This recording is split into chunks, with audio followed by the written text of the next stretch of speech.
Well, good morning, everybody, and welcome to. I haven't got my piece of paper. Spain Spain. And the thing I know about Spain, is where does the rain fall? mainly in the Skate racetrack. park. Skate park. We should rehearse that. Hello, everybody. It's RT Racing TV. We are here live in Al Musafis for the ISTC European Championship. But we have a slight issue. It's freezing. It's not warm. What's the other slight issue? And the camera can show us the issue on the track somewhere. Let's have a look.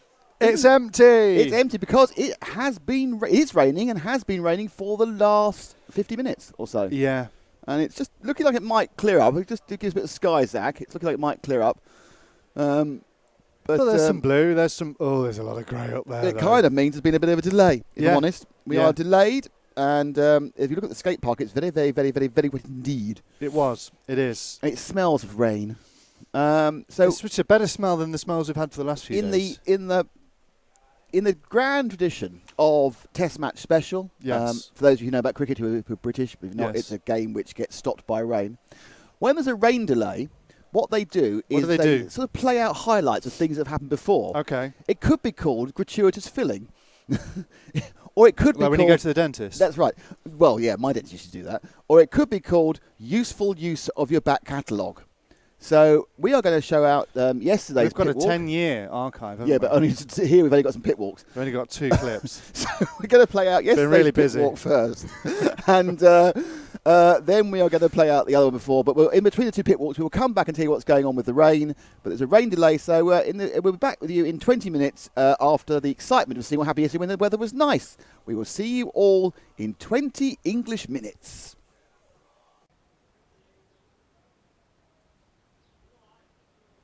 Hello and welcome to the pit walk and a scene we didn't think we'd see. Because we felt that lunch had been cancelled, but no! Suddenly lunch was really and everyone was able to have.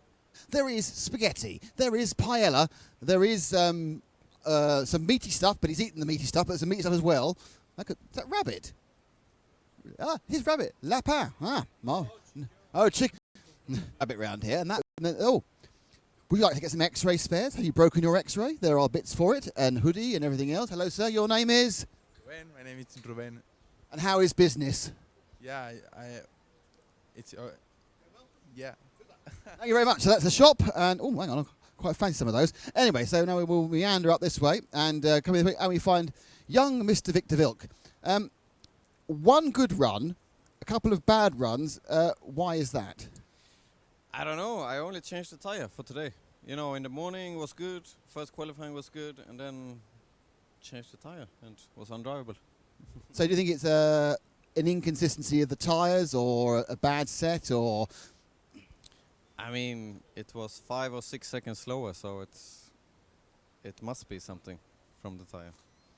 I mean, you just got no idea what? Is like they're out of balance or anything, or? I don't know. I checked. Looks okay.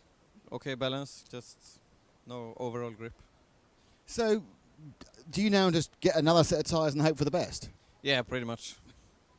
So take a new set. If it don't work again, then I take the old set from yesterday. That's really not that. I feel for you because the one thing you want is at least a basic idea of what's going to happen. Yeah, exactly. You don't know what's going to happen at all.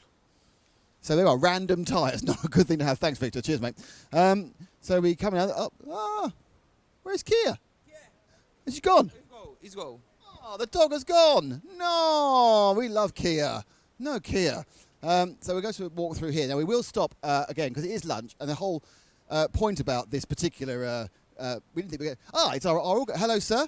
You need to get. First of all, thank you so much for your help. You've done a brilliant job with us getting the kit. So, how are you enjoying hosting the European Championships? Yes, if not, I didn't ask EFRA to make to organize an European Championship here in Valencia. It is great. It's lovely.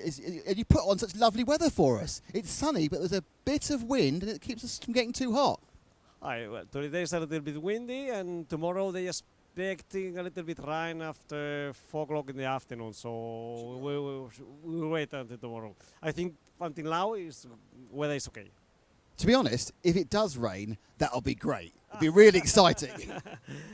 Well, maybe for you, but maybe not for the drivers. Well, see, we don't mind because you've got this beautiful covered stand. See, normally if it rains, we're out in the open and we get wet. But because it's got covered stand, we don't mind. As I told you, it's good for you, but not for the drivers. It's only about us. Thank you very much. Okay, that's our organizer of the event. And this is the food area. Oh, look, this is where everyone's hanging out for the chicken, for the paella. I'm not talking to you again because I thought lunch had been cancelled, but then they brought it back in again. It's been in and out the whole time. Let's look at with Mark whilst he waits for his lunch. Mark, what are you looking? What are you going to choose for lunch? I don't know. I'm not sure. This paella is out. I would prefer some good tires actually before I eat something.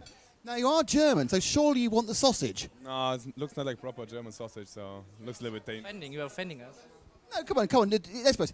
Yeah, we all have stereotypes. Germans, it's sausage and beer, and that's a good thing. Yes, in Germany it's good. I don't know how it's in Spain. Do you feel that Spanish sausages are too spicy then? Yeah, the chorizos. Yes. No, I prefer the German ones. But you'd rather eat a tyre? Yeah, definitely. So is the problem that they're just not consistent or just not giving you the grip you want? Both. So it just has no grip and it's not consistent. So it's a lucky draw. All the time you put the car with new tires on the track, you don't know what happens. So. Well, we always like random stuff we're for, but thank you for talking to us. And Mark, how are you finding the whole event? Yeah, I mean, it's not so easy with the tires. So, like Mark said, it's just like a lottery. If you have a good set or a bad set, I mean, you don't know before. So, we checked the rate already, but I mean, seems also not the weight. So, But what are your feeling about Spanish sausages? yeah, I mean, it's okay. It tastes okay. You like sausages? So, Victor, one more question. Do you like Spanish sausages? Yeah, I mean the Iberico ham and chorizo is good. Fantastic. We've got not only do we have news about Matt not choosing sausage, sir. Why was that? No sausages. No, I'm going for the pasta. The clean out of the paella, so I'm not sure about the rest, so I went for the safe option. The safe option is the pasta. The sausages are getting no traction with the sausages. It's a nightmare. We'll nip out. Thank you very much. So that's a bit of a problem there. We are down on sausages. So really what you found out so far is that there are tyre issues for a number of the top drivers, but there are sausage issues across the board.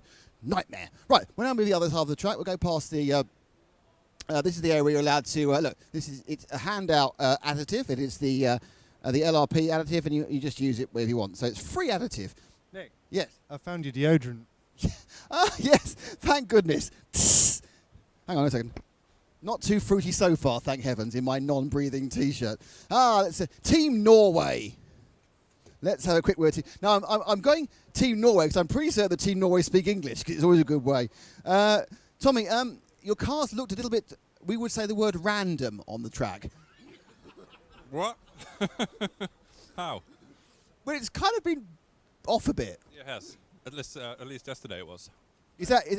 Was that down to operator or tyre problems? Today, I was twice in the tennis net today, so that was entirely up to me actually, not the car. Too much brake. But I mean, are you enjoying the event? Obviously, Yeah, the track's really good. So hopefully it should be improving. And did you have the paella? Very good, especially the little squid. Yes. Now, I'd like to point out you've done really well there because the top drivers who come in after you, they've missed out. The paella's gone. So there's an advantage of being a lower heat because you get the choice of dinner. Excellent. Yes. Let's keep it that way. Thanks, Tommy. Good stuff. So there we are. The key point is get an early heat, get all the dinner choices. Otherwise, you're just stuck with pasta and potentially a sausage here and there. Okay, let's see if we can... Let's go with Aaron. I've not had a word before with Aaron. Oh, I've just really broke... Oh, near. Julian there. So, Aaron, bright orange car. You've had a kind of a mixed time. How are you feeling about the whole thing? Made some progress in that run. Sat out practice yesterday because unfortunately Michael's bags didn't turn up from the plane. So yeah, that's been pretty tricky. But bags arrived this morning, so I've been able to do a bit of running. And how tricky is the track out there? I mean, everyone seems to think it's just the grip. I mean, the circuit itself being designed, I suppose, for much larger cars is that making an easy circuit to get around? It's open, but the problem is if you go offline, then you have no grip, and yeah, you have no grip for a few corners after that as well. So it's a continuation of the problem. But yeah. So it's a bit like full-size race. You get on the marbles and you're talking. More important, he's being filmed by everybody else. Everybody else is filming him. Zach? Yeah, where's the T-shirt? Oh yeah, it was in my way. It was a bit blowy. Very blowy. You really can't get the staff, can you? You give them a perfectly fitting, if you're 12 or 13 stone heavier T-shirt, and they don't wear it. Nightmare. Ah, Mr. Madison. Look all the setup stuff he's got. It's not yours. You borrowed it. I borrowed it. Of course, it's German engineering. How are you finding the European Championships? Obviously, you're just hearing that happened. Yeah, I'm enjoying it. It's nice to run 13.5 like back home, so a lot of things that I learn back home can be translated over. But such a huge track. I've never driven on a track in stock that's been so big. So driving as precise as possible is super important. Yeah, I mean, it's interesting because the stock cars are maxing out about 72 kilometres an hour, but your average lap speed is about 55, so you're kind of doing full speed virtually the whole way around. Yeah, it's literally fully committed, brake, turn, and hope for the best a lot of the time. And the automatics, is that particularly, I mean, it's obviously a different concept, but is it particularly well suited to the demands?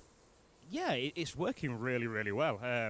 In practice, the car has always been really, really on pace, but with my race tyres being so different to practice tyres, it's been difficult to translate a setup, I guess, onto it. So just keep working at it and see how we go. I think one of the pluses about the European Championships is it's a little bit more relaxed. You haven't got 700 people at other events, so you get a lot more track time. Yeah, that's for sure. I mean, when we was at an ETS race, you get 25 minutes, 30 minutes tops. We had that on the first day, just practicing. 6 runs today, and then 3 or 4 tomorrow, I think it is. So, yeah, definitely more on time. Confident of the A final? I'd be very disappointed if not. Thanks, Dad. I can't be able to walk too far, so I just literally walk next door to Viljami. Another year, another European Championship. How are you feeling it's going for you at the moment? It's not going so well at the moment. I have only one top 10 result, so I hope I can get better results in the last 3 qualifications. And what's the problem? A bit struggling with setup and also not so good runs for me, so need to improve. That's fair enough. A very honest and open admission of what's not particularly working at the moment. So let's keep on walking this way. See if we can. Oh, I was kind of hoping to get to. We got a bit more. Let's see. Oh, look, is that a Maxi Bon? That's a Maxi Bon. Are you a Maxi Bon fan? Yeah, but they don't sell them in the UK anymore. Well, apparently they've been renamed the Duo Bon. Is that right? Don't know. So really, what you're saying is you come abroad for the ice cream. Yeah, basically. Like us, really, in fairness. There are a number of very good things, in the world. One of them is the Maxi Bon ice cream. Let's have a quick word with Bruno. Bruno, that last run was going really, really well till it wasn't. What happened? Yeah, I lose the rear on the sweeper in and off the straight, and I lose my first place because of that. Was that just an error, or did the car just suddenly, lose grip, stop working like it should have done? Yeah, honestly, I cannot really tell you if it was really my fault because all guys are losing the rear there. So, yeah, I don't really know. There's a lot of people on our stream who've been noticing you've got an interesting new body shell. Is it one of the new Montec Evos? Yeah, it's a Montec Evo that we use. Normally, he's only allowed to use on EFRA, not in other races. They're not allowed us to use. But this here, and it's EFRA allowed, and everything is legal. But it's really good body. We use normally in European Championship. Last year we not used because the track was very, very big, but in this condition it's perfect to use. And it's interesting. You've only got a white shell. Is there a particular reason why you're not running your racing cars? You're just running a white shell? Yeah, because normally we only can drive here. So I only paint one a year, and this time we didn't paint because we not expect to use here. But yeah, that's why I come with the white one. Thanks, Bruno. So there we are. See, even the top drivers can't paint too many body shells without thinking they're going to waste their time. This is the Martin Hoodie F1 car. No Martin Hoodie, unfortunately. There's Jan over there. I think grab another quick word with Jan, because Mr. Rathesky, he's got tyres. This is going brilliantly, but what's happened to the spec? You're not top qualifier anymore. Yeah, we're still second. It's no problem. I like to have some competition, so we will overtake him in the main. Easy. Fair enough. See what I have here is the black gold. It's new, so this will makes me more easy for me. So what you're basically saying is you're running new tyres in the next heat and you'll be fine? No, of course no. I save them for the final and have fun there. Strategy, Start second with lots of new tyres. That's very good. I like it, this one. Don't say maybe. We know. But and you went for the pasta? It's so. Well, you've left most of it. It's not European style. It's with fish. We like with meat, but it's still good. Ugh, fish pasta. Ugh. Right, knock that one off when we finally get lunch. Not having fish pasta, don't want fish pasta. Let's see if we can talk to, I think this is Team France. No speak English, he says. What I like is Alexander said, I know speak English in very good English. Steve, do you speak English? No. Yes, he does, yes. I'll ask you a very simple question, Steve. How's it going? I can speak French. Well, I can't. Is it going well? Good. Bon. Yeah, good. It's doing one thing. It's going well. Yes, you see, I learned very small amount of French. Yes, it's good. Yes. You speak English now? No, come on, Alexander. You can't do that. You are top in stock. You are pole. And do you think you can keep Jan behind you for the rest? Yes. My car was amazing, and my combo electronic too. And for 5 minutes, the car was consistent, and it's very good for me. Now that is a man speaking English. So don't say you can't. I found you out now. Now free qualification, maybe it's good for me. I think that Jan's trying a clever tactics. I think you could get pole, so thank you indeed. Oh, there's Alex. Now he's gone for chips. Now Alex has gone for chips. So first, explain your lunch strategy to us. Was it the fact that we've heard some negative things about the sausages? How do you feel about the sausages? I don't eat sausages, but this is the only vegetarian option they have. So Didn't realise you're a vegetarian. yeah. That is difficult at racetracks. In my finding, there is not a lot of catering for vegetarians at RC racetracks. It can be difficult, especially here. Where are you eating for an evening? Because we can't find anywhere. No, we went to the mall, which is halfway towards Valencia, where they had many options actually. So that's a hint. If anyone's noticed, there was a bit of a food theme about this. This is because we didn't think there was going to be a lunch break. It disappeared, then it came back again, which surprised us. Now let's talk about your car. A bit better than that last run, but still not quite on the pace. I think I was on the pace. Just I had a couple of small mistakes, which cost me a lot of time. But once I get a clean run in, I should be right up there. Are they mistakes, or is it the fact? Well, obviously, they end up being mistakes. But is that being caused by the inconsistency, or just because you're pushing so hard to make up after a bad start? I feel the combination of low traction from the track and a bit of wind sometimes can catch you out doing weird mistakes. So I guess that's what happened. I mean, give us an idea for the club races. How much is the wind affecting the car? Is it genuine, just blowing it off the track? Yeah, when you're going at high speeds and you turn, it can change the direction of the car a little bit. Best of luck, and you've got 3 more rounds. It's pretty all right. You can have three TQs, you're on pole. It's fine, you see. It's very easy. Oh, Martin's back. This is good. Now, Martin has gone for the fish pasta. Now, give us an honest opinion, because the fish pasta's not got a lot of positive comments down the rest of the area. Well, what can I do? I'm trying to survive, so... When I see the other options here, I found this one the less painful, so... So there we are. See, that's one thing about the Hoodie Arena. We always eat well at the Hoodie Arena. Yeah. And we're trying always to make the good support also around the food and leisure time, so... Now, just F1, why is that just because you're coming anyway to support the team, wanted a bit of fun? Yeah, I mean, I come here to support our guys in the modified and stock class, and when I want to support them fully, I cannot drive the modified class. So, but I wanted to do at least some track time, so I decided to also drive the car that I'm designing. So it's the Formula class. And have you done a good job? Is it well designed? Well, I think so. Just the driver sucks a little bit because I cannot drive on the ETS races. So actually, I have no experience to drive with good drivers, and to practice with Formula is not much fun. So it's not easy to drive this class one time in a year. So what you're saying is, by the time you get to the finals, when you've had like 10 track runs, you'll be fine. Oh, sure. I'm looking forward to it already. Hoodie for the win. There we go. Thanks, Martin. Okay. So we found out a lot here. And I think this is very important. We have a kind of a summation of some things we found out. We found out that a lot of Germans don't like sausage. No one appears to like the fish pasta. But Maxibon is the best ice cream in the world. And that, I feel, is the most important lunchtime update you can have at any radio control car event. And from that, even though we're a couple of minutes early, I feel a very good place to end our pit walk, and lunchtime inquisition. And now we know this is what caused Lunchgate. This is Nick Damon Inal Mafusis, reporting for RCTV.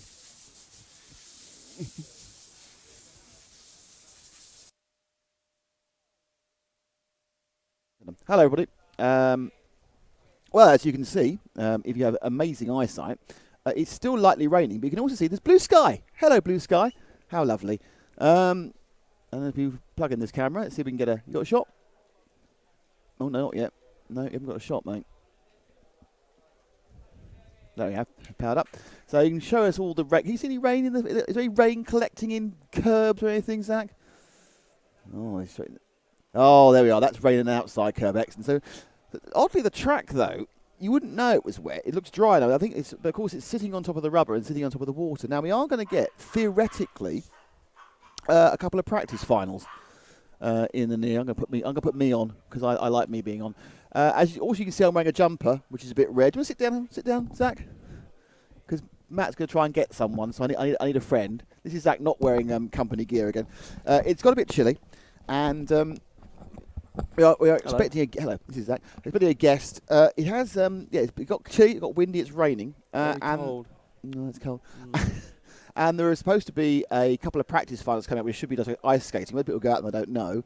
Then there'll be a half-hour break, and the main finals, and I think they're going to go with it regardless now, because obviously it's touring cars, they have wet tyres, are going to start at 12 local, which is 11 in the UK and different times around the world. And obviously we kick off with the F1A final, and the main finals, the modified, I said the Spec A finals go off at 12:30, and the modified A final is going off at 1. These are easy times to remember. Very easy, but the big news about the timings. Yes. The big news, same problem we had yesterday. Yeah, it's a nightmare. Atrocious. Terrible. No Worst lunch. part. They have cancelled lunch. And one thing I have noticed, hang on. Yeah, the rain's slightly easing, I think. Is that blue sky coming in? It's blue sky, slightly easing. They've been quite unlucky because this cloud has literally sat above the track. Okay, I'm not going anywhere. I'm having a lovely time raining on you. It's marvellous. While we're here, thank you indeed to Infinity, who are our sponsors, and to Montec. We didn't take any replays of the rain. We could have. That'd be a serpent replay. Oh, look what we found. We found a retrograde. So we're going to have a sit down and chat to the referee because we are now. Right. You're the EFRA representative. You're the EFRA representative, Chris. I'm the EFRA representative and I'm not responsible for the weather. Hello, Chris Hardesty. Hello, how are you? You are responsible for weather because you're English. No, that just makes us experts on rain. So we had a bit of a delay, and now I suppose because there are wet tyres available for both classes, it's knock yourself out, boys. We're going with the timetable now. Yes, we're going to be a little bit behind, but there's people got planes to catch, etc. So we've got to start at some point. And is it a case really where they'll get a new allocation of wet tyres? They get one set of wet tyres. Right. That's it. And then just run them around. Well, it's going to make it interesting because, I mean, it's not going to be wet all day. Also, this track appears to absorb the rain. Bits of it still look dry, but I assume it's sitting on the oil from the IC cars. The locals reckon that it dries really quickly, but it needs a wind.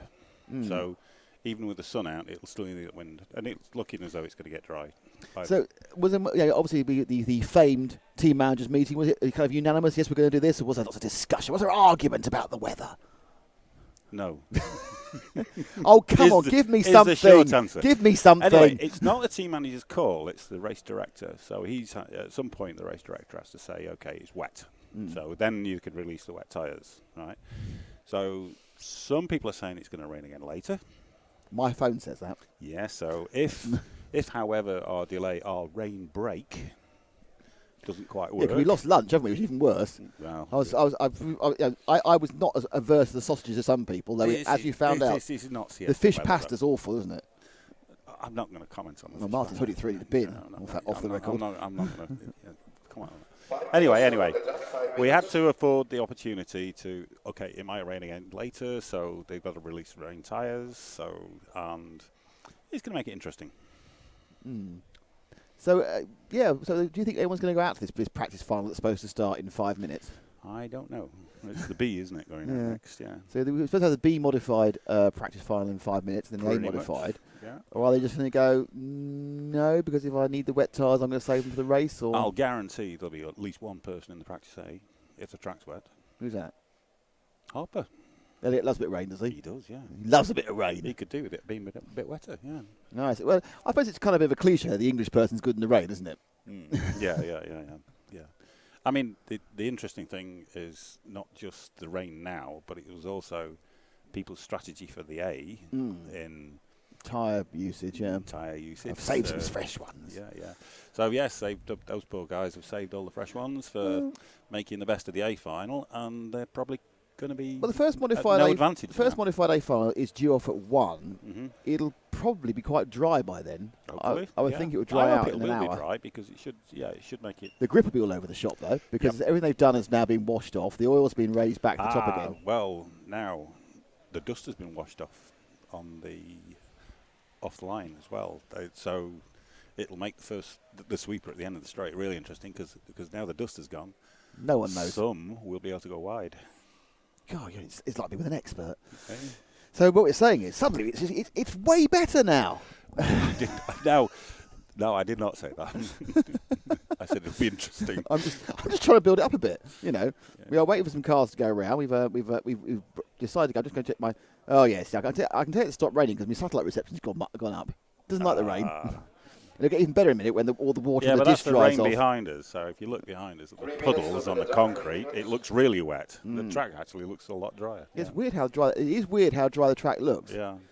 If Zach shows us the track, show the back bit. But if you go on that down there, you've actually got a really grey bit. I was expecting that to be black by now with the amount of rain. Because when you look behind us, the concrete is puddled, isn't it? It is. Very strange. Yeah, it's remarkable actually how it's not that wet. It's to the view, but it's still going on. Anyway, so yeah, you can see. I mean, the black line's obviously black, and that's actually keeps that it looks wet, but out to the outside it looks dry. No drivers appearing for the B final. Looks like they've decided they're not going to take part in the warm-up race here. Currently, the only person standing on the roster where the driver is Matt. There's Matt in the final with his. And the referees are shy of the rain as well. Yeah. So it's 2 minutes now before no cars coming out. Well, 30 seconds. They're all starting from the back of the grid according to the. I might have to start the timing just to see no one going round. Is it somebody down there with a car? Oh no, they're walking out with a car. I better let you go actually, Chris, because you've got to go and do the work, haven't you? No. Okay, you say it then. No, I've got to be up here for the A final anyway. And then there's somebody scubbling about there. The marshals. Oh, the marshals are going out, and Matt's gone out. Don't know what he's gone out for. That's dedication, isn't it? Oh no. Yeah. So Matt's meandered out there to look at a bit of track. Has he got a camera with him? He can't hear us, can he? He's got his phone. He's going to take a picture of water. You watch. So that's Matt McCallum, star of a lot of things. Not the qualifying day pit walk actually, which it isn't at the moment. I need to change that graphic. I mean, a totally unsuitable shoes. It'd actually be quite fun if he fell over on it. Look, he's getting down. He's looking at the water. He's praying to the water. Oh. He's looking like he's going to start like Usain Bolt. What kind of app has he got on his phone? Does it measure how wet it is? I think he's trying to get a dramatic picture. He's going to Instagram it. He's going to gram it. In other news, I've hurt my foot. Oh. Yeah, I took my shoe off. Hurt my foot. Don't know what's happened to it. Leave your shoes on then. How are you doing this summer? Are you doing your big camper van trip this year, or has that been put back another year? No, it got abandoned. Abandoned? Yeah, abandoned. What was that? Well, she decided that she was going to punish me. What for? For going away? Going away all my life and seeing all these exotic places and going racing. And so we've had to do Nice, Venice. Oh, very nice. Lisbon. It's not the worst punishment. Porto. Do you know how much walking is involved in the city breaks? Lots. But anyway, I think there's no cars. There's marshals. There's marshals and brooms, but no cars. A broom. 5 seconds. 4, 3, 2, 1, go. Not many jump starts. A minute and a half. Oh, no. Okay, track is open. So the track's open, but there are no cars. They could be down there. There's a broom leading this one. They could be down there. Matt taking more water photographs. Matt actually is the most interesting thing on the track at the moment. Excellent water photographing there from Matt. Has he got a waterproof phone? I hope so. He's looking there. Look at me. I'm rocking my beard. I'm talking to people. It's often I get to commentate on Matt. 1 minute to the start. Right, they're now running out with the high vis vests for the marshals who are marshalling nothing. Dry high-vis vests. Ah. Yeah. It has stopped raining now, I'd say. I'm looking to behind me, and yep, there is no more rain. The rain has stopped, is the official news from the venue. Now it's going to get very humid for a second. And look at the blue sky. I know. The question is there another way? Is there another wave of rain coming in an hour and a half? Well, some say yes, some say no, but this is going to be a cracking race. So can you get the pole man, please? No, that's not where the pole position is. The pole position is at 1. You can see it's written down there, 1 on the wall. So there's the pole man. Not there. 9, 8. Right, okay. So it's Chris Crapp in pole, Mark Fisher 2, Freddie Sudolph 3, Sidley Dye 4, Alessio Minucci in 5, Michael Orlowski in 6. And they're off, and it's no one leading from no one. And in second, it's very slow around this first corner. They come down the corner and into the Montec section. Now, a bit faster, and they go round the hairpin, and it's looking well. No one is leading from no one. As they come over and they start the time and into the EFRA kink, and still it's no one ahead of nobody. And just ahead now is nobody, but someone else is not there, and they're going into the Serpent's Head. Still not leading is no one, and there's no one in second place. But oh my goodness, it's incredible cornering there by absolutely nobody whatsoever, and there is no one leading there. I've seen a sparrow go down the sparrow is, but as we end the first lap, absolutely nothing has happened, and no one is on the track. Well, this is unbelievable action here, and it's a desperate move by absolutely no one in particular, looking to go put on the inside of somebody else who isn't there. And at the end of the second lap, it's still no one in front of no one. But I'm thinking, oh, he's trying up the inside of the Serpent. Absolutely nothing is happening on the track whatsoever. But remarkably, we still have nothing to happen or to report. But I think that something might not happen now, and nothing has happened indeed. Nothing has happened, and I can tell you right now that we're not expecting anything to happen for the rest of this race. But we could be wrong, and something might happen. But nothing's going on. And round the corner again, and the two marshals on the track. Oh, they'll get in the way of nobody. The marshals will be in front of nobody. They're still there. Watch out. Nothing's coming. It's a nightmare. And as we go round now, there is just 1 minute 16 down, 3 minutes 40 to go of no action whatsoever. So they're down the corner, and we're expecting at any moment now absolutely nothing to happen. But will nothing break out? But we're still looking down the straight now. So we calm a moment now as it settles down with no action whatsoever going on and nobody coming anywhere near the track. Looking to a little bit to the left, I think we can see that on the right-hand side there may be someone not thinking about doing anything, and possibly another driver deciding he's not going to take part. In fact, there's a lady driver here also not bothering to race. So we have both sexes taking no part in this final at the moment. And looking there, there's no referee either. So we have no drivers, no referee. There is somebody actually carrying a car. A car is being wafted near the track after 2 minutes. Nothing's happened. But interestingly, the person who's wafting the car down there has walked over the timing line, and Harley Eldridge has scored a lap at 1 minute 59 and is leading this practice final. In a remarkable turn of events, the practice final is being led by the lady there, chatting to the man to the right by walking over the timing loop. She has taken a massive lead of a whole lap ahead of Christopher Crapp, Mark Fisher, Freddie Sudolph, Sidley Dye, Alessio Minucci, Michael Orlowski, Nico Marone, Alexander Rod, and Manu Werner, who have not bothered turning up to this race whatsoever and are not going to turn up to it. As we now look round the first corner, and what's going on now, there's going to be a little bit of action there, but there isn't because no one's bothered, and there's 2:22 to go with nothing happening and no chance of action whatsoever. We're thinking that maybe nothing will happen. Now, interestingly, there could be some issues with the marshal there. He's on his phone. He could be in trouble for that, for not looking at nobody whatsoever, doing nothing. But you aren't allowed to be on your phone, even when there's nobody doing anything that you're not looking at. But now he's come out, and he's kind of wafting a temperature gauge on the track. Right in the middle of the action, if there was any action, if there were any cars out there. But there isn't, there aren't, and there won't be. So we're now in the last 2 minutes, and still Harley Eldridge winning by testing her transponder. It's Christopher Crapp, who hasn't started in second. Mark Fisher didn't bother starting in third. And Freddie Sudolph, who had no intention whatsoever of starting in fourth. Completely disinterested with Sidley Dye. Couldn't give a toss with Alessio Minucci. Didn't want to try to sit on his backside, Michael Orlowski. And Nico Marone is actually eating fish pasta. Alexander Laurent has decided he'd rather have a beer or possibly a Coke because it's still racing time. And Manuel Werner brings up the rear with complete disinterest in the race whatsoever. And now, as we come into the last minute and a half, the tactics have changed and people are definitely not bothering to be here. They were thinking about possibly coming out in these damp conditions, but they've decided that they'd much rather stay where they are, wearing a coat, possibly a jumper, maybe a T-shirt, possibly some form of sweater, possibly even a sponsored sweatshirt. But they will have some form of second layer of clothing on rather than actually being racing here. And look at the action. Look at the action on the rostrum. There is absolutely nobody here doing anything whatsoever with a radio control transmitter. This is remarkable. We have no drivers up here doing nothing at all, and we've just had a top speed of 23 kilometres an hour. Who did that? Someone, a ghost, a poltergeist. It's doing 23 kilometres an hour because we can tell you right now that no one else could give any toss about what's happening on the track because nothing's happening apart from a couple of marshals, a broom, but the cars have not turned up. They're not interested. They're not happening, but we still have, with half a minute to go, massive action in this Practice B final. We're in any minute now. Something may happen. Someone may turn up, but I think it's more likely nothing's happening for the last half minute now as we go down the main straight. We can see still no one can be bothered to turn up. Round the first corner, again, very empty, and into the hairpin before we come to the Montec section where no one could care less. They're going to go round past the referees and Chris Hardesty, who is standing, waiting for something to happen, which will not happen, but into the bottom corner, and we're still seeing no action whatsoever. So it looks like this is going to be an early practice win for Harley Eldridge by testing her transponder. She's beaten all those male drivers who could be bothered even to test her transponders in the first race. And as you say, there's 2 seconds to go, 1 second to go. The race is over. A fantastic victory for Apathy. Apathy wins, as does the rain, in the Practice B final. There we go.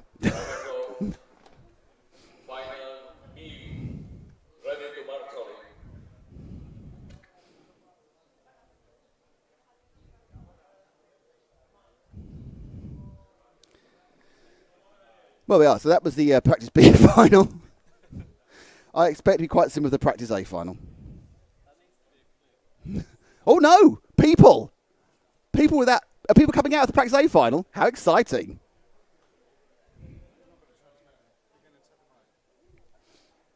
Got a transmitter. Oh, let's see what's going on, shall we? Is that on?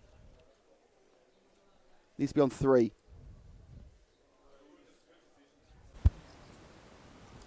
So, oh, here we go. Right, let's go and see what's going on with people not coming out. Are they going to actually have a car on the track here? Oh, yeah, look, number 9.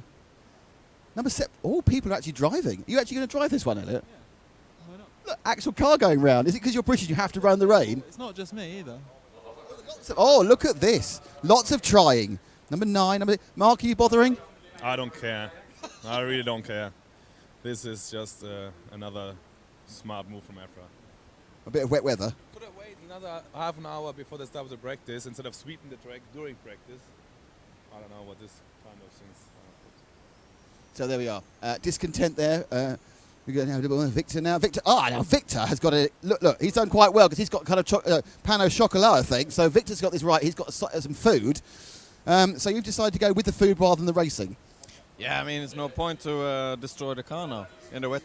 Because I think it should be dry now in 1 hour. Okay, so there's the interview. So the choice is racing, a pan au chocolat, or being a bit grumpy about EFRA. That's the options there. But they are going to have cars out for this practice final. I can't stand the excitement anymore. I am overly excited.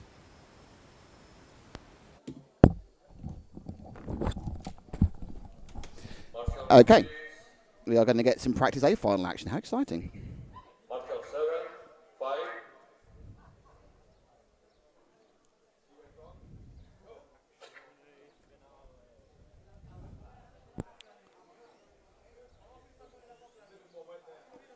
And a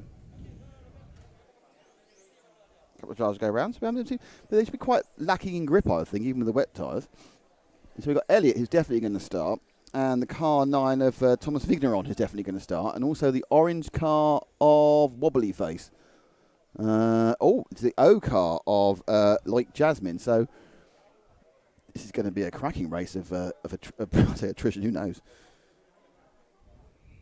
So 20 seconds before they are called to the line for the Practice A final, which is not being attended by that many people.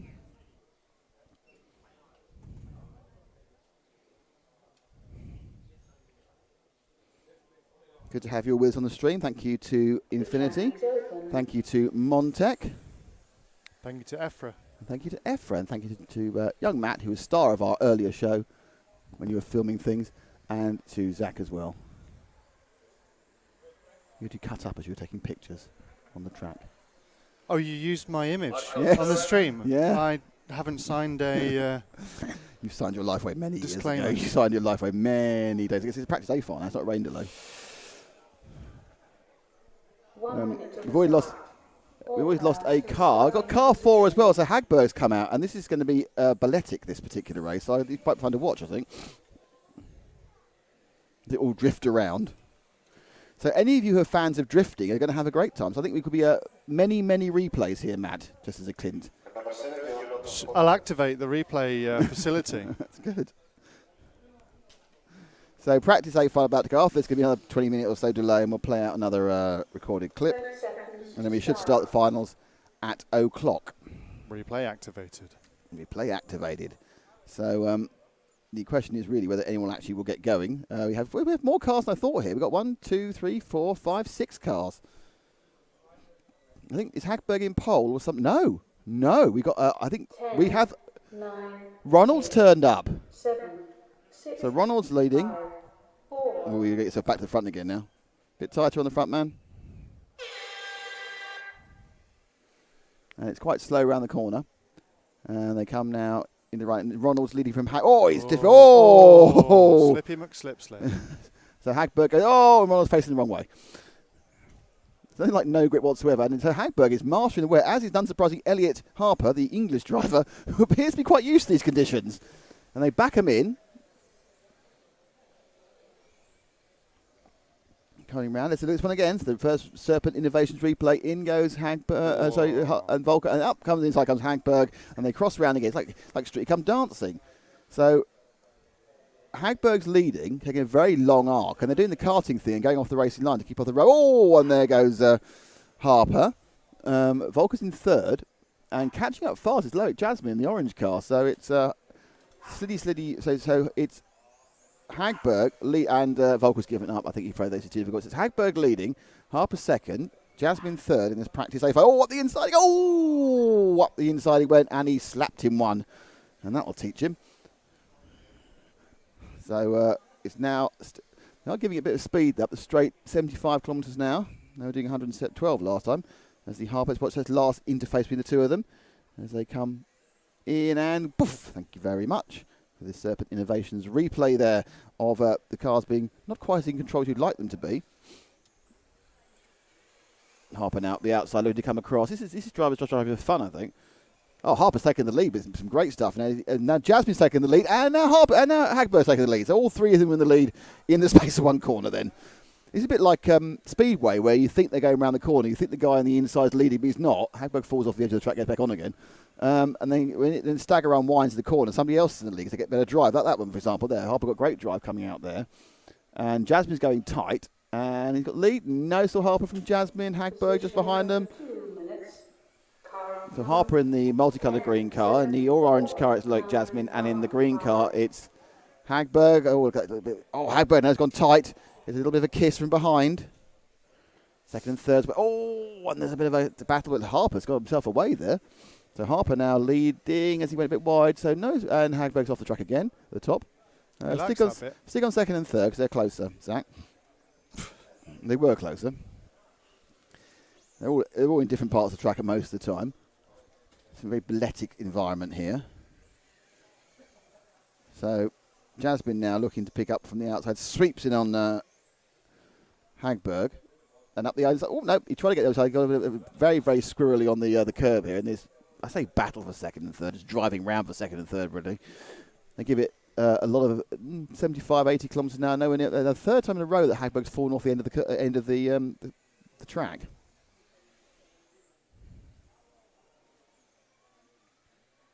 As they come round the Montec section, they're going to go any second now through the EFRA kink. It looks like Jasmine's got a little bit more now than Hagberg, so he's now trying to bridge the gap to Harper, who's doing his own merry thing as he goes testing the edge of the grip. And just tail it out, keep the cars all pointing in the right direction.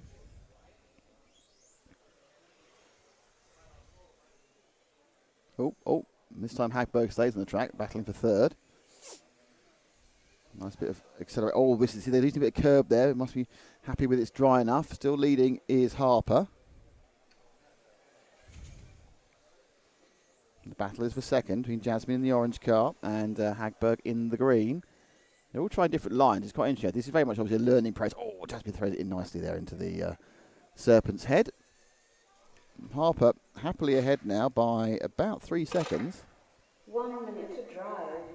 Last minute of this practice A final. We only had about 6 starters, still 4 are going round. Vignerong's having some problems. Volker retired.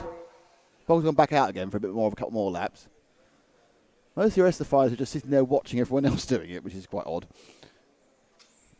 So Harper leading this one. In second place is the orange car of Jasmine. The green car just shot into frame there is the machine of Hagberg. There he is up the inside. Volker's off the track again, so he's not enjoying it. But he is in 5th. Jeremy Kotovin did 2 laps. I didn't see those. But now with half a minute to go, and the lap times are at 30 to 31. That's 10 seconds slower than they were in the dry. But the best time by Harper is 2 seconds faster. It does pay to be British sometimes, doesn't it, Matt? Yeah. When it comes to rain, it's a good job when you're British, because you're just used to it. You're racing it all the time. So Harper now with a lead of 4.4 seconds. He's going to come across the line in a second. We should really kind of pick him up. Zach, pick up the green car, the leading car there, just going round. There he is. 7. Take him over the line. The practice A final is won by Elliot Harper. Well done, Elliot. That was great. Must be really, really happy with that. I think he's probably made his day. Worth the trip alone, that. Elliot's a winner. As soon as you have to put a second or third layer on, I think he gets plays into the British.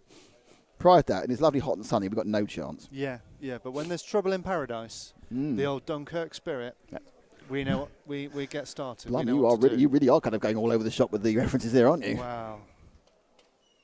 You know. Attention please, team manager from Great Britain.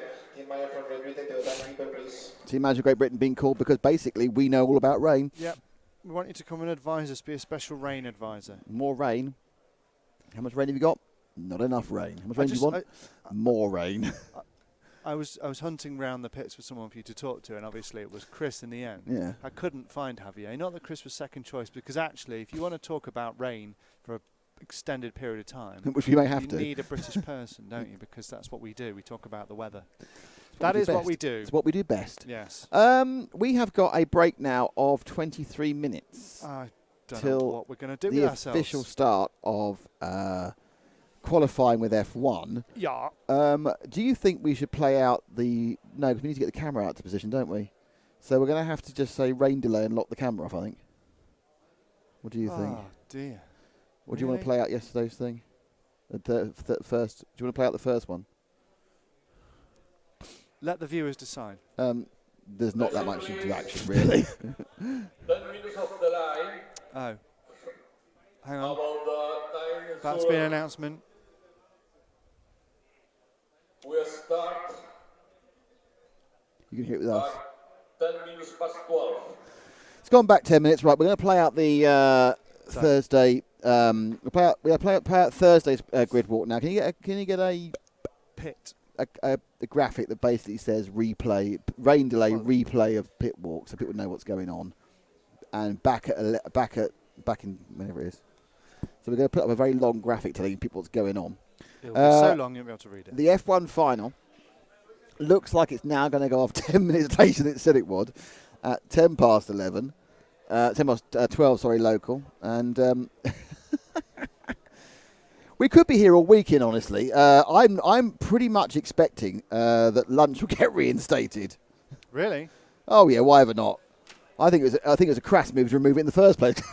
You know, what else are you supposed to do? It does. The weather actually, from where the weather's coming, looks nice because it's moving quite slowly. It looks nice for quite a long time actually. So what we're going to do, guys, is we are going to play a replay of the Thursday's pit walk. It was lovely and sunny, so it looked a bit strange. We talk about what they feel about the track. And then we'll be back in about 20 minutes, which will be about 11 o'clock, 2 and 3 minutes past 11. And at that point, we'll be a few minutes away from the first of the A finals, and we'll fill you in from there. Just I'd like to say thank you to Infinity, thank you to Montec, thank you to Serpent Innovations, who are our replay sponsor, who will get used incredibly large amounts if it carries to rain again, because you saw effectively every corner was a replay, really, at that point. Matt's actually wearing absolutely the right jacket for that racing. It was all about drifting and not about racing. This is rallycross. Is it not? I thought Hoonigan was drifting. It's nothing to do with drifting. To the timekeeper. Team manager from Great Britain to the timekeeper, please. So that put you right, didn't it? Did put, I feel put right. Okay, we're going to fire up the Quattro. Is that how you're introducing it? And here is fire up the Quattro. Here is Thursday's pit walk. Enjoy that for the next 20 minutes, and we're back live with you in about 20 minutes' time, with a few minutes before the first of the A finals. And see you then. Hello and welcome to Al Musafes, I think it is. I'll get it right by the end of the day. This is our pit walk. We are here at the EFRA European Championship for ISTC cars. That now includes 4 F1, Spec and Mod. And that is the track. And there is a satellite. And here is a small area of drivers. We'll come to the bigger area later, but we're going to come and we're going to talk to a man who knows all about European Championships. I've got the wrong side of him. It's Mark Reinhardt. Mark, hello, how are you? I'm good, thank you. Nice to see you. So the big change really this year is after an entire lifetime of working with Tammy, you're now with Infinity. Yeah, that's right. So how did that come about? I mean, was it a case obviously Tammy had wound up their operations? Did you have like every single chassis manufacturer in the world beating down your door for a bit of Mark? No, actually not. I think I just got the first offer from Infinity, and that was the team I wanted to go to. So I didn't get any other offers, and yeah, I'm happy with it. What I have now. So to give us an idea about the Infinity car, is this the obviously sitting there? Is that the definitive version? Or is it still a work in progress? No, it's actually on the market now. It's a IF14. It's kind of the basic car, and yeah, still we try some stuff to get it better and better, but I think we're on a good way, and yeah, I'm pretty happy with the car so far. You've had a couple of practices. How are you finding the track here? Honestly, or no, honesty's fine. But no swearing. No, I think the layout is okay, but like the traction is pretty bad, and the wind makes it even worse. And yeah, it's not a lot of fun to drive, to be honest. It's a really, really big track. This is the same track and the same design that 5 years ago had large-scale touring cars around it in 1/5 and had the IC cars. Does it suit the smaller electric cars? I think the size is not a problem. I think the size is fine. It's just pretty open layout, but yeah, I think the traction makes it even worse. The size is fine to me. Now, am I right in saying, I'm wrong, please, that the change for this year is the modified drivers have a new set of tyres for every round, is that right? Actually, I don't know. I don't think so. Oh, okay, so it's still 3 sets. I know. It's not. I tell you what, we were in Spain about how many years ago? It's in the middle of nowhere at a large-scale event, and it was next door to a pig farm, and there was 1 inch of flies on everything. It was that's 2.5 centimetres. All right, 5 sets or 4 sets for qualifying for 6 rounds, and we get 1 set for the final.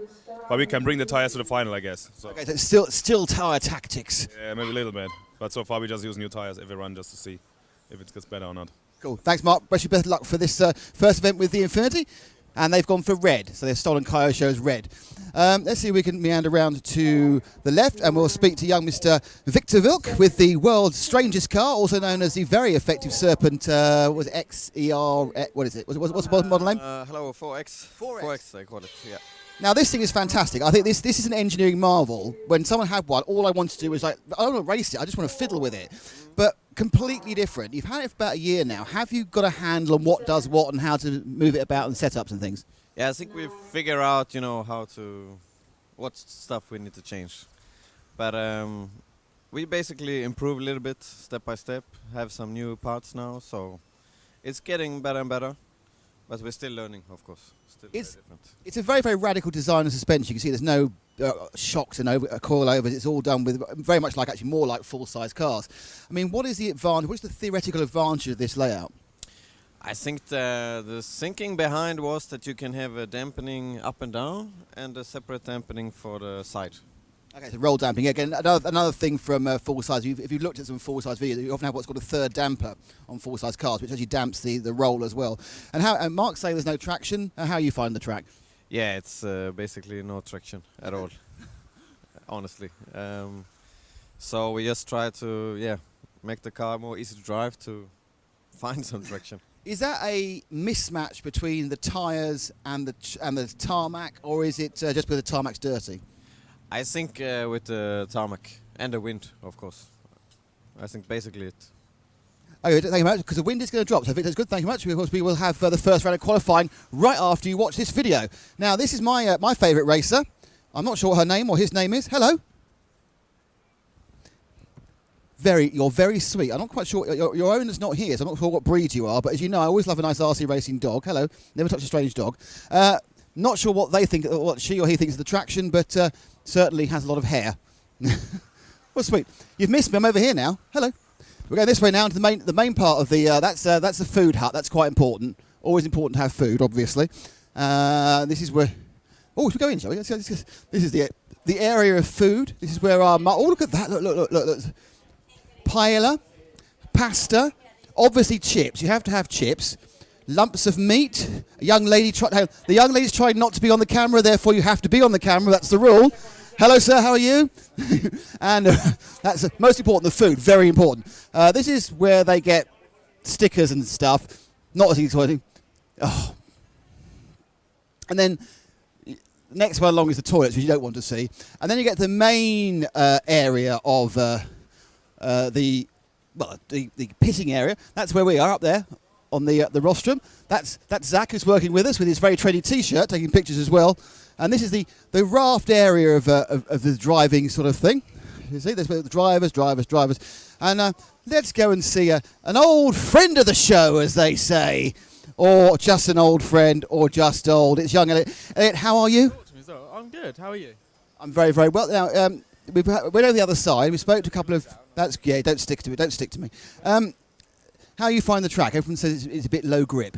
There's not a lot of grip, and I think we're struggling with that at the minute, but we're getting there. We're getting there, slowly. But if everyone's got no grip, it's just a leveler, isn't it? It doesn't really matter, surely. I guess so, but then it depends how the cars works, how everything else works to in these conditions, and what people expected, I guess. So it's different tyre, different track conditions to what we're used to for everyone. So we're just trying to see where we get to. And what are the tyre rules this year? Is it Mark didn't even know, which is worrying. How many sets do you have for qualifying? Do you know? I think it's 5. Should I phone Ollie up and find out? Probably. Hi, Ollie. Hi, Ollie. Is Ollie doing your tyres again? Hopefully, yeah. Are you pleased that we are up live for the first round of qualifying, but not live yet? Okay. But what time's the first round of qualifying? Like 5? 4:15, I think. So he'll be, for you? He'll still be at work then. Or what? He hasn't got internet at work then? Well, yeah. Working, yeah. So you obviously with the Schumacher. I mean, you're ploughing that furrow. I mean, how different is this the car now, a year on from when you were last in the European Championship at the Hoodie Arena? So now we've got the MI6 Evo. So we had some new wishbones, new chassis, new motor mount, and some other new parts. So yeah, it's a different car, but it's still based off the same principles. So it's not a million miles away from where it was last year. It was good last year, and it's been good ever since, so hopefully it'll be good this weekend. Is it just a case now, really, of sort of sharpening the razor blade? I mean, are there any big steps to be made anymore? It's difficult to say. I think there are some manufacturers making some big steps, and there are others not making big steps. I think we're probably somewhere in the middle. So a middle step? We're on a middle step, yeah. So Ollie is halfway up the stairs. That's the stair that he sits. we're kind of, yeah. We're taking the middle ground, see where we get to, but it's working pretty well. So see how it goes for the rest of the weekend. Fabulous. Thanks, Ollie. Well, as it's a short trip, we'll look to the other Schumacher representative, and I can speak to Michael. Michael, of course, since the last European Championships, you became a world champion at GT12, but now you're back with the touring cars. How are you feeling? How are you feeling about this race meeting? It's just pretty good. I mean, the track is not so good for a touring car 10 scale. It's a bit bumpy and big, but it's going pretty good. Do you feel that if the track is out of the ordinary, not like a usual track, it actually gives you more of an advantage because it has that random factor that makes someone come from the back more chance? I'm not sure. I think the biggest advantage here is for someone that drives a lot touring car in different tracks.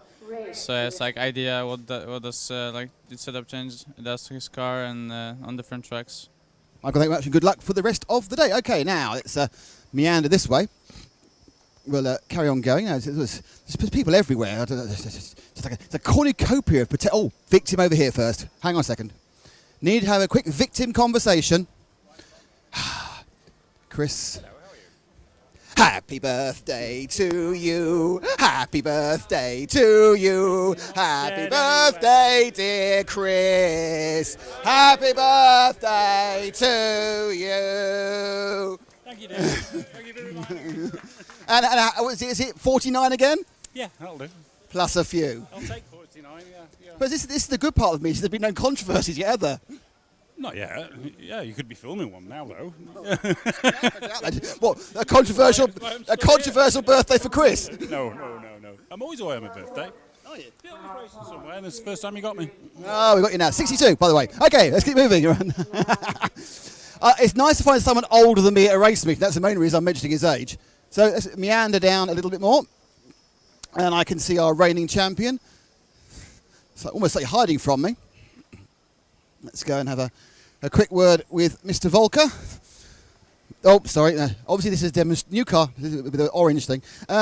So, Ron, you're rapidly covering up your car. Are you therefore running something prototype? No. It's just using my car. Just whatever. Possibly. That means yes. Hey, Ron, you are the reigning champion. What do you need to do to win this one? Because it's a very different circuit than the Huddy Arena. Well, basically trying to win 2 mains. I mean, people could play about lack of grip, a difficult circuit. Is that? Are you finding it difficult, or is the Yokomo working particularly well? I mean, it's similar to all the previous years. You don't have so much grip anyway from the track, from the tires, from the temperature, from the wind. So it's not much different than, for example, last year or 2 years ago. Slightly different tyre tactic this time. You've got more sets of tyres, haven't you? I think one more set, but also one more qualifier, if I'm correct. Yeah. Still, the focus is to be fast on the runs where you use the new tires, and then trying to make good runs on used tires. But basically, basically, if you run new tires and others on new tires, you try to beat them. This is basically kind of heads up, and I think Q1 basically everybody runs normally, and then there's an important one. What's the drop-off between new tyres and used tyres? It looks not too bad, but also today the track condition changed from run to run. It didn't get so much better as expected, maybe, and we had only 3 runs yet, so.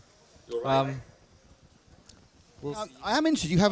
You're sponsored by YouTube, the Shoemaker. Is that just a kind of a joke, or actually are you some sort of YouTube? This is a German guy. Yeah. He gave me a sticker, and I thought, it matched my other stickers. So all we have to do to get on the world champion's car is just give you a sticker. Well, I know that guy also personally, so. You know me personally. I haven't bought any stickers. I haven't got any. You never got me any. Right, next time. I'm bringing you 20 sheets. Okay, thanks, Ron. So I'm sure we'll annoy you many, many more times like that. So we'll just go over here, and we have I'm about to say a husband and daughter, but it's father and daughter team. They are a husband as well, I assume, at some point. Getting there next year. So it's Brian and Harley Eldridge. So you finally decided to embrace the European Championship then, Brian? Yep, so much positive about it. I thought we'd come and race with the top boys and give Harley end of exam holiday. That's quite a good move. And how you find the track? All the pros are saying it's tricky and not much grip. I thought it's just like any sort of English summer day, really. I haven't tried it, but looking at the cars going round, it looks fairly difficult. Are you just mechanicking then? Today, yes, because like I say, Harley's just finished exams, so we just wanted some father and daughter time rather than me race. I'll let Harley race. I don't know what this is about. I'd never let anyone else. So Harley, anyway, so you are now the focus of the Eldridge team. How are you finding it? It's better than when we race together, but I like him like this, to be honest. But so you like having him as your servant? yeah, And how have you found the track so far? it's all right. A bit slidey on the back, but we're working on it. Best luck. And then, of course, the qualifying starts at about, when you're watching this, about 20 minutes of qualifying will start. There's a lot more people here. There's more English here. I think we're with Damo. Damien, so you are once again running the usual unpleasant body shell colours, which you managed to carry through both 12th and touring car. Well, there's no metallic orange. You complained last time, you thought it was gold, you couldn't make up your mind. There's no gold anywhere on it now. You have to remember, I have very bad eyesight. I'm very old. Right, well, yes. So you decided to come down to the Euros as well? We haven't had a big British contingent for quite a while. So did you corral all these people along, or did you follow? No, a few others sort of ummed and ahed about it, and I thought, yes, let's go. Let's try it, see what happens. I've done the EFRA Worlds. I haven't done a touring car Euros. So try something else. I think it's always quite fun. It's a bit more relaxed, and there's plenty of time between heats. You get quite a lot of track time as well. Yes, which is always a good thing, but then when you come to somewhere you've never ever been before, it's quite a big track, fast. You need as much practice as you can get. So, yep, it's going okay so far. Keep trying more things each time. And are you having problems with wind as well?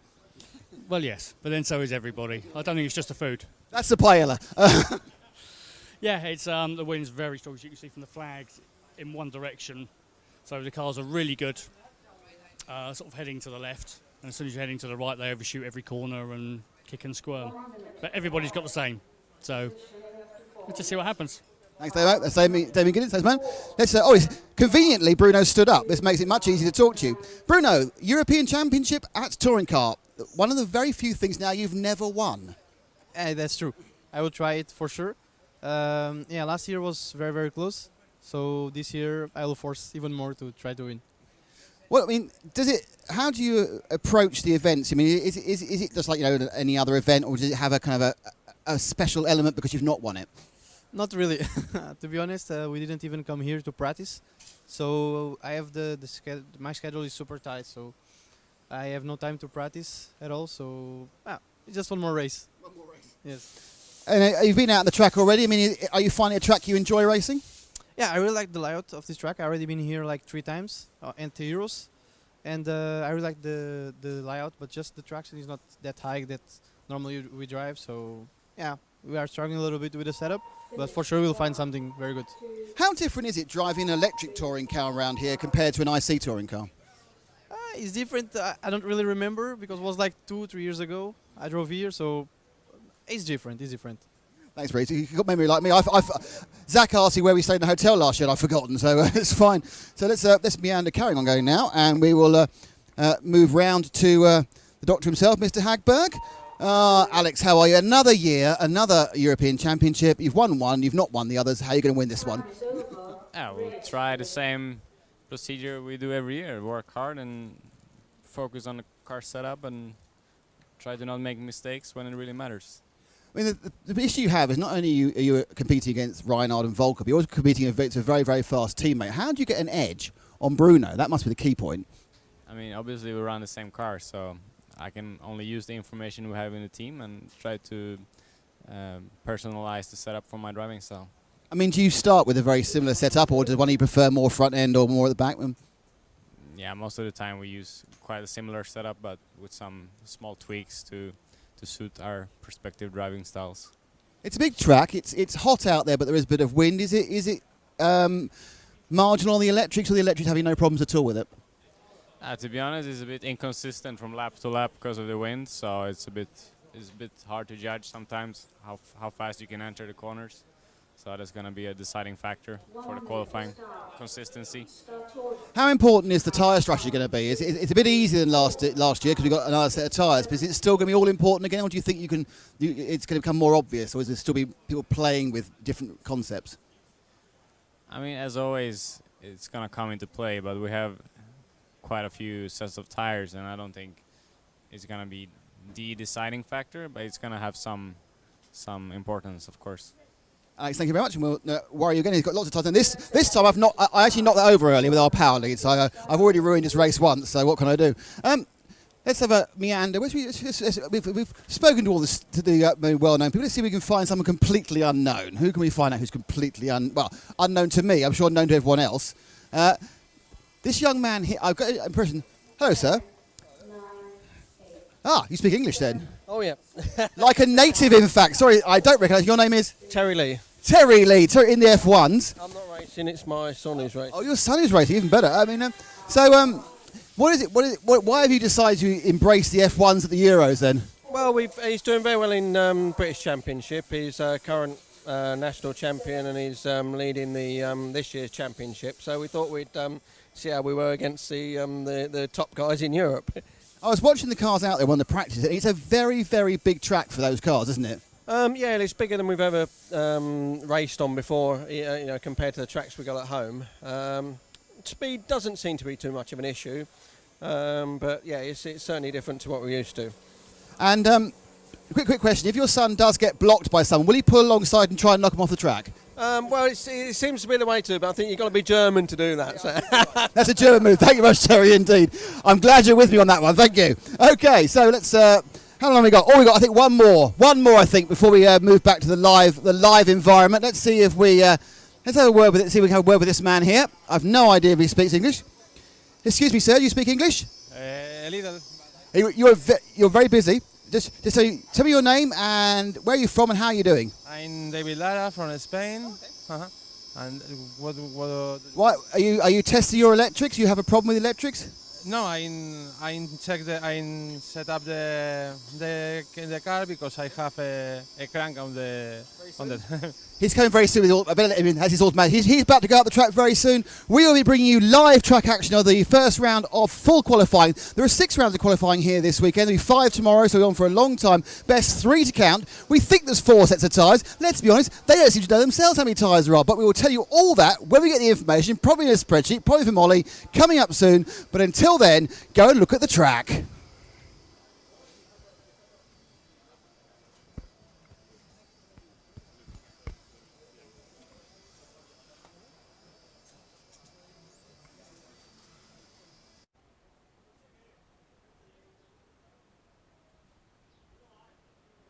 Hello and welcome to... No, not again. You don't want to see it again. We don't want to see it again. Once was enough for anybody. No, you can still see me. It's fine. Hello, everybody. The eagle-eyed amongst you might notice that the skies in that other camera are looking more blue, and it is more blue. The sun is out. There's a conflagration on the track. Everyone's happy as the thing fires up. There we are. So you can see the people chatting. The good news is the sun's out. Are the guns out? No, the guns are not out, Matt. Can't believe it. The sun is out, and the track is drying. The not good, well, I don't say bad news, but the other news is that they have put back the start time till 12:30.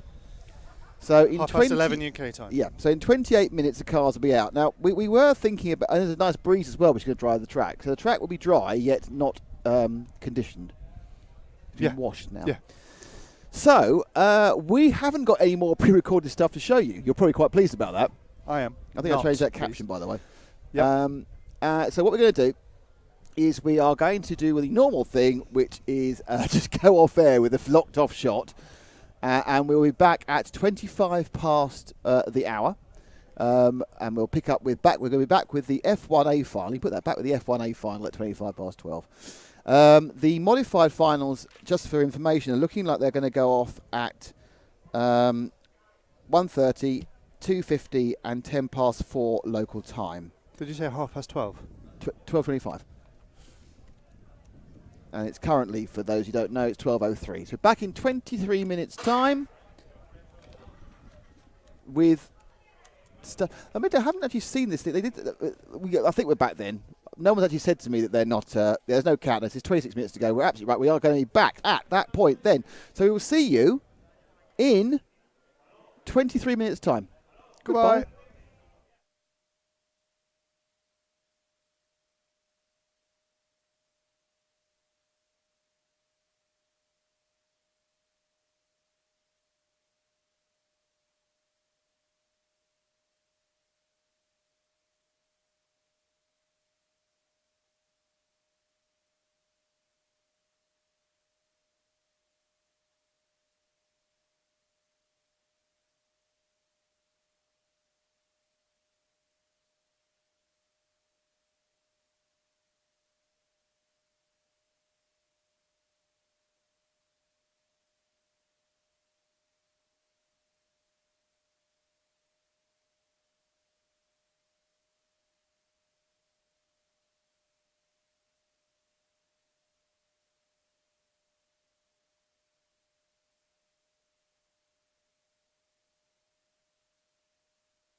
What camera? That one. Hey everybody, we're back. How are you going? Awesome. We are ready. We are waiting. We are 4 minutes from actually finally starting today and turning on things. And the people are coming up for the A final in F1. So after what seems like a year of waiting, we're about to go. If you have a look on the camera, you will see that it's actually now looking virtually bone dry. It does dry very quickly here. We now categorise the weather as fully bueno. We've all taken bueno. we've taken our jumpers back off again. Jumpers off. Jumpers off, not for goalposts. Do you want proof? Yes. Oh, look at me, jumpery free. Look at that logo. Rocking our RCTV. Look at me trying to find the logo. EFRA top. It's not. And then there's where is it? no, that way. There's Infinity, Montec, Infinity, Montec. Our spot. That's my nose. Infinity and Montec are sponsors, and EFRA on my nipple. Close to my, thank you. Close to my heart is EFRA, and up there as well. Yeah. Oh no, it's very difficult. It's very difficult. It's not like a mirror. It's so really hard. It's almost as hard as saying Musafis. I'm so proud. Thank you very much. Okay, team, it's great. We're going to get some racing on in a minute. It's going to start with the F1s. They are going to be voyaging into the unknown in the A final. Leg 1. Because, because there is literally no idea how much grip there may or may not be. More than there was in the one practice final we saw. That was great. I enjoyed that. Yeah. I enjoyed the practice final where there's no one even more. Oh, we could tell you enjoyed it. Thank you. And the camera work was amazing. It was. Didn't miss a shot. Didn't miss a car. Didn't miss. Not one bit of action was missed by Zach on the camera. It was fantastic. Didn't frame anything badly or anything. No, it was the best we've ever had. In fact, I couldn't fault it. No. Fault everything else he does though. Yeah. T-shirt wearing. I've got an electric shock. Oh, I'm going to go to casualty. You mean El Casualty-O? I've got a shocko. From the electricity dad. Oh dear. I'm not getting a shock anymore. Why is that? I don't know. I'm not a fucking. I'm not a damn electrician. Apologies for my language there. Always happens. Nick swears every time. Almost swallowed that, but not Cutting quite. away from this. Almost swallowed that one, but not quite. Apologies for my language there. I may take myself off the air. I've sacked myself. Matt, off you go. Fully professional. Off you go. We're looking at some cars. That's number 8 in your shot, and that is Jean-Michel Varinard from France with the white-yellow livery with the blue and orange stripe, I believe. Yes, eyes are slightly working. And then we also have a car with no numbers, but it's a Serpent. That's David Abart. That's David Abart is number 3 on the wing there. And he's got a little chap in there with a nice helmet on. It's fantastic. Who else have we got? Someone else. A leg.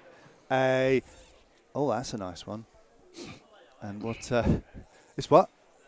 Number 7 of Luke Lee from Great Britain. We do actually have the ability to put up the grid, put up the grid on the screen. So rather than the most tedious of attempting to see numbers that I was doing. So let's do that. Let's take a look. Right, so in pole we have Jan Rothinski, followed by his team boss, Martin Hoodie, followed by David Urbar from Germany, and Ivan Del Cal from Spain, Oliver Bultnick from Belgium, Spanish Hector Albarician, Great Britain's Luke Lee. Stop playing with the zip tie, that's even worse than swearing. And propping up the grid, we have the Frenchman Jean-Michel Varinard. Am I back allowed to broadcast again? Is my timeout finished? Your timeout is finished. Am I not on the naughty step anymore? Shouldn't make light of it. Well, I think we have to, really, because it's down to the enjoyment we were all having at being here. Yes. I may stand up in a minute. Oh, my word. Really? I'm just moving my trousers around a bit. My foot stopped hurting, because after Zach electrocuted himself, I've had a sore foot. Which you gave me, apparently. Yeah, because I woke up with a sore foot. And just seeing the cars now. A minute to go before the race kicks off, so they're using some very valuable warm-up laps to try and work out what on earth this track is like when it's rained marginally heavily, and then they're trying to find out how grippy it is when it wasn't very grippy in the first place. It might have even made it more grippy now. There appears to be a problem. Tell me about the problem. I don't know what the problem is. Chris started waving. Oh, they were doing too much practicing. Too much practice. Not fair.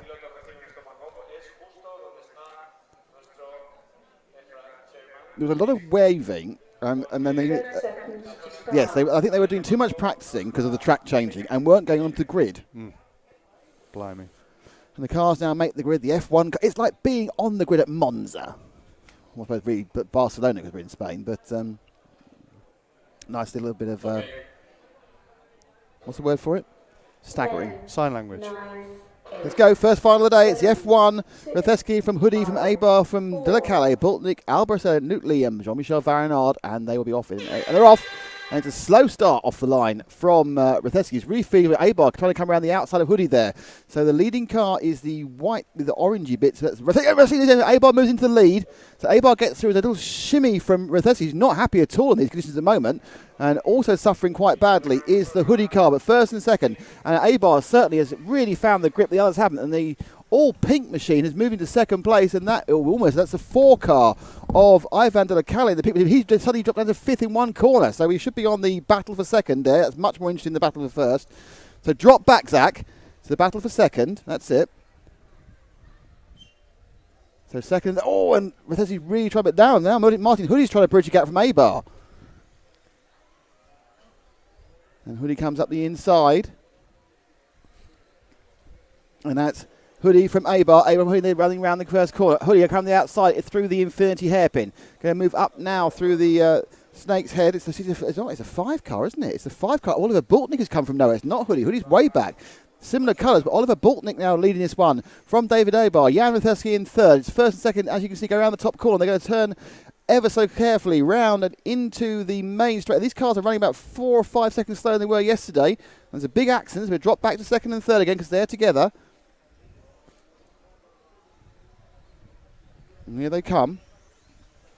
So Rathesky now trying to get the grip going, but it's Boltnik from 5th who's leading. Abar in the car 3. He's the car with the green roof, the car with the pinky white look. That is Rathesky. So it's the German leading, but just behind his fellow German Abar. So 2 Germans, a Belgian leading, but they've got German second and third. Rathesky now just trying to get the car together. Certainly he dominated qualifying in that light orange car. And there we see he's trying to just dropped off the back of it. Let's try and keep the 2 cars in frame, Zach. And this is second and third. But Rathesky makes a mistake and drops way back. Let's stick with the third place for Rathesky, who's going around the bottom of the corner there. 7, 8, 2. Goes through the Serpent's Head. Boltnik now has a lead of 2.8 seconds from Abar, who's made another mistake on the main straight. So Boltnik just loving these conditions. He really is. It's amazing stuff as he comes through. Now, Rathesky obviously trying to limit the damage. Behind him, it's Albertarian De La Calle. Luke Lee and Martin Hoodie actually dead last. He's not much experience of these cars. He was just hanging in the dry and then hanging in the wet. Now, interestingly, Rathesky's under challenge now from Albertarian for third. Still out ahead is Boltnik. We are 2:22 down. Sorry, 2:42 down, 2:20 to go. And Abar has another problem putting the power down. Boltnik absolutely ripping away. He's 5 seconds ahead now. And second and third are coming back together again. Abar, who's got a lot of oversteering issues. And Martin Hoodie is lapped, which is just not good, and he pulls off. But on camera, Abar is just ahead of the man we're following, which is Rathesky in third.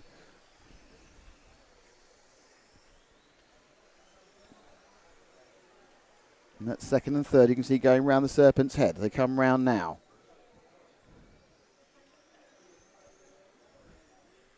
Boltnik a long way ahead there at the moment. Oh, when Abar loses it, and this is a big chance for second and third change now.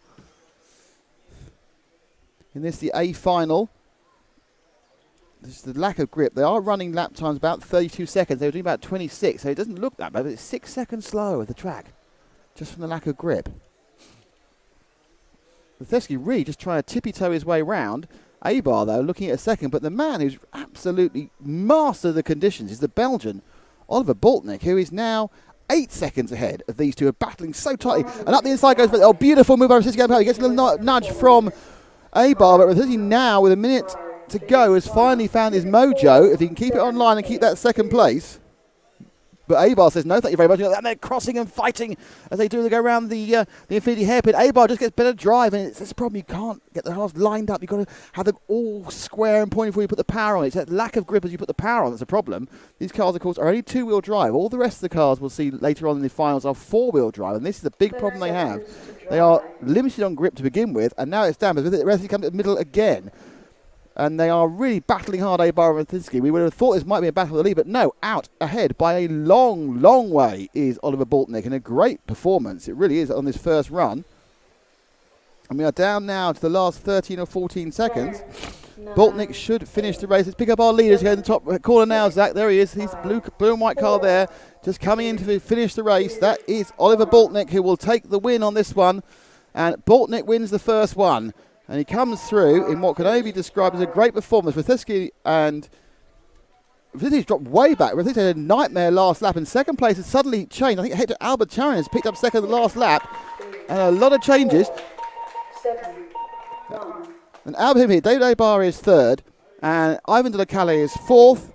And let's see if we can grab a word with our winner. Bear with me 1 second while we change things around. Needs to go to 3.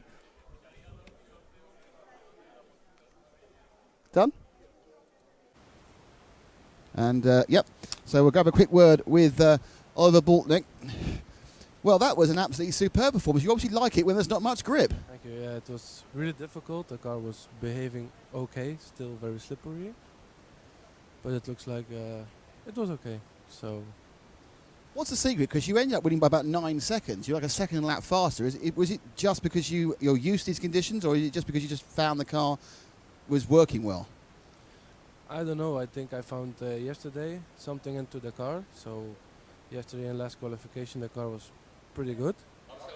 I didn't change anything. I just tried to drive as soft as possible and just smooth, and so it worked out.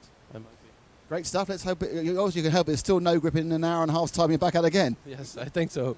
Thank you very much. Thanks, Oliver. Well done. That's our winner of the first A final, Oliver Boltnick. Great performance by him in what was obviously incredibly tricky conditions.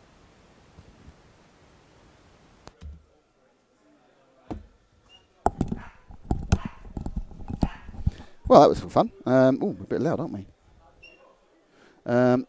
Right, so that is the end of the first final. We've got a little break now. Well, no break at all. We're going to start with the C final in Spec. Let's turn mats off, because we don't need mat. If you put it back on again, I've turned you off, okay? So we need to change that mat. And the next heat will be the C of stock. And that will be Fernando Boigs in 1, Cedric Gerber in 2, Sveta Popovic in 3, Chris Betts in 4, Gareth Hollis in 5, David Lara in 6, and Woody Guimard in 7.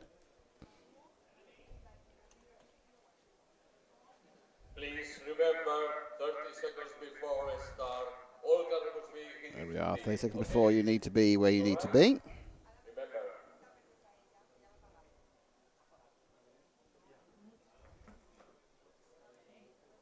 A bit flies.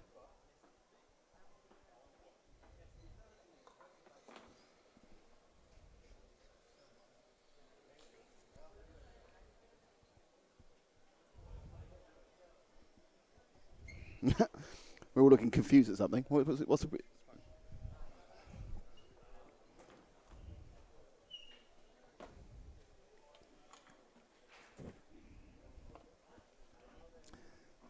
Okay, so we now get ready for the C final of Spec. It's open, so we're about a minute and a half from the start. They've been told within half a minute to go they need to be interesting to see how much they lose on the grip. The track now is dry, but of course it's completely green. They have a completely green track to race on. By the time the modified guys get out, there have been 6 heats or 7 heats on it, so they should have a bit more of a chance.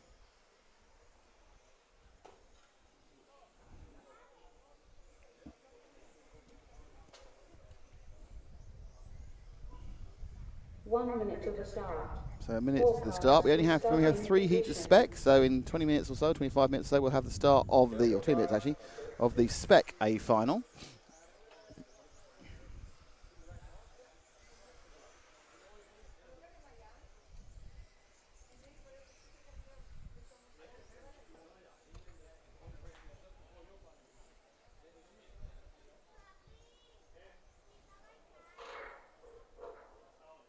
30 seconds to start.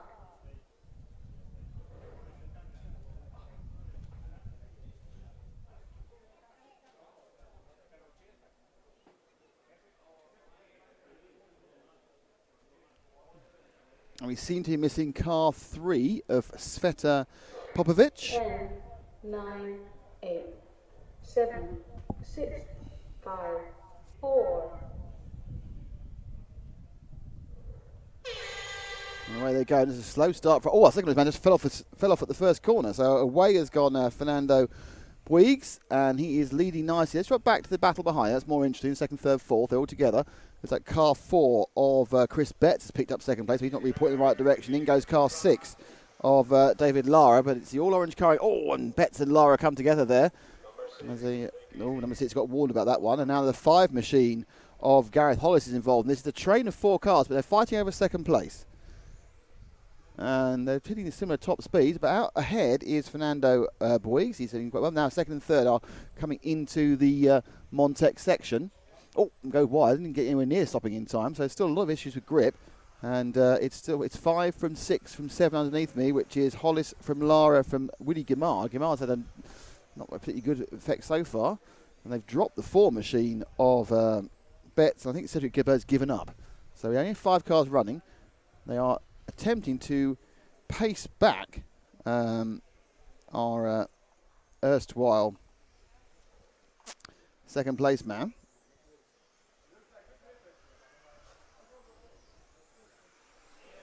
And so it's still led by car 1, but we're looking at the on focus but then they come together, and that was silly. And now the 7 car of Guimard, the actually bottom was waiting. Oh, he's obviously been told to wait, so no, as well. There we are. See, that was a bit of sportingship. Now, first and seconds begin to join back up again. So let's pick up our second place car. Is sweeping into the corner before the Montec right now, and that is the 5 car of Gareth Hollis, who seems to have found his mojo. Obviously, being British, he's used to low grip situations. So Hollis with the Schumacher coming fast after the 1 machine of Ignacio, who's got a lead coming in the start of the last lap. Was 2 seconds. And actually, I think he's got the hurry up. He lost a second in the last lap, but he's got a bit of a hurry up in this one. Now Hollis arcing round the top corner quite slowly, but I think it's an optical illusion. And he comes now down into Montec and over start finish. The big white line there is start finish into the EFRA kink. And that lap round, he actually gained nothing. He lost 3/10. So the forward motion, which Hollis was feeling towards Fernando Bouygues, is kind of temporarily stopped. But this time I think he's a little bit closer again. It's all kind of, who's doing what. Oh, and Hollis is doing nothing because he's actually off on the tarmac, which is a bit of a depressing thing for him to happen to him. So let's see whether we can see that one again here on the replay. Puts the power down, and yeah, too much power straight into the boondocks, really. And he picks it up and back on the road. So there's 2 of them are going down the main straight. Now Hollis' problem is dropped back and now into battle for second and third. That was the Serpent replay, of course, from Innovations. And second and it just touches there. So it's 7 of Guimard, who's found a new lease of life with this damp weather. Coming his ears round the back of the 5 of Hollis. Oh, big spider from Hollis there. By the way, out in front still Fernando Bouygues. We've got about a minute 40 to go. So we've had 3 minutes 20. As Hollis attempts to retain second place.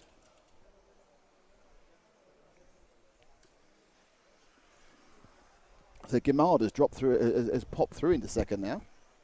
From last on the grid. You can see just behind him is Hollis, who's got a bit of pace, but he's having a problem pointing the right way. And now David Lara in the 6 car is also catching up the Spaniard. And even Gareth Hollis, Chris Betts, is a nightmare, is rejoined this party. But long way ahead now.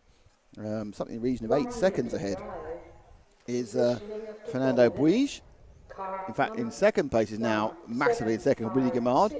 Just dropped back for the third place battle, Zach. It's just it's the 5 and the 6.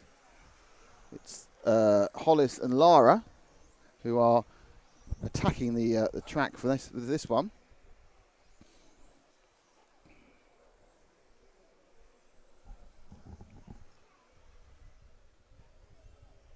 30 seconds. Bit of a to wide drive. loop there, and they're braking hard, and up the inside goes Laura, and then Hollis gets the drive out again. So that shows you how to do it. Last half minute, first and second are very happily in first and second. Lap time's about 28, so they're also about 5 seconds off what they were doing. So it seems that this track is losing about 5 seconds of grip at the moment. 10. It does look 9, dry, so you're kind of 8, wondering where is 7, it just because it's so clean? I don't know. 5, 4, Come to the end. 2, 1. So Guimard has already won. Sorry, Bois has already won. Guimard. Let's pick up our winner, as he will be. He's just about to go on the main straight now in the purple car. It's a bit of a victory lap for Fernando Irazio Buig of Spain. He will pick up a win here in the Spec C final as the wind picks up and drives the track some more. And he slides around with a best lap time of 27.4 at the end. So the track is picking up as we speak. Time is over. Race finished. So good result there for Guimard.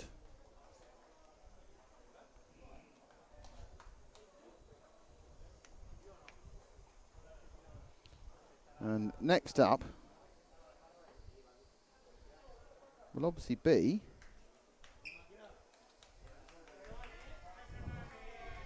the B final.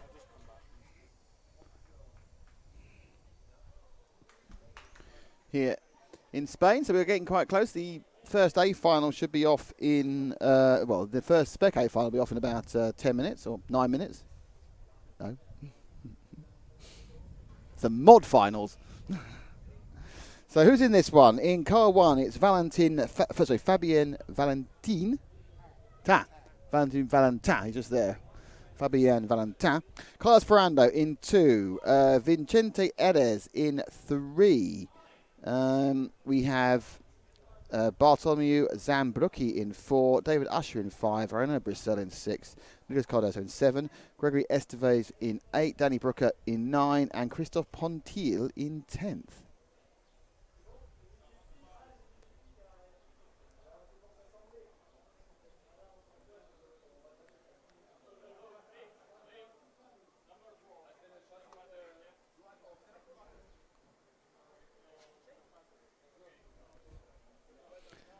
So,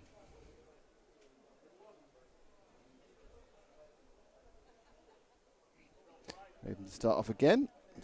First 3 letters of their name, of course, and the timing on the side. So, Mr. Valentin is VAL. 6th place, Bertrand Renaud Bruxelles. He is obviously in.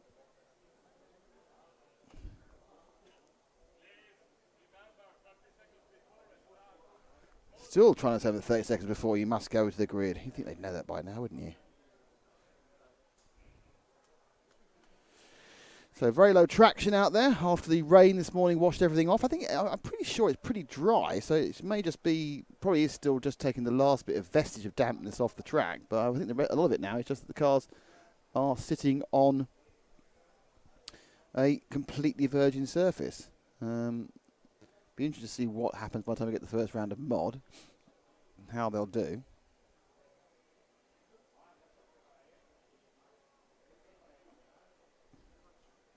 Marshals, please, at your place. So the marshals now have called out. They've been the marshals for the last final. This is the Spec B final, leg 1.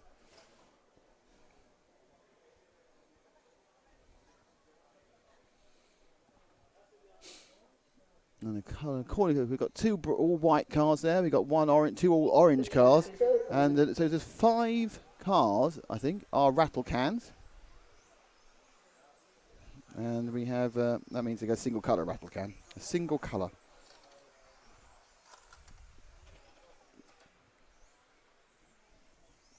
Minute 15 to go.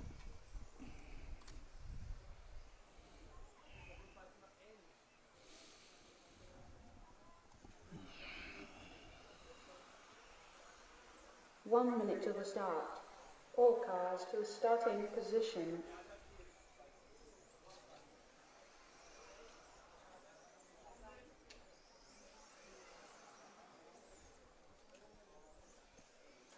Car 9 has crashed before he's even started, which is quite impressive. I have done it myself on many occasions whilst racing.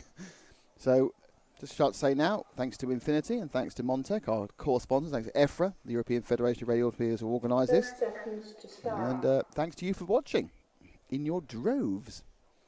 So, still waiting. The first A final is due off. I'm trying to work when the first A final is due off now. The first A final of mod, the A file specs the next one, and the first A final of mod is due off just after 1 o'clock, about 1 local time. 10, 9, 8, 7, 6, 5, 4. So Valentine, Fabienne will hoping to get a good start. Behind him, Carlos Ferrando. And away they go. And 1, 2 and 3. Oh, and not a good start for Valentine. Span out. So he's dropped down to about 8th. And the two white cars take the lead. I think it's 3 from 2 rather than 2 from 3 as they come across. And it is indeed a lead for car 3 of Vincente Eres from Ferrando. With a bright, and our leader is absolutely stranded after half a lap, so he's nowhere. So into the lead has gone the 3 machine. We're looking at second and third, I think. Yeah, second and third, which is the 2, the white, all white 2 car. And behind him, it's the 4 of Bart Zambrucki. So Zambrucki, he has the orange into grey machine. It's actually got a bit of colour on it, which is quite nice to see. And he's now already in this heat, the cars are looking a little bit more in control. Now, I'm not sure whether it's because of who they are or just because the track is actually getting that much better. They've already gone a second and a half faster than the person who was pole in the last race, and that was in their first couple of laps. So my guess is 7's got a stop and go. That is Nicolas Cardoso. So second and third, Vincente Eres, he's got a lead of 1.9 seconds. And these cars are looking a lot more in control than the others were already. In fact, you have to remember, if you're watching this track for the first time, they were quite tail happy even when we were on full grip, because it's an interesting track that's not had the best combination of grip with the cars and the tyres, but they've always looked quite tail out. Not quite tail out of this. We still see a best lap time 26 flat, so we're still about 3, 4 seconds off what we'd expect them to be. That's 3 seconds this group, perhaps 2.5, 3 seconds. But the second and third are right together now, putting in a great performance here. It's the 2 of Carlos Ferrando, the Spaniard, in white. And third is the young Pole, Bart Zambrucki. They move up to the top of the track. And they're sort of not really gaining or losing on Vincente in the lead. And they come into the Montec section. They're well sprinting away now up through the EFRA kink. And then coming again round down to the Infinity hairpin. And some very nice drifty driving by Ferrando. I'm not sure that's doing him any good. They both shut down the leader by 0.7 of a second that time round. Just trying to see the speed seems to be pretty much what they were. 75 seconds, so 76 kilometres an hour. So they're already up to maximum speed, so they can drive the corner. And certainly car 2 now of Ferrando is definitely beginning to look a little bit closer to our leader, Eres. And in fact, Zambrucki, but saying that, and I looked down, he's made a mistake, and obviously Bart's gone past him. But now we have a big battle for second, third, and fourth. They've been joined by the bright green car, the 6 car of Renault Bruxelles from France. So it's gone round again. So it's Zambrucki from Ferrando from Bruxelles. So it's orange from white from green. I think it's bluey green, but still out in the lead is Vincente Eres. He's got a lead by 3.3 seconds. It's the B final spec here in Almafusi. No, sorry, I can't remember to say. Almasafis. Zach is constantly smiling at my inability to say where I am after 3 days. Have a mental block. But now the second, third, fourth is going to be a bit of a battle. Zambrucki now has been released. He's just beginning to gap the 2 of Ferrando. They were down to the last minute and a half, so we had 3.5 minutes. Eres' last lap was a 25.6. Sorry, yes, 25.6 the best we've seen so far. So he's found some pace, as is the track.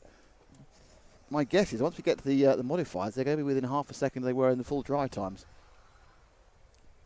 It's coming very quickly. It's hot here now, and also there's wind, so the track is drying at a rapid rapid rate.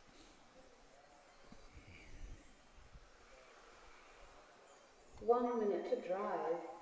Positioning after 4 minutes. Car number 3, 4, 2, 6, 5, 8, 7, 1. So Zambrucki not making a real break there. As you can see, you can still see them in the same frame. The white car is catching him down. Last time round, he actually gained the massive amount of 0.03 of a second. And they're not making any real impact on the lead of Vincenti Ellis from Spain, who's got a 4-second lead. And so if he doesn't fall off, he'll be fine. Will Zambrucki stay in second? That's the question. This is the B final in Spec. Bit of tail out happiness there. And round they all go again. 10, 9. So last 8, 10 seconds. 7. To pick up our leader, so the white card just coming through here, Zach. He just went off the line there, where white card that is. Our leader, Vincenti Ellis, taking the lead. Well done. Zambrucki, I can tell you off camera, is going to still pick up in second. But interestingly, Renaud Broussel picked up third. Well done, Renaud. And Ferrando, who was running second for a long time, ended up dropping into fourth. So, that was Vincenti Ellis who won. He was quite chuffed about that. He seemed to fist pump. Fist pump, I've won. I've won the B final Spec. 7. So, couple minute race now for the A final Spec, just the leg one. We've got a week from Jimmy Madsen as he comes up. Race finished.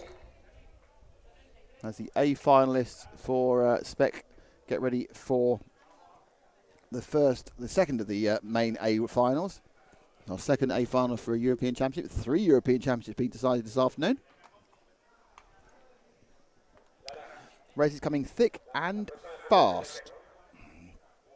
Now, interestingly, it's 1:10. Right. So the first modified A final will be off at 13:40. 13:40, I think, is the planned time for the first A final. So off in 40 minutes, 33 minutes time.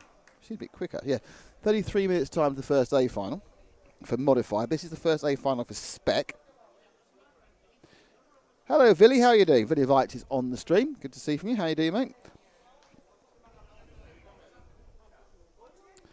Hopefully you've been enjoying the coverage so far.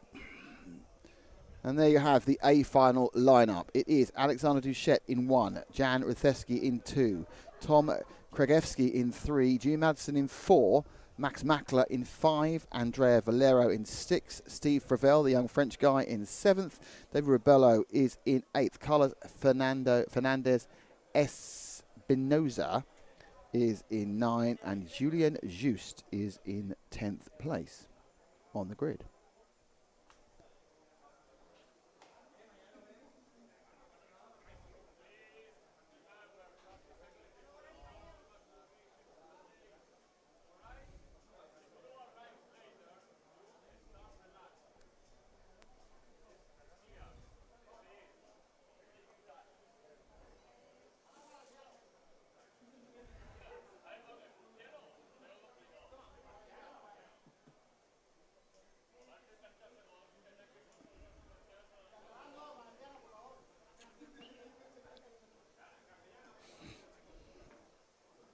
So as they all wait to get going, Duchette running a pure white body at the start. We can see number 5 in a single orange colour.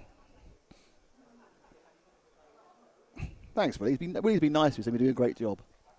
Willie says we're doing a great job. It is all that matters, that's right. Are you cutting this one? Are you doing GVs?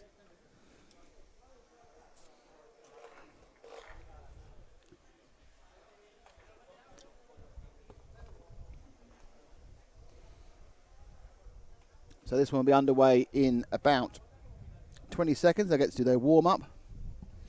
Now, the qualifier was interesting. We did think that the reigning European champion, Jan Rithesky, would run away with it all. He actually very easily TQ'd the first round. But then we had 3 TQs in a row by Alexander Duchette, the Frenchman. And then we had a TQ by Jimmy Madsen in car 4. And then we had a TQ by Tom Kragewski. So 4 out of 6 of these drivers have TQ'd around. Max Mackler wasn't far off either, and you kind of think that really Rithesky was making some kind of intimation that he was saving tyres, and he wasn't worried about qualifying, which is interesting. So has he saved a couple of set of new tyres? Everyone gets one set of new tyres for this. Has he saved another one? It's always tyre intrigue in the electric touring car race, because you have a set number of tyres and you have to use some of them twice, and the tyres are better the first time round. It's now turned into a very, very pleasant Saturday afternoon here in Spain. We are, of course, in Almusafers, which is near Valencia, by the way, which is my default where we are statement. And the cars line up on the grid. So it's Alexander Duchette from France in 1, Jan Rithesky from Germany in 2, Tom Kragowski from Germany in 3, Jim Madison from Great Britain in 4, Max Makler from Germany in 5, Andrea Valera from Italy in 6, Steve Ravel from France in 7, David Rebolo from Spain in 8, Carlos Fernandez Espinosa from Spain in 9, and Julien Juste from France is in 10 and bringing up the rear as we count down with 12 seconds to go for the Spec A final at the European Championships 2017, leg 1.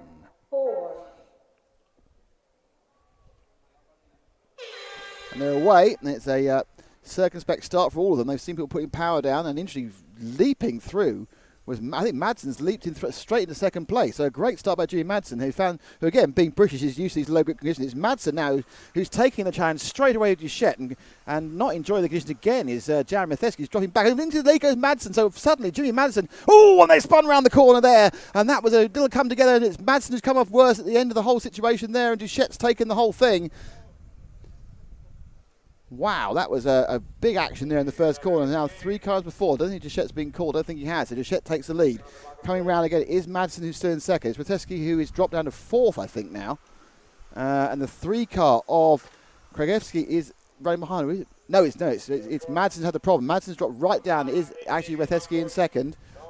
You see what happened on that? It was going so well for Jimmy at the start. He comes around and it's just in the bottom corner, and they just come together, and he spins him off. That was really bad luck indeed. He spun off at the end there on the Serpent Innovations replay. But it's Duchette now who's leading from a recovering Jan Rithesky. So we should be on the second and third, and indeed we are, because third place is Kragowski. So it's France from Germany, and Madsen's dropped down to 7th after, which is disappointing because he made a great start.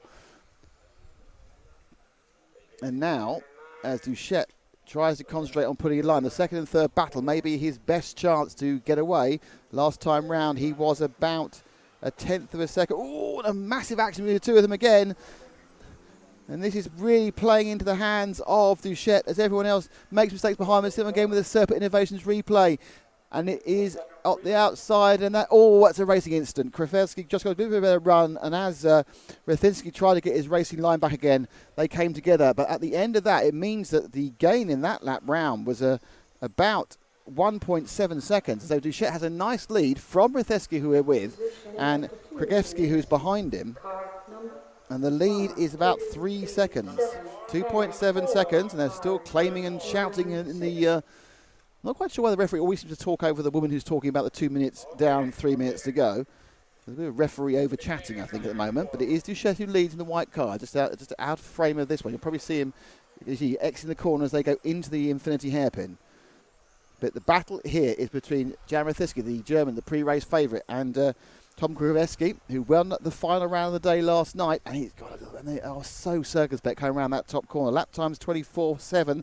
They're incredibly beautiful up the inside there, but then he makes a mistake and crashes off. Oh, it was all going so well. Let's see what happened there again, because he got the run, he got the drive, and it comes up, he's got the drive, but then he's in the wrong place, and both in the wrong place actually, and off the side.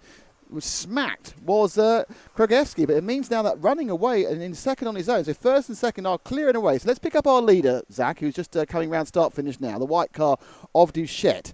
He has 2 minutes to go, 3 minutes down. Let's wait and see what comes there. But he has been helped massively by the battles behind him. He came off best after running around the end of the first lap when he came together with Jimmy Madsen, who's now still in the 7th place and mired down there despite doing some good running. Jarmuth, he now has some clear space to try and attack Duchette, but he is already 3 seconds behind him. And they come around another lap. That lap was a 24.4 for Duchette, and it was a 23.9, so a half-second gain. So Rathesky now is getting the hammer down. He's dropped back to second place, Zach, just behind the white car. He gained half a second in the last lap. He's got 1 minute 19 to go, and he needs to find, well, again, half a second a lap. Now, is Duchette closing down, but Rathesky's now, now he's in the open. Look at this. This is Rathesky really mastering the conditions, finding the grip where it probably doesn't need. It's 24.2, 23.9, 3/10 he gained that. He's going to need to get a bit more than that, but it does show that when he's not being attacked by other people, Rathesky still has a little bit of a run on this spectator now. He's made his minor mistake there. It's not going to help him coming off onto the main straight before he goes round the top sweeper. He's still running a reasonable speed with a minute left. 4 down. It's going to take a mistake, I think, by Duchette to give Rathesky a chance. That time round, 23.8. Great lap time. Best lap we've seen so far Yeah, Rathesky, that was noticeably slower that time round, and then he takes 2 bites in the infinity hairpin. So interestingly, his sudden surge towards the stop has literally stopped as soon as it started. And let's move forward to our leader again, Duchette, who's coming, the white car just coming round and in. He is going to be looking very much now for 1 lap more after this one, perhaps 1 lap in a bit. 17 to go. This should be his last lap. He might get another one, but Rathesky won't. So you're kind of saying that Duchette is looking like he's going to pick up a win. I shall try and talk to him, even though he's not the most versed in the English. He got a bit of it, and he comes across now, and he will finish the race, and that is going to be the win for Alexander Duchette. So he takes the first leg of the Spec A final. Rathesky now will looking to come into second place, and he does. And third place will be, don't walk off the rostrum, I'm pointing at him, I'm going to run after him. 7, 4, 5, 10, 8. Time is over.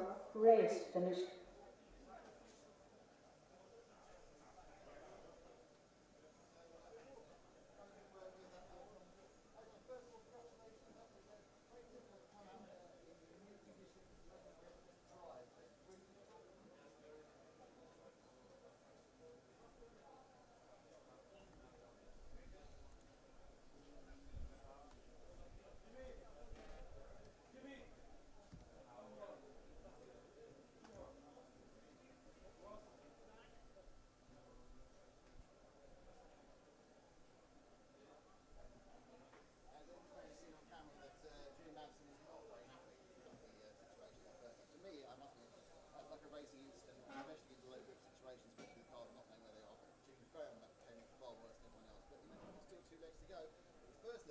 On of the spec race to Alexander Duchette.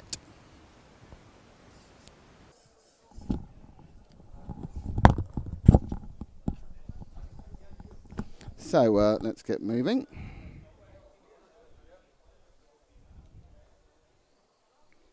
And the next environment. People say there's no sound. I think there is sound, Peter. I think it must be temporary. We are broadcasting sound. Oh, there wasn't any time for a few seconds, apparently. Oh, most of the interview, apparently. Okay. Was that not turned on? Oh, yeah. Oh, okay. Sorry about that. There is sound. It was just a slight mistake on the microphoning. It's fine. I don't press it. You're sitting there. I'm not going to press it, am I? It's fine. That should be on 3. It's fine. It wasn't you. It was that. It's fine. Sorry. We're okay. Okay. So sorry about that. The interview. Never mind. These things happen. He said it was very difficult conditions. He had exactly a new car with a new setup, and he was, it was one of those things where it wasn't working particularly well. But he's very pleased. But now he'll start another heat with another new car. So it's modified now.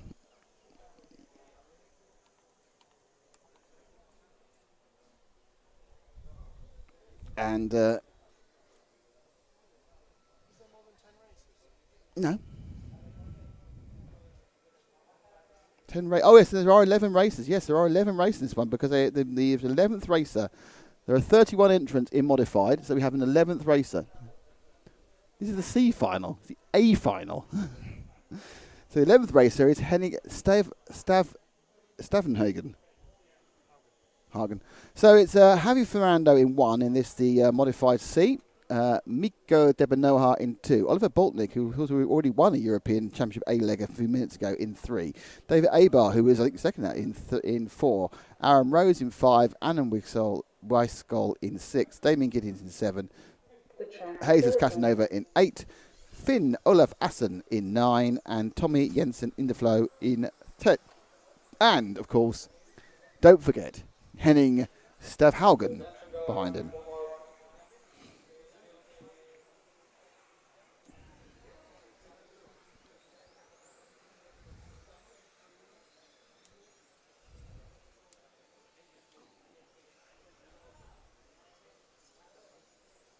One minute to the start.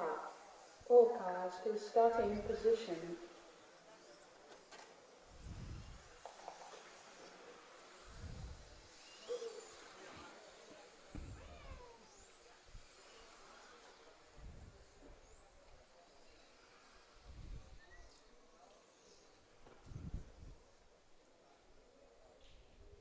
So they line up. And there'll be 11. Actually, I don't think Javi Ferrando's here. We don't appear to have a man in pole. 30 seconds. So our pole man. Oh no, here he comes. He's just late. He's late arriving to the party. The pole man's turned up late. Next time you start with us, okay? So it's the C final of modified. So we are 15 minutes away from the first modified A final. 9, 8, 7, 6, 5. 11 cars. Fernando is leading them off.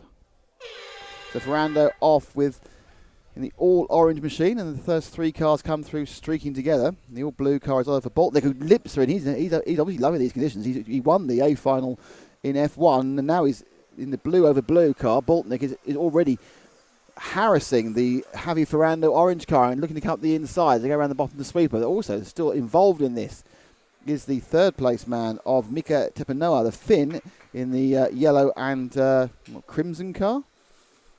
And into the lead goes Boltnick there. He's obviously just loving these slightly lower grip conditions and leaping through. Lap times around the 23.5 that time around. I think they're going to see. But Boltnick is streaking ahead. He's saying, hello, I'm Belgian. We get rain. I like tracks that aren't quite where they should be. And he's just making a mockery of this. And in fairness, Boltnick shouldn't be in the C final. He's a better driver. He's had a bad run.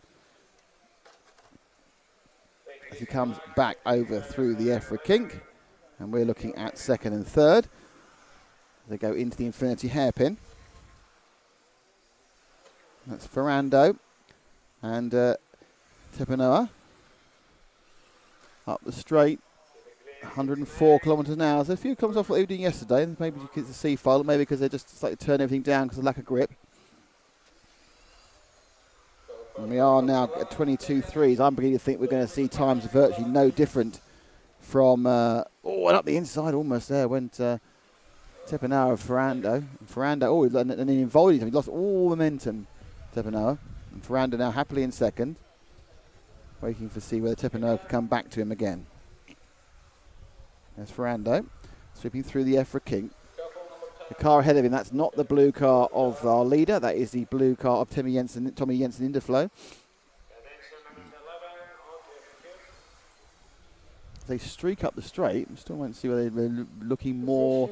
Yeah, still 4 or 5 clicks off what they were doing yesterday, so they're not getting quite all the drive down.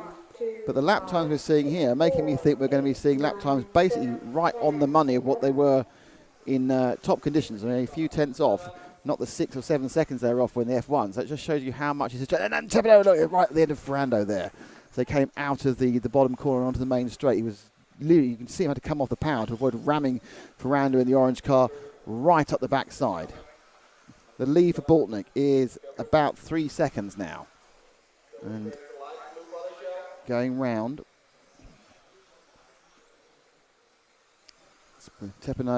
Mika Tepanoa in the yellow into red car is very much looking for a clean way round. The interesting thing is they're not carrying the speed into the front of the sweeper off the main straight. Rather than risking going in, they are braking a little bit harder into that entry level. Watch them again down the main straight.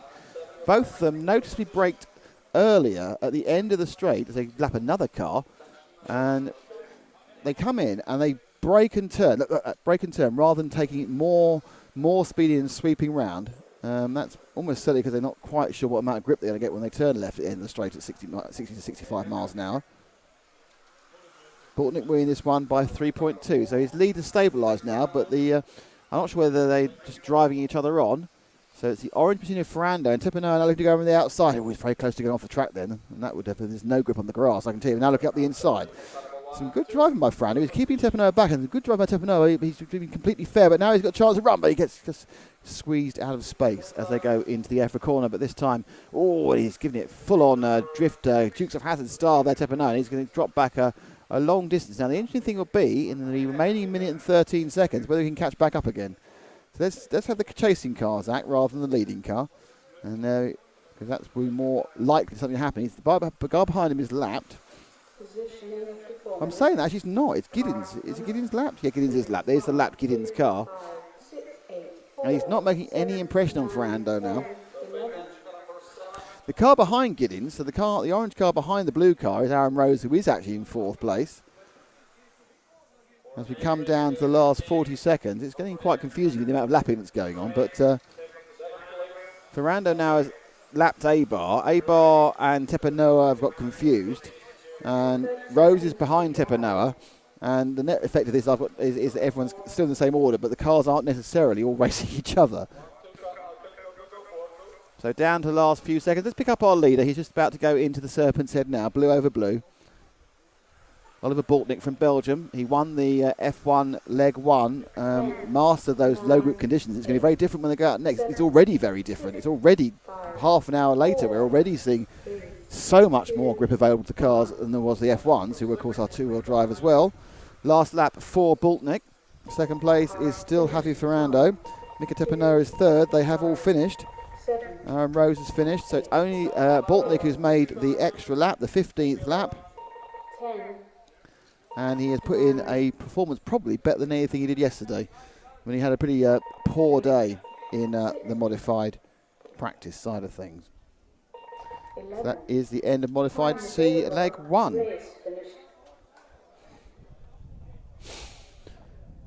So next up, the modified B. Just so you know, in between the rounds of finals, I think we have a 15-minute break. I'm not sure if the 15-minute break is still going to happen or not. My guess is probably.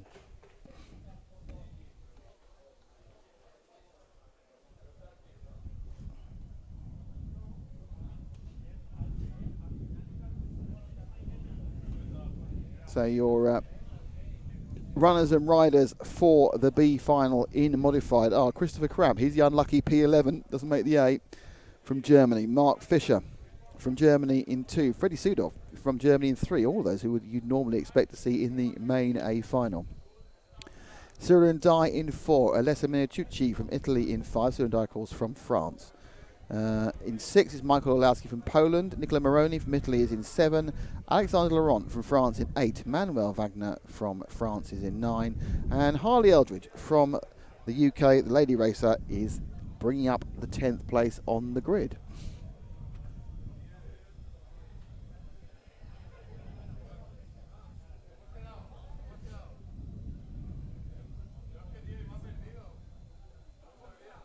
And the wind's picking up and moving around again, isn't it? Yes. It's idyllic now. There's very wispy, scant clouds in the sky. Our jumpers have gone away again? Jumpers have gone because it is maximum bueno weather now. Maximum bueno. It's gone from fully bueno to maximum bueno. I have more bueno in my weather. There could be a reduction in the levels of bueno if the wind picks up any further. But really, that would downgrade your bueno level. It would go to sort of 98% bueno. So, really? So yeah. So we're keeping an eye on those things. That's obviously going to affect the racers more than it is us, but we'll moan more than the racers. And that's saying something. I'm not sure we will, actually. Well, you know, we like... There has been some particularly, I thought, unnecessary moaning earlier. Yeah, yeah. But you wouldn't know it was raining an hour ago, You have had no idea. If you look at the track now, you go, oh, it's like it was before. It's just Spain, you'd think. But apparently the rain doesn't stay mainly in the plane, though. It also comes to Al-Musafis. One day, I think for the closing link of this broadcast... You're taking my piece of paper away. Just, you'll have had Al-Musafir stick in your head and you'll just reel it off and we'll be able to say it without laughing afterwards. I don't know about that. Yeah, well, there'll be a cheer. Barry from the locals. Barry mental blocks here, I can tell you for nothing. Good old Barry. So, B final modified about to go out, which means we're just 10 minutes away, or 8 minutes away from the A final modified. And that's set to be an event and a half. I'd say events and 3/4. Not the 2 full events? Well, there's 3 parts of it. 3/3. 8/11. 12/12. Christmas. I win. You do. Christmas always wins. So that's fine. You always lose. You I'll bring up concede. Hitler on a forum, and you always win if you can get back to Christmas. I'll concede to that, yeah. I forgot my stock response as well, so I failed massively. Well, you forgot what it is. What I'm supposed to do to win every single argument. Yes. I just say, you're a Christmas. And then I win. In a way, if winning is just annoying the heck out of someone. Generally, yeah. Hello, I'm very annoyed. Annoying. That's debatable. or accurate, one of the three. So B final about to get underway. The cars are trolling up to the front of the grid. We will have Chris Krapp in 1, Mark Fisher in 2, Freddie Sudolph in 3, Cyril Ndai in 4, Alessa Minucci in 5, Michael Olowski in 6, Nicola Marone in 7, Alexander Laurent in 8, Manuel Verga in 9. Remember this. And 10 is that Harley Eldridge. Masks. Keep them in the middle. Here we go. The final. There's 12 seconds. Oh, they stopped it. So it was a very long second, that 12th second. I think it was a little bit of a glitchy. 7 seconds. And they're away, and it's a good start by Christopher Krapp. Not so good from Fisher. Got a bit of a wobble off the line, but he's made that back up again. They seem to have gone off in line, because certainly in third is Sudolph. And right away, we have a battle now for first. And Fisher hits him, and they all hit each other, and that's all gone a little bit wrong, because Fisher's now absolutely dead last and upside down. And into second place has gone car 4 of Cyril Ndai. And let's see that one again. With the Serpent Innovations replay, Fisher comes up aggressive there, and a bit unlucky to get hit by Sudolph. So, is still with our pole man, Christopher. That is taking percentages of each colours. Let's be with second and third, Zach. And that is the green machine of Cyril Ndai, who's 40, just coming up to cut the end of the first minute now. Not quite yet. So Sudolph looking for a way round by Krapp, and Krapp's dropped right back out. So it's 1, 2 and 3 now together. So that car re-emerging from a problem on the right-hand side. Now it's a battle for the lead between Ndai and Sudolph, with Christopher Krapp joining from the rear. And the 1, 2, 3 spin round the Serpent's head together. They're going around the bottom corner onto the main straight, and they are that close together after a minute and a half of running, with 3.5 to go in the B final here in Spain. And Ndai, and in fact, it's interesting. Christopher Krapp going up the inside. Oh, that's amazing. He did a 316, carried on going. That is the point. There is a general lack of grip, so these things are spinning, but they are managing to find some oomph. But interesting, that was dropped him back. And now 1 and 2, we can see Cyril Ndai, our leader, as he comes in, and you can probably see just catching up there. Yeah, it's Sudolph now. Now he's been freed from the attentions of Christopher Krapp. He's now really beginning to push hard to get up to our leader. So Ndai, the Frenchman, now is trying to run a more blocking line to try and prevent Sudolph getting a run on him. They both hit the straight, a little bit extra kick from Ndai, but Sudolph seems to be a little bit better on the corner exit there. And Sudolph just looking around. Ndai looking at the inside of the EFRA kink. And now what's happening now is Ndai's defensive driving is actually allowing Christopher Krapp to bridge Krapp back. Now we've got 1, 2 and 3 together. Actually, Ndai was slightly wide, and Sudolph got a great run up the straight there. Takes him on the straight with a superb power drive. You can see Ndai had a problem as he just didn't get the car lined up correctly as he came out of the main straight. And now he's got problems with Christopher Krapp as well. But let's see if we can see that pass for the lead in a second. But we're going to... Oh, and Ndai's made a mistake, and he's out of the whole thing now. He just rolled out of the whole thing. He's rolled back to third. But let's see where Sudolph got past. He just really got much better drive. Christopher Krapp now is in second. Let's watch that one again with the Serpent Innovation replay. Look at it, just picked up the drive. What happened was Ndai kind of had a position coming out of the bottom corner where he just had to come off the power and didn't get the drive. Now, let's sit with our second player. And we are there with Christopher Krapp, who obviously drove off the track after about a minute and a half. We've got plenty of time. Gain Krapp. But Krapp obviously needs to gain more than the 10 in the main straight and round the top. More twisty. Need to, and Krapp was very good through the EFRA corner then. That time round, loss of 800ths of a second. So they are now maxed off, but he can't do anything about it. Now. 4, 8, 9.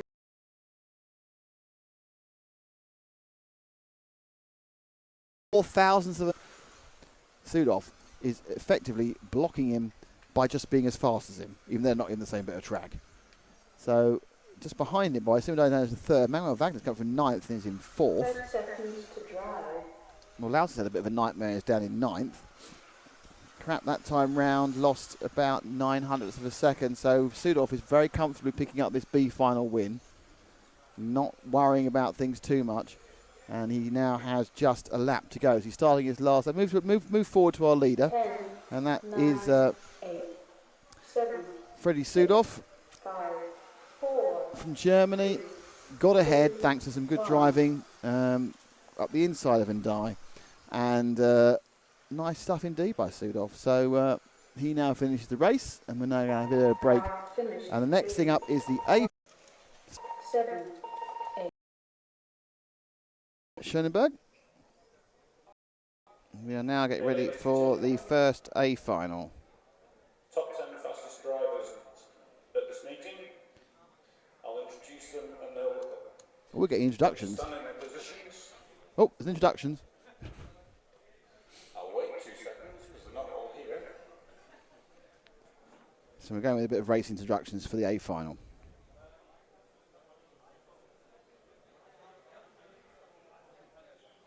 Before we start the A final, everyone's going to get introduced from the crowd. Not from everywhere, isn't it, the crowd? Okay, drivers. It's exciting, isn't it? We didn't know what's going to happen. Oh, I did. Did I you? shouldn't have passed it on. I should have passed it on. Because normally happens after heat 2, doesn't it? Not heat That's 1. what I said. But he's still doing heat 2 for grid photos. Oh, right, okay. That's better. Round of applause, please, folks. But he does it in. He says he does it now so that they can choose their spots. Ah, I see. So they're choosing their spots by being introducing. Yeah. So Bruno Coelho in 2. In Mark Reinhardt from Germany. so Mark will be number 3. And there's Mark joining us now. Alexander Hagberg from Sweden. And there's Alex. Oh, you pressed it. Oh, did you? Yeah, I thought you wouldn't press it. Well, you're not standing there, won't press it, obviously. Well, I was going to frame the shot and everything, and then now we're just looking at a guy's shoulder. That's because you haven't moved it since I pressed it. Yeah, because now I'm on strike. How would I tell the difference? 7th place, Elliot Harper. This is kind of reducing my chance of actually reading out the grid here. 8th place, David Perez from Spain. I will read out the grid in a minute, but you're probably hearing it anyway. 9th place, Thomas Vigneron from France. Taylor Charlie, number 10 is Loic Jasmine from France. Why is it taking so long to turn on the camera? You're the timekeeper. He's cleaning the lens. We can actually watch him cleaning the lens if we wanted. Oh, and he's sorting out the bag. Do you want to see his hair? No. No. It's not concerned it's taking that long, that's all. No, it's fine. Because no one's turned that camera on, that's what I'm thinking.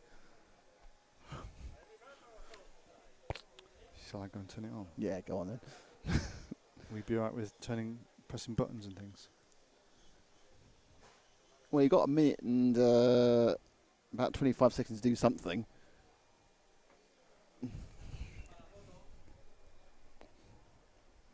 I think that's whether you think that would get on the camera or go into the other one. It's going to be interesting, isn't it? There's a minute and a half anyway.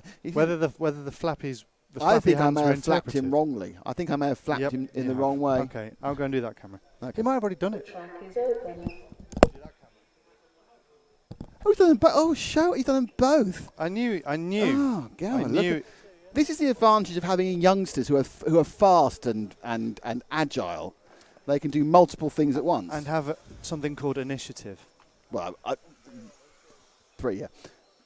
You need to press record on that one as well in a minute. Oh, that one there.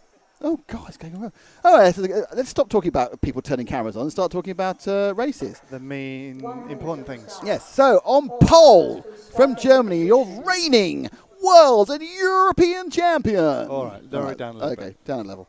Is Ronald Volker. Starting behind him is Bruno Coelho from Portugal in 2. Mark Reinhardt will start 3, the multiple European world champion. In 4, Alexander Hagberg, who won the European Championship 2 years ago. Vladimir Kotoven from Finland is in 5. Victor Vilk managed to get himself 6th, which seemed unlikely after a very bad first day of practice in qualifying. In 7, Elliot Harper. David Perez is in 8th. Thomas Vigneron is in 9. And Loic Jasmine is in 10th. And we're getting ready to go. For the start, thank you.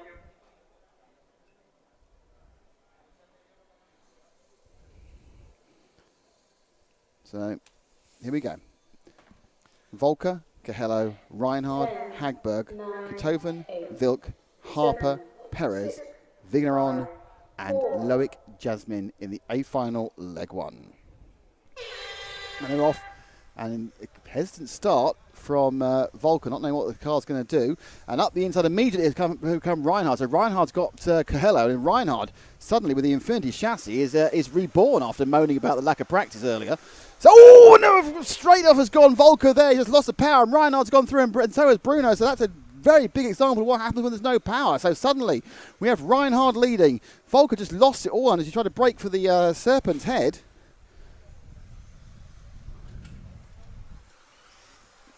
As he comes in, and it's now Reinhard from Coelho, from, see that one again, wherever Volker comes in and just spins it round. Just didn't break at all on the Serpent replay. So they are now, the battle is all about second place, as Reinhard now has called out a 1.6 second lead, and it's Coelho from Volker, the white car of Coelho, the blue and the wasp-side Sting of Volker. But Coelho now is putting a bit of power down. Behind him, it's Alexander Hagberg in fourth and Vladimir Kotovin in fifth. But it's very much a battle for second. You've got to say that that time round again, it was slightly quicker from Reinhard. So Reinhard's picked another tenth of a second up. And Volker's just not enjoying these conditions at all. He's spun right out of there, and I wouldn't be at all surprised he parks this thing up in a minute. So it's Volker from Coelho. Sorry, it's Reinhard from Coelho. Let's drop back to third, which is the green car of Hagberg. It's actually the first time running his actual proper race colours with the white and the green, not the plain rattle can green. He's under pressure from Kotovin. There's been another accident behind him, which I think may have taken Volker out. No, took out the 8 car of David Perez, and he's had enough now, I think. So a couple of cars are already pulling in and saying that's it. But leading still is Mark Reinhard, and he's gaining every single lap on Coelho. He loves these low grip conditions. And behind him, Hagberg, behind him Kotovin, and you're going to start seeing Volker coming into the frame as well, and also Harper. So Harper, who obviously is British and therefore is only used to low grip conditions and weather, as we are now just 2 minutes down, 3 minutes to go almost.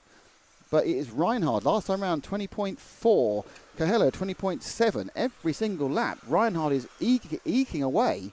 And it's not the first time he's managed to win a leg of a final from a surprising, but he just had the lead off the loan with the Infinity chassis.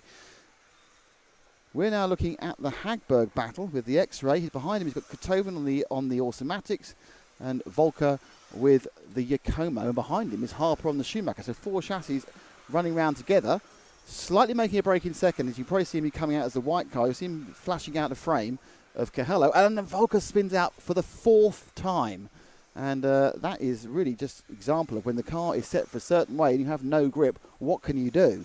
So that rain, and I think actually what's happening now is I get the impression that Coelho is just beginning to ease back towards Reinhard with 2 minutes to go.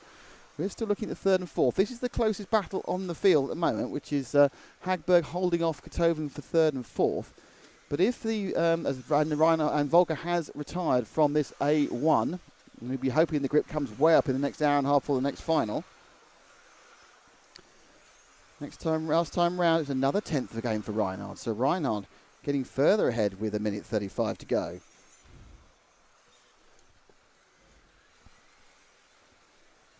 So they come round, it's Kotovin. Yeah, you need to move forward to the green car. And they are actually now, reverse of what I was saying, I actually believe that Hagberg now is getting a little bit closer to Coelho. In fact, last time round, he gained 2 tenths, but the story of this is really the first 2 or 3 laps where Reinhard made a great start and leapt into the lead, and Volker just couldn't hold it. Just couldn't hold it. So let's move forward 1 car to the white car of Coelho. With 1 minute to go, he is about 2.5 seconds behind as he comes into the Montec section. And really, the only thing that's going to prevent him from get Coelho over win is if he actually manages to catch up Reinhard. But Reinhard is going to have to make a mistake because he's just looked fantastic. And if you look now at Coelho as he comes round the corner, moves forward. Car looks great, but it's too late. And let's move forward to our leader, who's going on the EFRA kink now.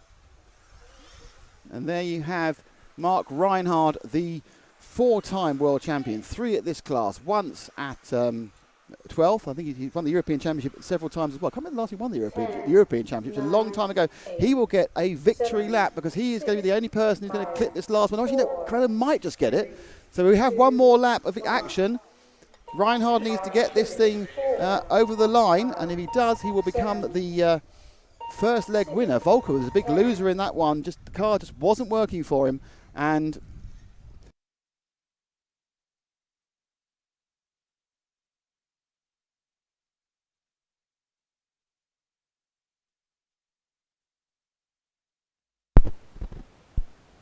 cross to Time is over. Race finished.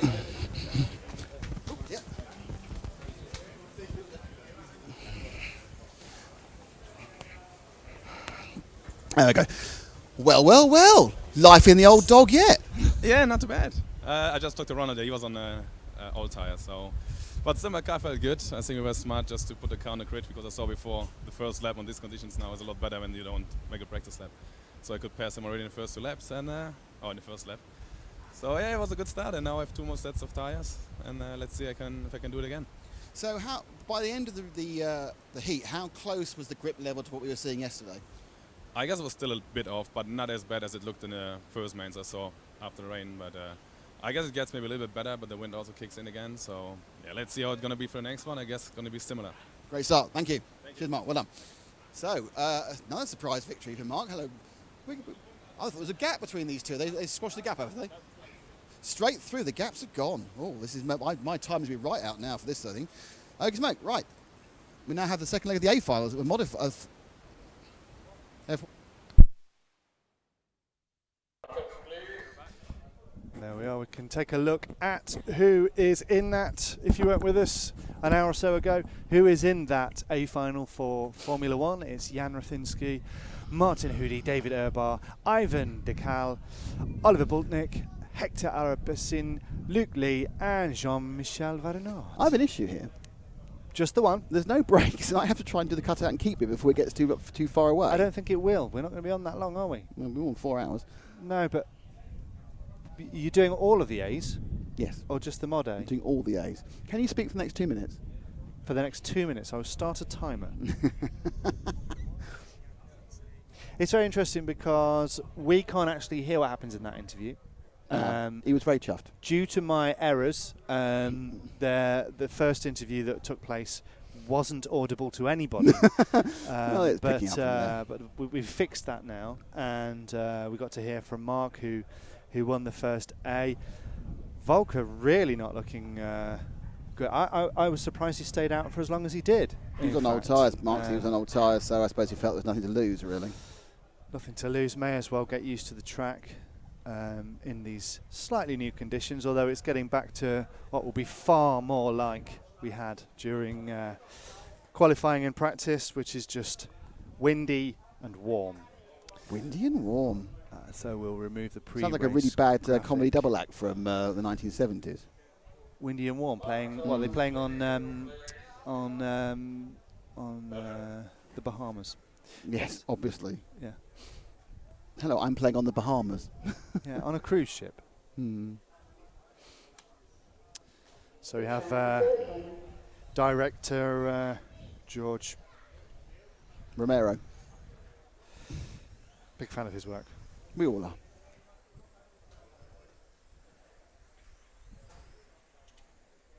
This is a fantastic opportunity for us to thank Infinity.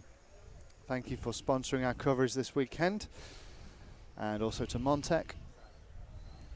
Infinity won the first A final. Congratulations to them. And Montec are also on the body of Bruno, which is good. And also thank you to EFRA. This is finals day. We have 3 different classes, 3 different European Championships taking place today, and this is the Formula One final. This is the halfway point. This could decide the championship. It could be won with best out of 2. It may go to 3 finals. We will see. But they're lining up now on the grid with Jan on pole, Martin Hoody behind him, teammate and team boss, David Urbar behind him, Ivan Decal, Oliver Bultnick, Hector Arabessin, Luc Lee and Jean-Michel Varenard. So they're getting ready to go. It was, of course, a win for Boltnik last time round, and they're away. And again, another circumspect start from Rathesky, who had a bit. Oh, Abar has a problem. So the interesting thing is that obviously Boltnik is starting a long way back, and this time with a lot more grippers. Should be. Oh, and Boltnik's upside down, so that's his chance of a double win gone on this one, I think. And it is more, as we expected, Rathesky from Hoodie. Both of them have effectively throwaways from the first round because they were nowhere. But obviously with the grip now getting a little bit more like it should be, they can actually race properly. David Abar already out of the race and skulking off the rostrum. And skulking back on the rostrum again with a smile because obviously the car's going. Well, but he's not allowed to skulk off the rostrum because it's still going on. So there's some skulking and rostruming going on, but David Abar is still there sitting and watching the race. So Rathesky, the German, leads from Martin Hoodie from Slovakia. It's the orangey-white car against the white and blue. So Hoodie is not really who was designing this car, because both his first two cars are X-Rays. Hasn't had an awful lot of experience of racing them. His first time he actually raced the car in anger was at this meeting. This is only about 6-7 running. Had a horrible time when it was damp earlier, but already the grip has picked up, and they are doing lap times 4 seconds faster than leg 1. But going even faster is Jan Rathesky. He's dropped back to second because Jan's a long way away. This has a bit of a processional quality about it already. Boltnik, our winner from the first leg, is in 5th. He's in 6th, actually. He's dropped to 6th. And then Hoodie, who is about a second a lap slower than Rathesky, still in second, but it is looking a bit like a Jan benefit at the moment.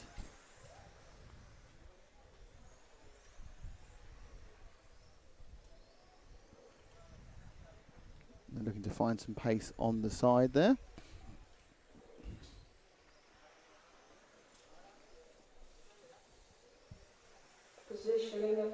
So 2 minutes down, and in contrary to the very exciting finals we've had so far, this one's not doing it. Let's drop back to third, which I think is Luke Lee and Ivan de la Cala fighting, the all yellow and the yellow and the all pink car. Luke Lee is the yellow car, the all pink car is the Cala, the third and fourth battle. Just first and second are in different postcodes from each other and a different postcode from these two cars as they go into the Montec section now.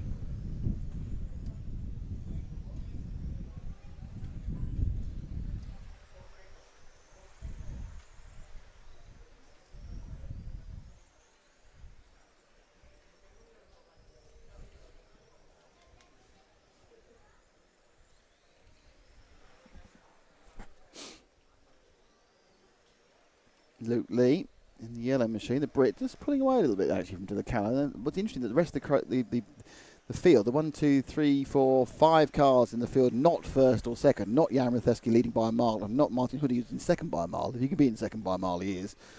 As de Cala gets past Luke Lee on that complex. Behind him now, Boltnik in 5th, and in 6th place is Jean-Michel Vachenard. They run round. It's interesting how we got 5 cars together. Unfortunately, they're not involved in the lead. And Rathesky is about a second a lap faster than anybody else on the track. Boltnik in the dry is actually the fastest person out there, apart from Rathesky, shall I say.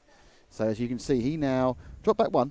And that is Luke Lee, who's got Boltnik, the winner of the first leg, beginning to eat into his advantage.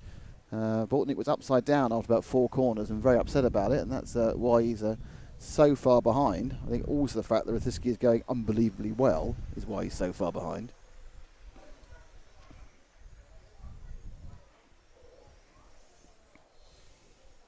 One minute to drive. So a minute to go. Up to 4 minutes. Car number 1, 2, 4, 7, 5, 8, 6, 3. Oh, and a hop up there, and Luke Lee looking into a bit of curve, and Boltnik takes him, and they kind of come together. Not sure whether that was bad or whether he said he got. I'm not sure whether 5 got a warning then, or which is Boltnik, or whether he just, they said be careful. Rathesky now is leading by about a fortnight, I think. I think it's might be a fortnight, might only be a week he's leading by. In second place, Martin Hoodie is leading by, he's 8 seconds behind the leader, but he's 5 seconds ahead of third place, even de Calais. Behind them is Boltnik, who we're with, in 4th place, and 5th place Luke Lee, who's the yellow car. There's 15 seconds to go. would look at the others, but it doesn't seem much of a point. Boltnick looks like he's going to run through in fourth. The Calais kind of looking to just throw it up the inside of Boltnick. Can he get it on the last corner? No. Oh dear. So it's Rithitsky. We can pick up with our leader. He just came around the corner there into the infield. That is Rithitsky coming through for the end. And let's see if we can grab a word with Jan.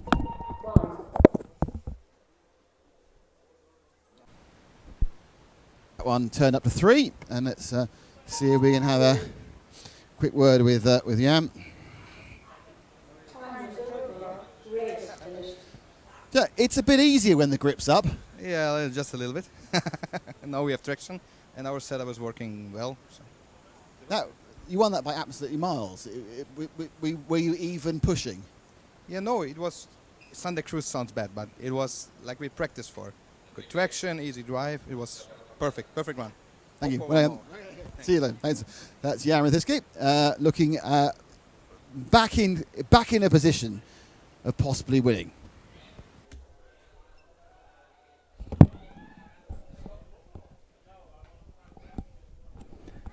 So, okay, now I have to try and do some more work on this thing. So, Spec final. This is the C final.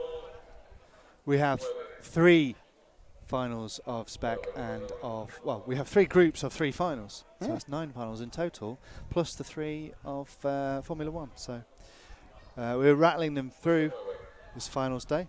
Beautiful Saturday. It is lovely. Here in Almasafis.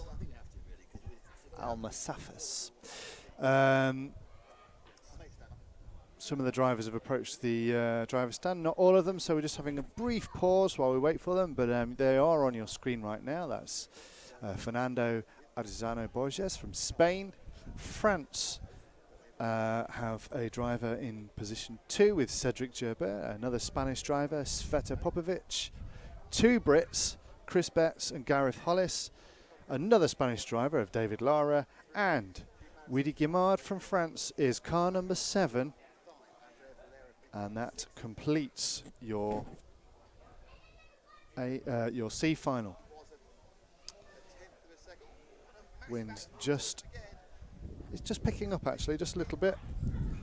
We were rumoured to have more rain during the day, but I don't think we're going to get much more rain. I think we're probably done for rain now. It does look, the sky looks very clear, not much grey cloud at all. So that's good news. Thank you to Infinity for sponsoring our coverage here in Spain, and Montec. And of course EFRA. This is the 1/10th Electric ISTC Touring Car European Championships. 3 European Championships taking place today. Formula 1, Spec Touring Car and Modified Touring Car. And we've had 2 of the Formula 1 finals take place, and that did not provide us with a winner. Nobody has been able to win 2. The favourite, I would say, Jan Rithitsky, didn't make the first final. He didn't finish on top. That was Oliver Boltnick taking the first leg, but Jan did in fact take the second leg. The grip much more to his liking, and he very much dominated in a fashion that he would like, but was slightly boring to us because he pretty much ran away with it. Slightly boring to us. Yes. It was quite boring to us, in fairness. So what we're hoping for is no more boring finals, please. No more boring finals. Just rip-roaring action, chaos. I'd like some chaos, please. Can I book some chaos for 11:30? All cars will start in position. So a minute away from the C final. This is good. I'm going to cut out and keep all these finals, and I haven't actually managed to go to the toilet either. Yeah, exactly, Zag. That look exactly. No lunch, no toilet. This weather's a nightmare. The thing is, I don't think we're going to be on 4 hours from now, are we? I just want to cut out one more, and I'll be happy with the others. 30 seconds to start. I've done the first A final for F1, and the first final for Spec. I just want to do the first final for Mod, and then we won't be on 4 hours after that, no. Good.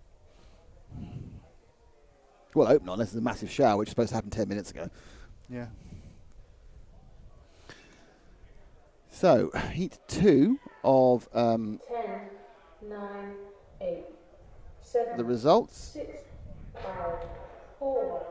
Our winner last time was the pole man, Fernando Boygs, and he's often running away. So he wins this again. He will become the C final winner. Cedric Gebert in second. They've the car's massively up in the air. They're not going to know that one. You're kind of like, how high can I go? So it is Boygs from Gebert. Gebert last time was in sixth. David Lara is third, or was it the last time round. So 1 and 2 now, a little bit more interesting than last time. Looks like Cedric Gebert is quite happy with the amount of grip he's got.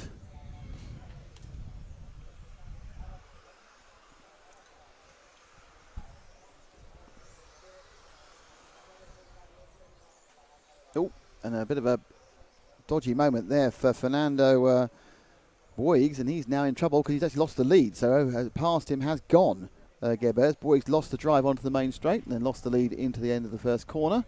Well, it's not the first corner, it's the end of the straight. It's actually not the first. Oh, and now it's changed again. And there was a bit of a kiss and a bump, and the net result of that is the car 6 is shot into second place. The 6 machine of David Lara. So Lara now is going to take the fight to Fernando Boyg. Or not there. He lost quite a bit of huge amounts. Oh, because he made a mistake. So literally you cannot look at the time history of this one because suddenly everything goes horribly wrong. So now we have car 7 of Woody Guimard, who had an absolute nightmare. It was a bottom qualifier as all, but he was actually second in the last one. So Guimard now is looking to take the effort to Boygs.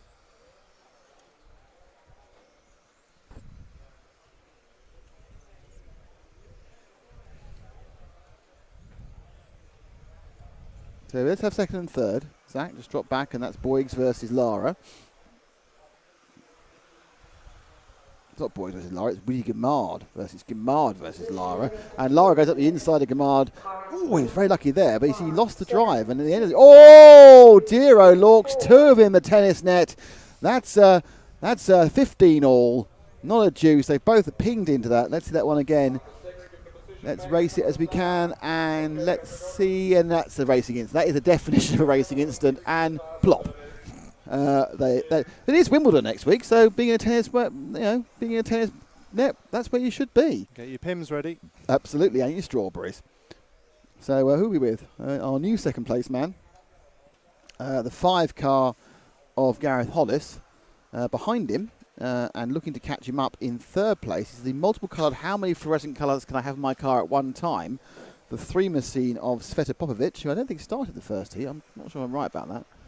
So Popovic is now having a go at Hollis with 2 minutes to go.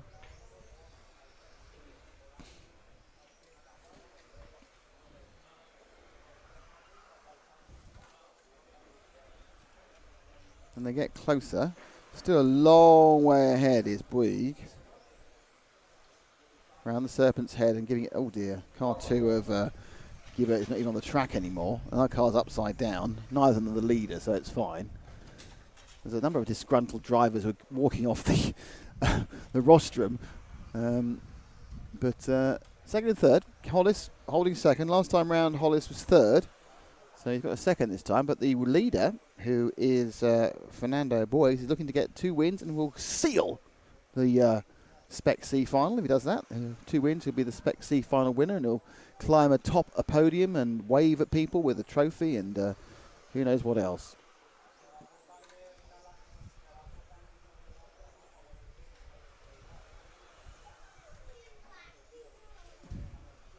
One minute to drive.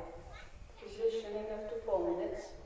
Car number 1, 5, 3, 7, 2, 4, 6. So there's a conversation going on with Chris and Mark Reinhard, the winner, and there's a kind of a consternation conversation going on down below. I'm sorry I've lost interest in the C final spec, but there's something happening. I don't know, Ronald's there in the background.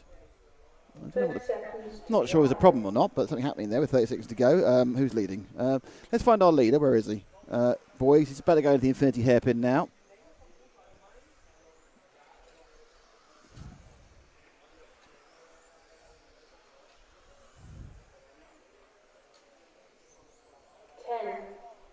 No idea what's going on.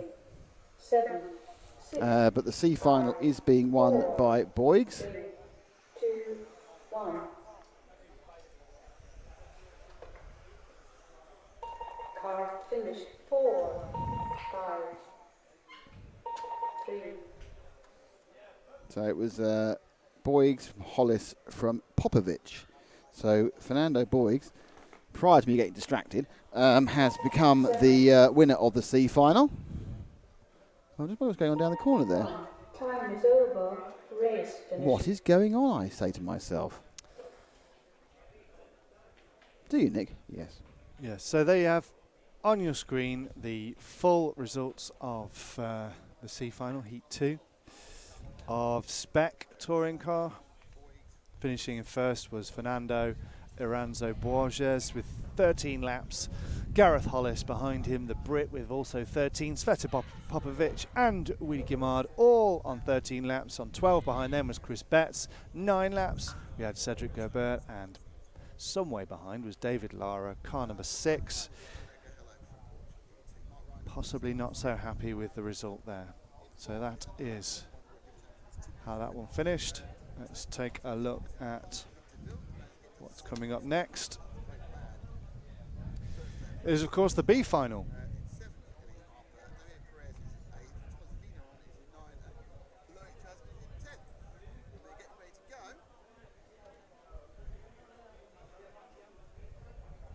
There we have the B final leg 2. And a full complement of racers in the B final. We just had 8 in the previous one, but we have 10 cars on the track. Fabien Valentin, who has corrected Nick's pronunciation on 3 separate occasions this weekend, and he still proceeds to pronounce it wrong.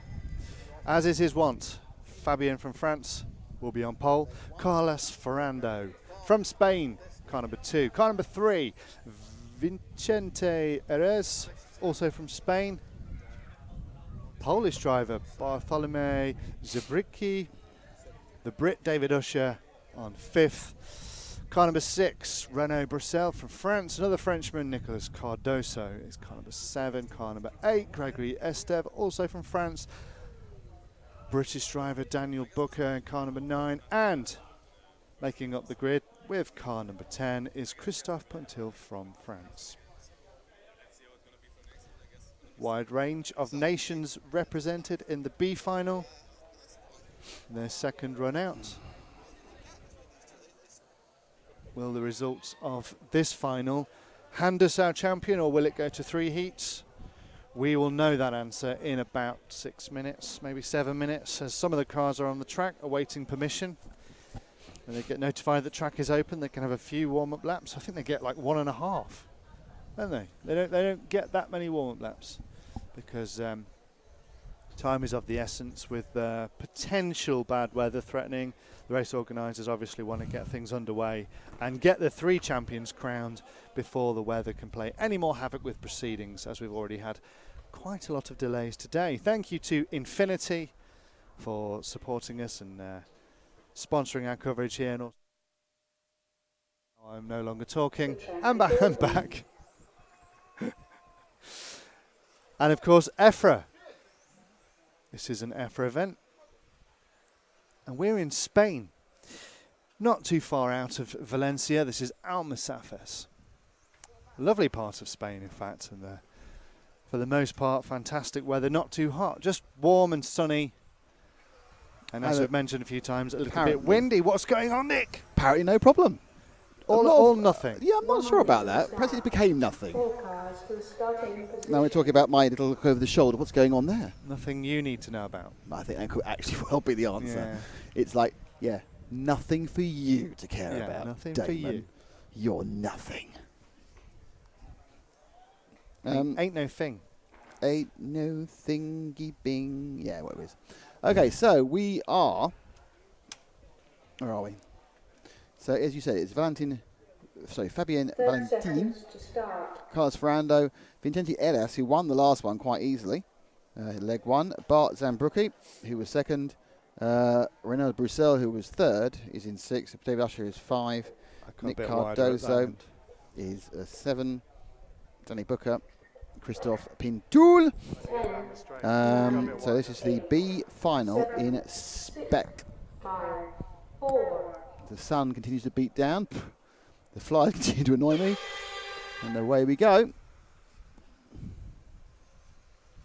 And a good start from the Frenchman, Valentin.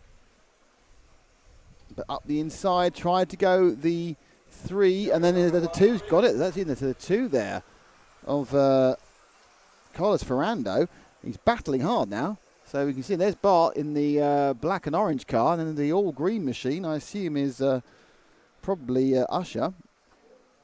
But there's all together. 5, 6 cars are absolutely nailed together. And into the leader's gone the 2. And our leader, car 1's dropped out. So it's now in leading. It's the all white 2. Oh, a little door handling there from Vincenti. Then look at it again. And Vincenti Edas really has some speed here. He's looking to get the lead again from the 2 of Ferrando. And it is now, I think, Eras has got himself back in the lead again. Bart Zambrucki is second in the orange into black car. Valentin not having a lot of luck on these ones. And it is 3 from 4 again. These are our first and second in the first leg. So to heck with the qualifying position. And streaking through has come the 8 machine of Gregory Esteve from France into 3rd place. And upside down again is our pole man. It's a nightmare so far. Let's look at this again, see what's going on with this Serpent Innovations replay. A lot of door handling, wasn't there? Just skidded him off. Wow. A lot of door handling. But Esteve leading. Zambrucki second. Drop back to our 3rd place man. I think he's the man on the move. The 8 car. And it's quite a pretty car as well. White into yellow into kind of a pink stripiness. And that's Gregory Esteve of France. Eventually Eres leading this one again. He's come through after a difficult start. Zambrucki second again after a kind of more consistent start. But it's our 3rd place man we're looking at the moment. He goes into the Montec section. Leaps round. The car's looking a little bit... I think the body's not quite as low as some of the others to the ground. At the front.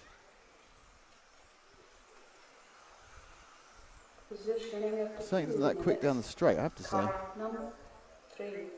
And he's actually was making progress forward, and now he's not. So, with 2 minutes to go, sorry, 2 minutes gone. It's kind of got very static. 23.6, 23.6, 23.2. Yeah. He actually lost space, Esteve, there. So the first, second... it is noticeable. I think the second place... Move forward 1 car to Bartholomew Zambrucki, because he does look like he's getting close to Eres, sorry. And in fact, that time round, he actually gained nothing. But it looked like he was getting closer, so that's good enough for me. As the sun goes out, it goes behind a cloud for a while, and that will cool the track down very quickly. Still drying now, and I think we are getting pretty close to where we were in grip levels. I think it's still probably a little bit off. And we do know that obviously with the modified A files coming up in about 40 minutes or 35 minutes that Volker had a nightmare. We'll be looking to run new tyres and get some grip.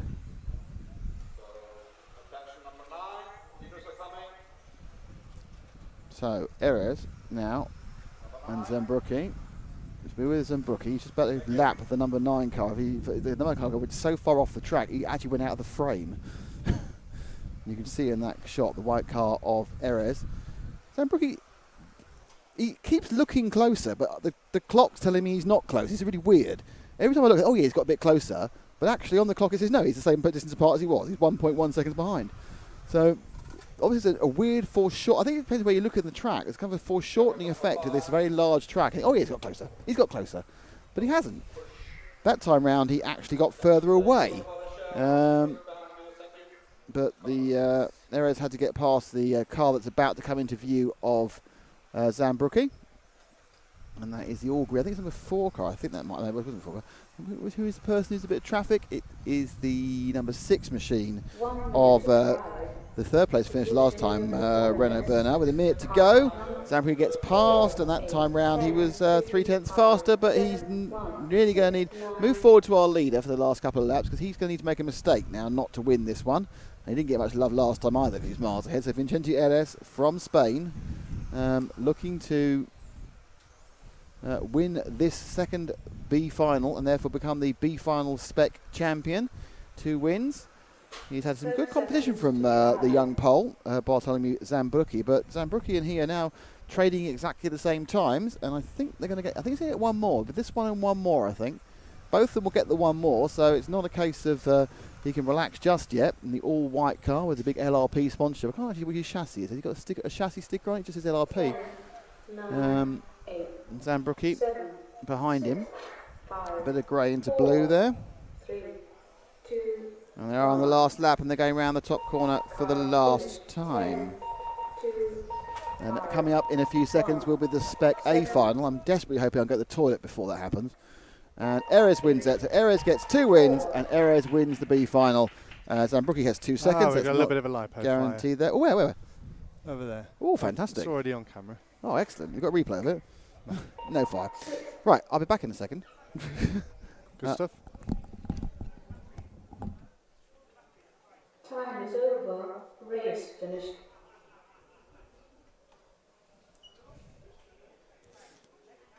Not the most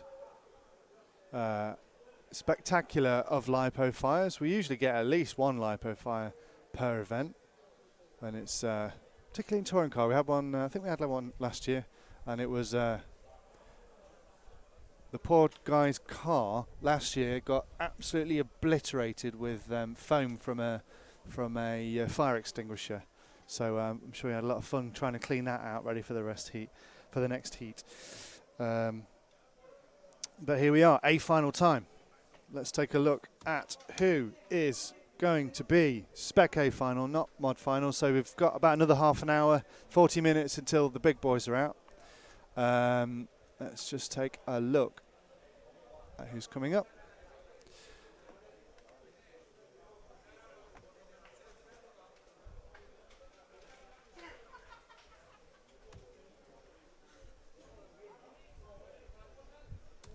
So there we go. Spec A final leg 2. We could have a Spec A European Championship champion in about 7 minutes. We could have that. That would require that individual to win the first and second. But out there we have Alexandre Duchette from France, Jan Rafinski from Germany, another German Tom Gragewski, and then Jimmy Madison from Great Britain, slightly perturbed after the first... he was upset. He wasn't happy, was he? He felt he'd been taken out by this shit, but I would say when he watched that back, he's going to see that was just a racing incident. Car number 5, Max Mackler from Germany, Andrea Villero from Italy, France's Steve Favrel will be in car number 7. Car number 8, David Rabollo from Spain. Number 9 on the grid will be Carlos Fernandez Espinosa. And in the 0 car, propping up the grid, completing your runners and riders, is the Frenchman Julien Jost. So just to remind you, as Matt rightly said, the winner last time out in the leg 1 was Alexander Duchette.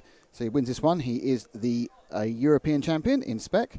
Jan Ratheski, the reigning champion, came in second at the end after a difficult start. Third was Tom Kragewski. Steve Favrel was 4th. Hugh Madsen in 5th after looking brilliant at the start of the race.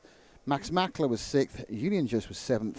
David Rebello was 8th. And Carlos Fernandez Espinosa was 9th. Now, the interesting thing is that Ratheski, who looked dreadful in the first F1, got his mojo back, didn't he? Yeah. And was quite good. He wasn't that keen on the lack of grip, was he? And now he got the grip back on this one as well. Even though he's starting second, even though Duchette's done particularly well, I still have a feeling that Tonight's going to be a good night. That Ratheski is the favourite. But you, obviously Jimmy Madsen as well. No, the favourite for the race, not favourite personally. No, I know, but for the race, you've got to expect Jimmy to do something as well, surely. Well, I think he had a perfect storm of British levels of grip. Yeah, true.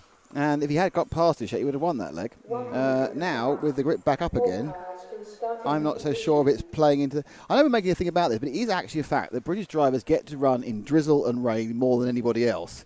So you get used to knowing what to do with the car when the grip disappears when it should have been there earlier. When it comes to running in super duper duper duper fabulous grip, well, there's a lot of drivers who get to do that all the time. With about 40 seconds from the start of the second A final for Spec, the European Championships, the Alexander Duchette, who is in pole position. He knows he'll become a European champion in just 5.5 minutes' time. Jan Rethesky is second.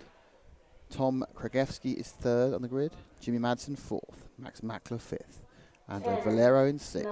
Steve Ravel, the young Frenchman, in seventh. Dave Ribeiro in eighth. Carlos Fernandez in 9. And Julien Juste starts 10th for France. And away they go. And again, Rethesky not getting good drive off the line. And that's let Duchette with a nice lead as they run through the first corner. And Kragewski again looking up the inside of the EFRA turn. Now, really, at this point with Madsen as well, let's have second, third, and fourth as a focus because they're all second and third certainly as they're much closer. Duchette's made a great start. Now, really, Rethesky needs to get his head down because if he gets confused or upset by Kragewski, what's going to happen is that it's going to be a European Championship for the Frenchman, and Duchette will become a European champion because Rethesky needs to drive at him. And certainly the first couple, Kragewski gets so close to the back end. And these are both X-ray drivers. These are X-ray teammates. Tom and Jan, 2 and 3. Madsen coming in fourth. But what has happened is getting out and running at the front, very much so. Who's literally 2 seconds ahead, almost, or 1.5 seconds already. So Duchette that time round. Let's see if they got some pace with second, third, and fourth running together. Duchette came round that particular lap in 22.4. They're now running a pretty similar time, 22.5. It's really, as there's a big accident, doesn't matter. It's the back markers. But you can see there's all those three very similarly multicoloured cars. The one in the middle is mainly white, and that is Kragewski. Tom, then you've got Rethesky ahead of him and Madsen behind. X-ray, automatics, but out at the front, and we'll just remind you of this, is Duchette, the Frenchman. These three are where the battle is, and they've been joined by the orange 5 machine of Mac Mackler, as Madsen makes a minor mistake and drops off that. But last time round, Duchette gained another 0.4 of a second, so this is going to be a very tall order for Rethesky to get back. He's not actually got the pace in the car at the moment with these grip levels to get up to Duchette. And in many ways, if Kragewski's faster, he should let him go, because otherwise, and just hope the grip comes up for the final leg. He needs to start thinking about it tactically. Otherwise, the European Championship would be gone, and he does seem to be holding Tom up. And you would say that Jan is running, and you kind of think with 2 minutes down, that time round again, the gain was 0.6 of a second for Duchette. And Duchette's lead now, 2.8 seconds. And Kragewski, this defensive running by Jan is not actually tactically well thought out. If he feels the car's going to come to him as the grip comes up later in the day, you have to have someone taking the win off Duchette. And Kragewski makes a mistake and hits him, and that suddenly lets Madsen now. Madsen now fighting hard with Rethesky. So it's Madsen now in the other multiple coloured car they go with the white tail and the orange of Max Mackler's there. Just to remind you, out and away is Alexandre Duchette in the lead. But this is all going. Madsen position themselves outside, looking to switch back onto the inside at the top corner. Now looking to come up the inside as they move into the section. Nice driving by, and Madsen gets a beautiful move by Madsen there to get past Rethesky. Superb 4-corner overtake by Jimmy to take second place, but now he's got to try and stop that getting snapped right back by the German, who really hasn't got the pace you'd expect. So Duchette, let's see if we've got that overtake in a second again. Let's look at that with our SERP Innovation replay. He'd already set it up from 2 corners beforehand. Madsen then comes out, just cups of the nose, and great drive by Jan not to hit him. But that was a 4-corner overtake there, which you saw again with the SERP Innovation. But the fact is, and the problem is, there is a 5.5 second lead for Alexandre Duchette. He is 5.5 seconds ahead in his quest to be European champion. And Madsen, who now has got a lap speed that's a lot quicker than Rethesky, who's basically Rethesky's pace has disappeared. This change of track conditions has meant that Jan has no pace whatsoever, whereas Alexandre Duchette, who looked good from this sort of early morning yesterday, is just the man who's got the go in him. And Jimmy is having no problem in gapping Jan, but he's not getting anywhere near Alexandre Duchette with about a minute to go. Drop back for the third. We're on the third and fourth. Yeah, sorry. So it's Rethesky now who's trying to hold up Max Mackler. He's trying to hold Tom Kragewski. And Duchette extends his lead by a further 0.3 of a second. This is an absolute masterclass from Duchette. And nothing but the car now needs to catch fire not to win, or be hit by lightning, or both. Hit by lightning and then catch fire. It might not win the race. This trail of cars behind Rethesky, who's really just not got the pace at all to do anything with anything at the moment. It's really weird. He's just so quick earlier. He's just not liking these conditions. Madsen's pulled out a massive gap ahead. And with half a minute to go, I think we need to pick up our leader, who's about to go to the Infinity Hairpin now. That is the white car, the Frenchman. It's Alexandre Duchette, who is looking to claim his first European Championship in a 2-for-2 victory, which you can't really complain about. And I'll ask Zach to turn on the microphone as soon as he can, if it's not on already. So I'm going to try and grab him with 4 seconds to go. He's got one more lap to go, so it's a final lap, it's a victory lap, it's a European Championship lap because he's the only person on this last lap for Alexander Duchette. Madsen will be second, Leteski will be third, and it is going to be a European Championship for Alexander Duchette. Any second now, he just needs to come. Well, he's got it already, actually, in fairness, as he comes around the corner, and he is the European champion. And let's go to the, see if we can grab Alexander, who has won the whole thing. He's a French European champion. Alexander, congratulations, you are European champion. Yes, I'm so happy. Amazing for me. It seems that as the grip conditions have changed, your car just loves it. You're just streaking away from everyone else. In the first final, I drive with my old tire, and final 2, I drive with a new tire, and the grip height, and super good, and super happy. Great having you European champion. Congratulations, fantastic. Brilliant stuff, man. And that is your new European Spec champion, our first of 3 champions today. We won't see a champion, I think it's unlikely Ryan Hard's going to win the modified, but we will have a...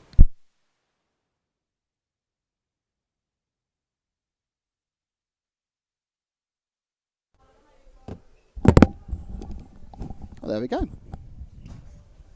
European champion #1 crowned. 2 more to go. Will we see one in just 3 races' time, or will we have to wait for the modified European champion?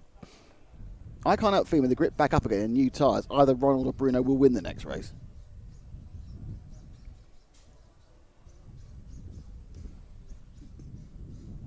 The next race? Next A final. The next day, all right, yeah. No, there's a C final first and then a B final.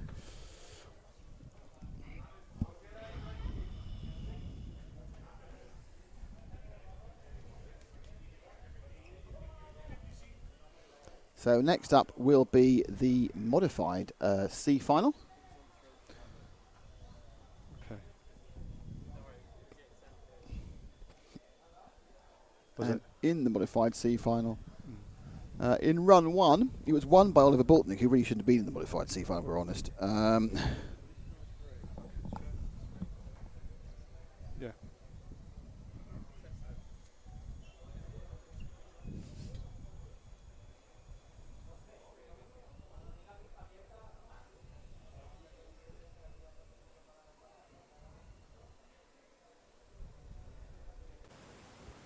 Test. Hello. Okay.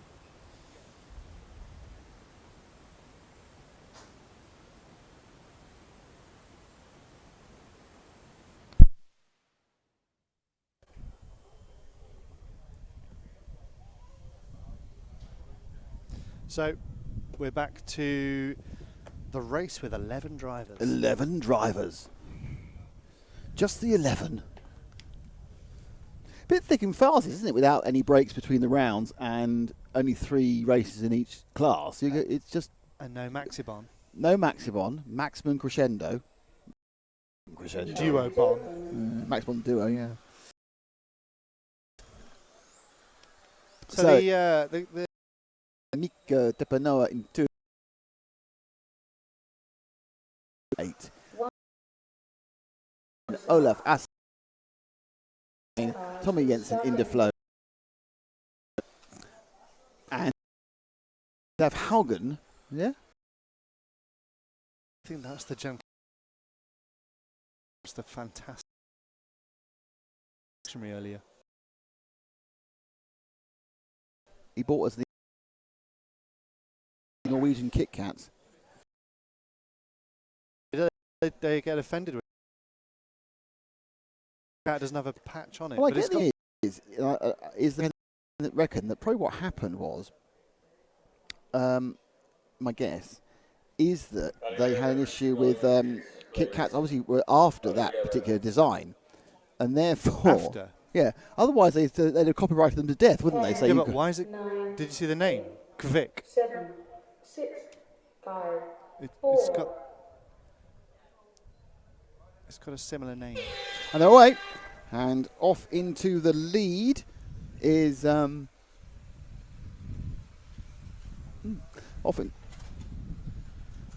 interesting. Off into the lead is weird things are happening. Sorry, on the computer. But leading now is the car 1 of Javi Fernando. Second is Oliver Bortnick, who's moved straight away to try and get a second win of the whole thing.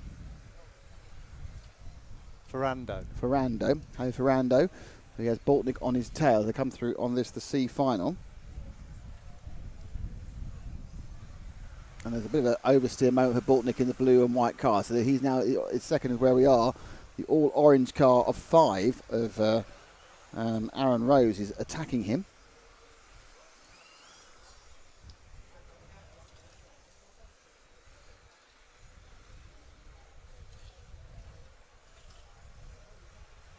Because Aaron, so it's Aaron Rose in. And Rose gets him as well. So Bortnick has a nightmare, and I think that car's broken. Yep, Bortnick's car is deceased, is no more. So we will not have a winner of this final because he won the last one, and it just stopped, turned itself off. We got that again. Do you want to just see? Yeah, go on then. Serpent replay. Let's have a look. Innovations. Just kind of caught the aftermath. Yeah, I'm not quite sure what happened. He kind of got spun round, and then the whole thing went horribly wrong, didn't it? Very strange. Not the best. No.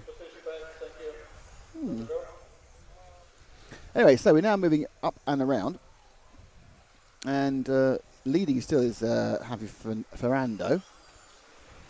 Not overly sure where he is in the track. Oh, there he is. He's already amongst the back markers. In second place, it's car 2 of Mika Tepamanoa again. And third is the David Abar machine. They're both trying to get past. I think that's maybe Tommy Jensen, I think, in the back markerage. Our leader has a lead of about 1.2 seconds.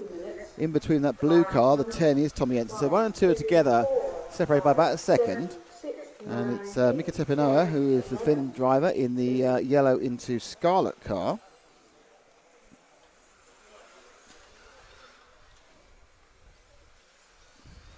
Oh, and that is a big one.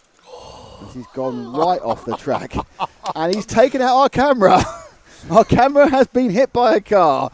We've waited for that for a long time. The camera has been hit by a car. And here it comes. And bop. And that's probably going to end up on the internet. Bang goes the... I think someone's picked our camera up, actually, haven't they? Did someone pick it up?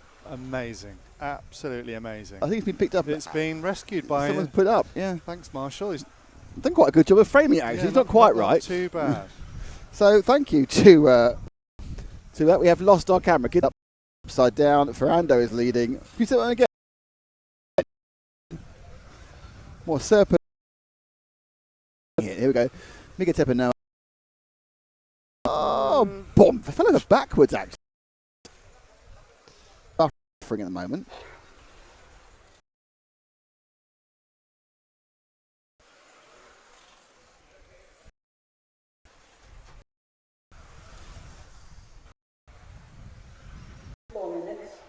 Car number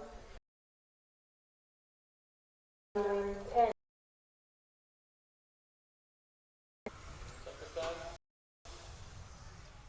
Do you want to see another serpent replay? Yeah, let's go for another serpent replay, shall we? Oh, that's fantastic. That's 1, 2, 3, 4, 5. That was Anna Riscol, I think, who did that. Pretty impressive stuff. 30 seconds. A bit of bad weather on the internet, so I apologise if you're having some buffering problems. I think there's just a little bit of issue I think in the uplink, but we hope we'll have that sorted out very soon for you.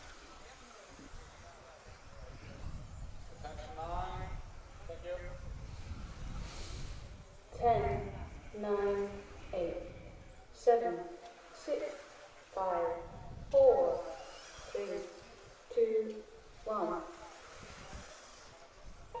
Car finished 9. So the winner of that one was Javi Fernando. As he comes in now, Javi Fernando will win this one. David Albar will be second. Aaron Rose will be third. Anna Wisco will be fourth. Mika Tepanoa will be fifth.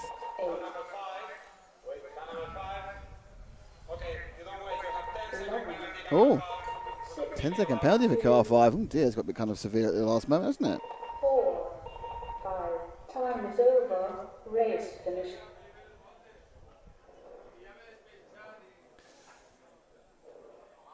And that's how they ended up with Javier Verando finishing first and a vice goal despite the pirouettes and acrobatics. In second, Miko Tepanoha. In third, David Erbar in fourth, and the rest you can see on your screen. There's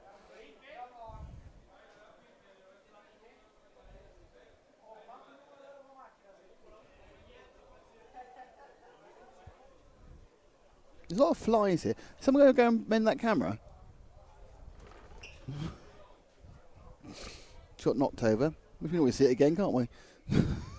Let's do that, yeah. I think the slight issues on the weather have been picked up. Was this the one? This was. Here it comes. Boom. And gone. Serpent Innovations tell you that our camera is no longer fitting quite so well as it was earlier. You know, it's things like that that make me want to redo the title sequence, the end title, create an end title sequence for the TV show. Does it? Do you think you'll do it though? We actually don't have an end title sequence. For No. those of you that don't know, we are on the telly. A lot. In addition to this live stream. We're on YouTube, obviously, but we actually reach out to people outside of the sport by going on motorsports channels. And there's several motorsports networks that take our content, and we use that to hook the interest of other people that think this is kind of quite impressive to people that have never heard of RC racing, or that maybe remember RC cars but in their youth, and then to find out that there's people like you watching and people like here competing that actually really care. And you know, some people are actually paid to do this, to race these small RC cars. It is a scale motorsport, and we treat it as such, and that's what the TV show does. It has a slightly different tone because it's aimed at people that know nothing about the sport, whereas a lot of you guys are very informed and in many cases more informed than us. But that's why we're always watching what you have to say on the stream and on the Facebook group. If you want to join that, go to Facebook and type in RC Racing TV, and you can like us. That's great. And you can also join the group, and at that point you can give us feedback and stuff. And join in with proceedings. So yes, we don't have an end title sequence for the TV show because we only get 24 minutes and we have to fit a lot of content in, so usually there isn't space. But I think that replay that we've just been watching this morning, well this afternoon, of that car knocking over our camera would make a fantastic end to the TV show. It would. It would. It really would be. Not end of the TV show, just end of an episode. End to the title sequence of the TV show. Yes. I'm kind of suspiciously looking at people who are leaning near our modem. How near?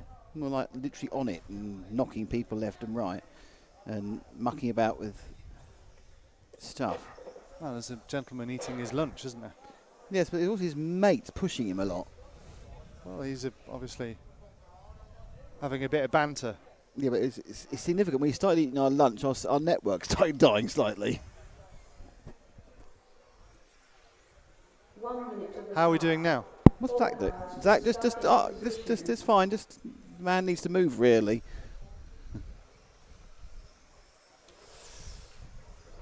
Camera 2 has been repositioned now and has taken its place at the end of, on this hairpin, which is on the left-hand side of the track from where we stand. That's fine. Don't argue with him. He's fine. He's local. It's fine. Don't argue with him too much, Zach. Put your headphones on. Put your headphones. Put your headphones on. Put your headphones on. Yeah, don't argue with him. He's local. Just it's fine. 30 seconds to start. Oh dear. You're now seeing an argument you can't see going on. Okay, because Christopher Krapp is in this one, as is Mark Fisher in the B final. About to start. We need a cameraman. 10 seconds. This is going to be a sprint. 7, 6. First one run by Freddie Sudoff. Christopher Krapp was second. And they're away. And it is in the lead. It'll be... So Christopher Krapp gets off in the lead. In second place, it is Freddie Sudoff. Third is the 4 of Cyril and Dye. So what's happened to... One of the cars has dropped right back out of this, wasn't it? Mark Fisher's not bothered starting. That's why Mark Fisher decided he's had enough of the whole event and not started. So it is Christopher Krapp is leading this one. Freddie Sudoff in second, and then the white car number 5 of Alessio Minicucci is put into third place, and then behind him is the 6th car of Michael Orlowski.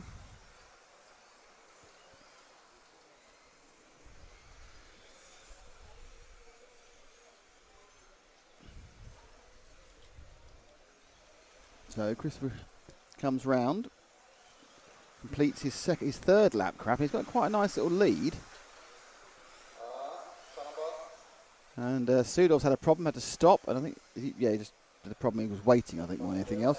So now Christopher Krapp has a very long lead because Sudoff has pulled off, which means that he will not win this leg. So this leg will go to 3 runs. And Christopher Krapp leading this one. Let's drop back to second place, which is it's not Cyril and Dye, Michael Orlowski's got through to second place. So the young Pole has had a bit of a mismatch, an up and down sort of event, not all going as he'd like it to do. Running through.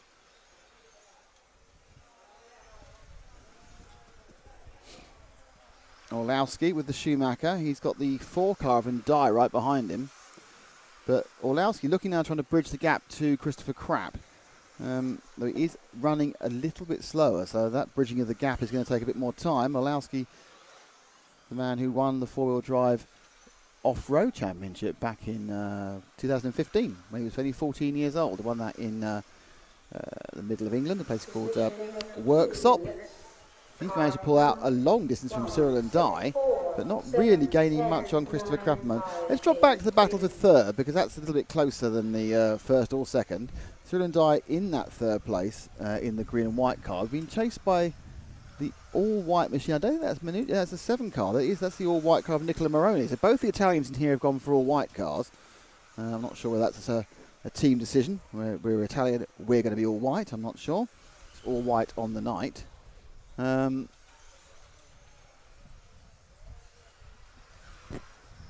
Moving quite nicely.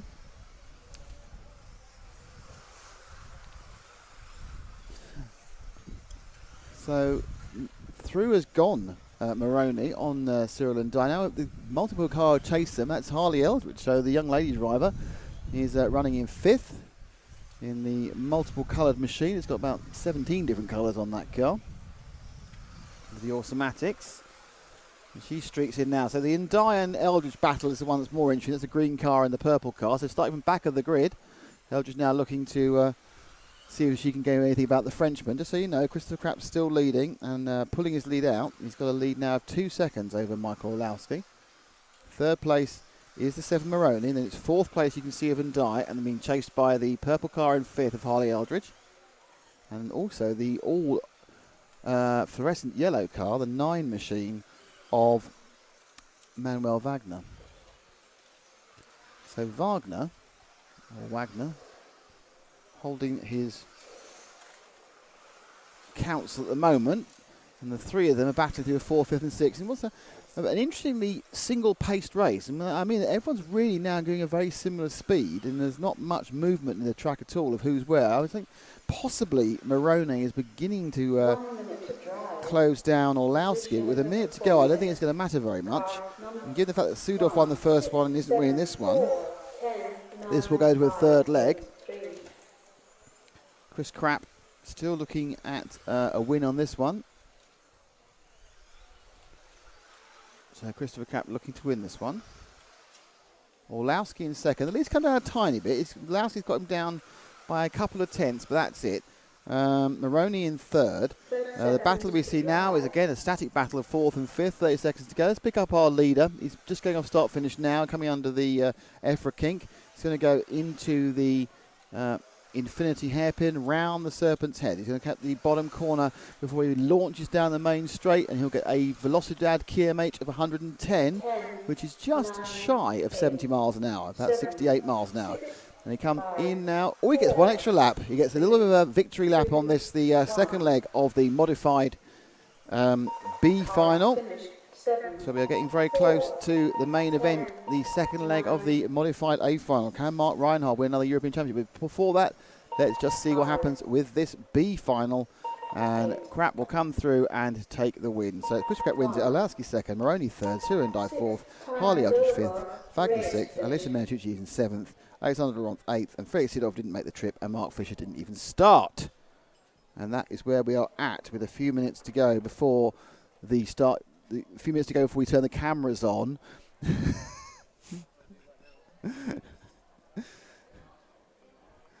Now, I think there's supposed to be a proper announcement thing, isn't there, before this one? Didn't you say that Chris was going to do the whole announcement shtick? Yeah, and press can take photos on the grid. And but that's only us. We're the only press here. Well, yeah, let's highlight that. And we don't want to take photos on the grid. We want to film it. Well, we'd love to take photos on the grid, but I don't. Even with them waiting, I don't think there's enough time. No. Could maybe do it. The small child picking his nose quite near to our connection, which is slightly worrying.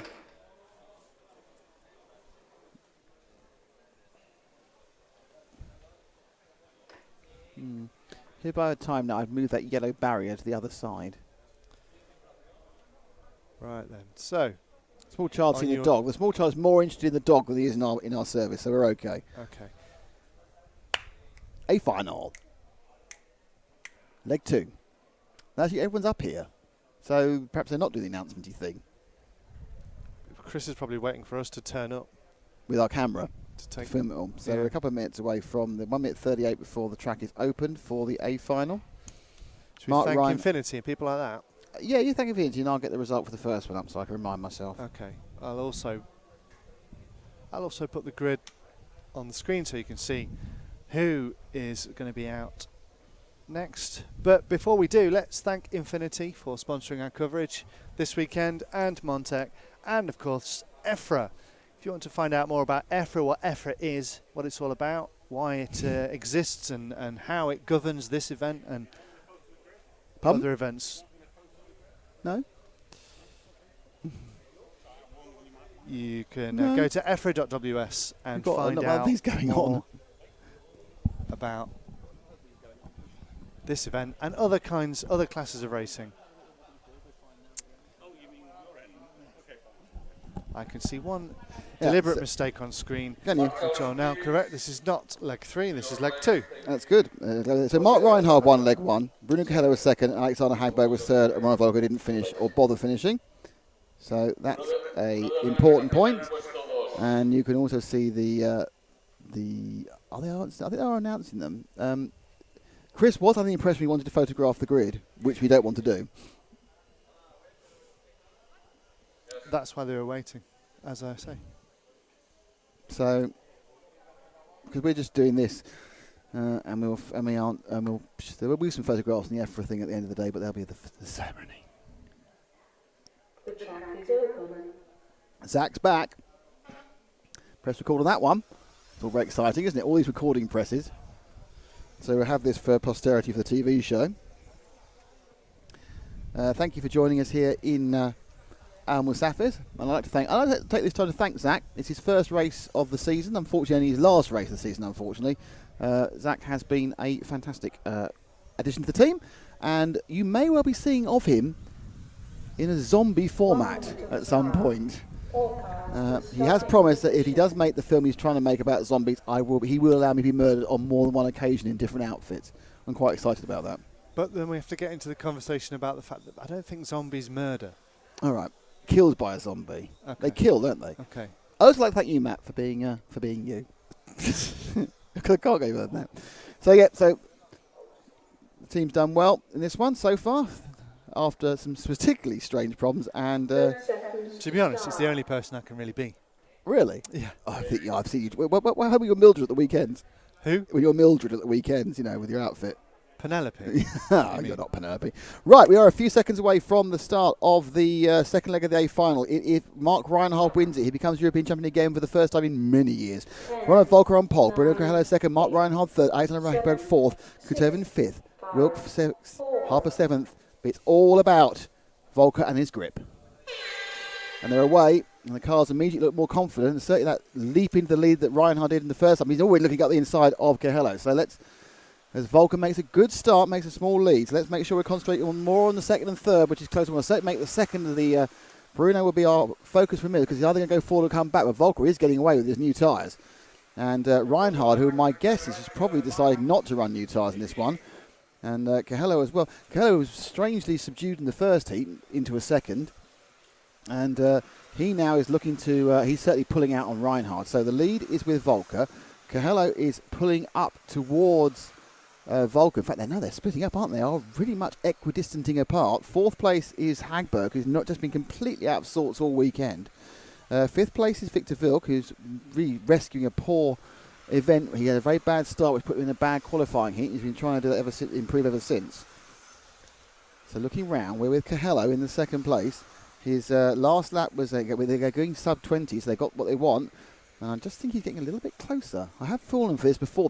I think they're getting a little bit closer. But Cahello, it is easy to follow and to lead. And Cahello that time round actually wasn't getting a little bit close. He got a tenth further away. Just looks close. It's really weird, this track, where you visually think people are getting closer, but they're not. Reinhard is dropping off the back of both of them, though. So it is going to be between the two, the X-ray driver of Bruno and Volker in the lead. Let's just pull forward to Volker for a second. Let's have a bit of a look at Ronald. Things going a little bit better for him this time. He had tremendous grip issues earlier on. And again, Cahello lost a few hundredths of a second, even though he looks a bit closer. 20.198 for Ronald last time round, 20 flat for Bruno, 20.3 for Reinhard and Harper. Sorry, Hagberg and Harper in fifth at the moment. So Harper has got past Vilk as well into fifth position. That time round, it was a tenth quicker for Cahello. So Cahello, who's trying to chase up Volker, who at the moment goes down the main straight, will come sweeping into the first corner with the speed of 110 kilometres an hour. 2 minutes down, 3 minutes to go. And it looks very much like Volker's going to concentrate there. But again, I think there's a foreshortening effect through the EFRA kink, which makes people look a lot closer. Again, it was a 600th difference. They are literally, Volker and Cahello are literally going around almost identical times. But when you look down below us, the time when they get closer, they're going through this EFRA kink. I'll show you where that is. That's this part here, and suddenly they look so much closer together, even though in time, of course, they're further away. There's a foreshortening effect and lengthening effect continuing the speed you're going. 1 second in time is a huge different amount of distance, depending whether you're doing 10 miles an hour or 60. But Volker did lose a tenth that time round. So let's just drop back to Cahello in the white car. He's chasing hard.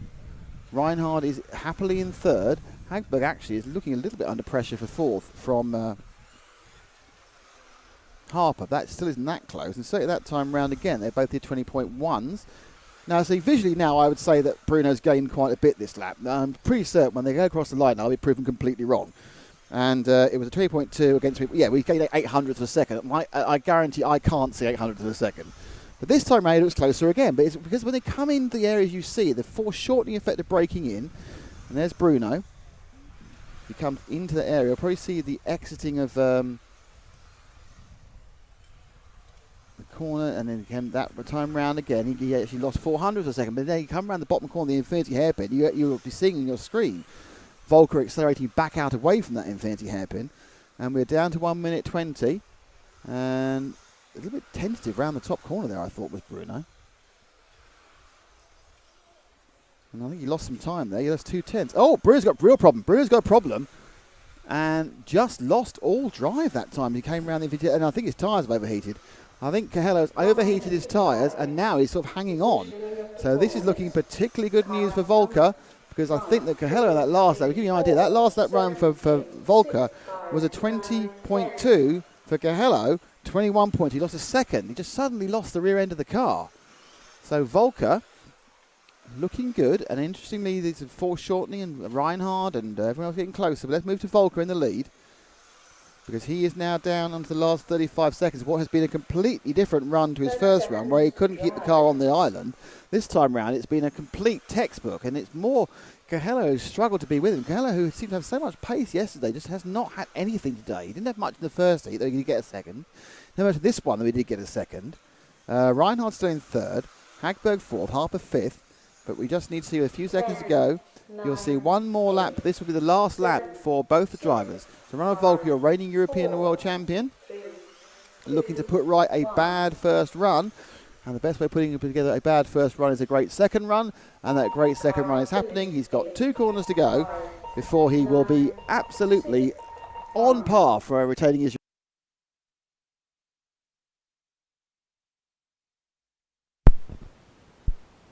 I need to set up, you need to set up a little bit. That needs to be okay. And let's see if we can grab a little bit of Ronald action. No, you don't run away from me. Well, Ronald, that was the complete opposite of the first leg, wasn't it? Yeah, it was. The car felt the same as yesterday. I mean, I was on all tires and I won, and we adapted a little bit of setup to the conditions, but obviously it was totally wrong. And now the feeling was the same as yesterday. In the middle of the run, Bruno came a little bit closer, but still I tried to make a good 5-minute run in case it comes down to the whole 5-minute run. But I just tried to win the next one. And was it new tyres or old tyres next time? Well, new. Are they? We go all out of new, I think, next. So it's a big race. Congratulations. 1-1. Cheers, man. So actually 1-1 with Reinhard, of course, because it's 2 second places for Bruno. So any one of those 3 drivers can still win. It's all up in the air. Who knows what will happen, but you're going to have to wait about an hour to find. Actually, there appears to be a break now. I think they are having a break at this point for 10 minutes or something. I'm not sure because there's no one here. So in about 15 minutes, we'll have the third leg of the F1, and that's up for grabs.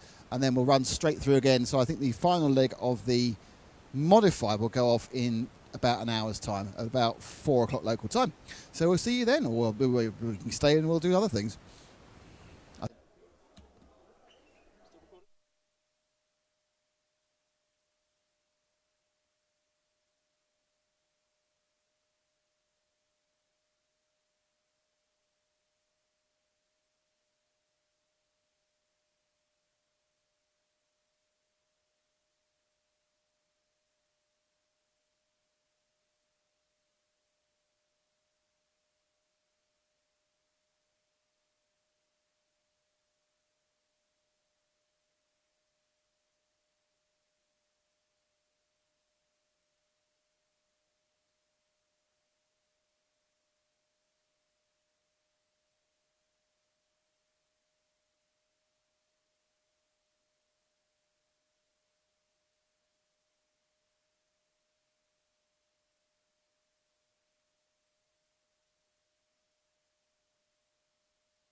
Okay. Hello, everyone. Let's get ready now for the third leg of the F1, which will be out soon.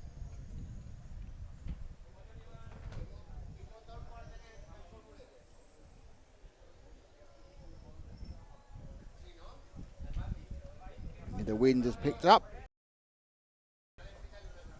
1 minute to start. All cars.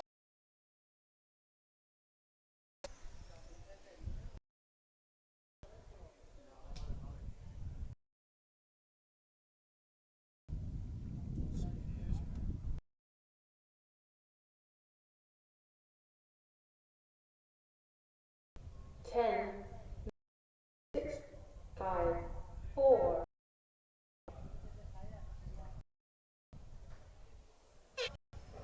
Now, in second place, Oliver Bortnick.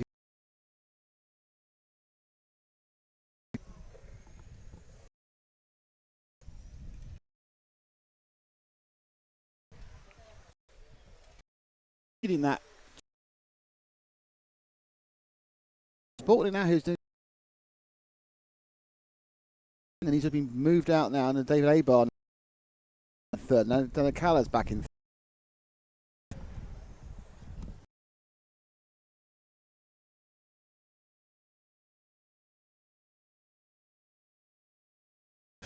Behind them with a minute and 20 gone, but it is Rathesky who leads. He's got a lead of about 3.7 seconds.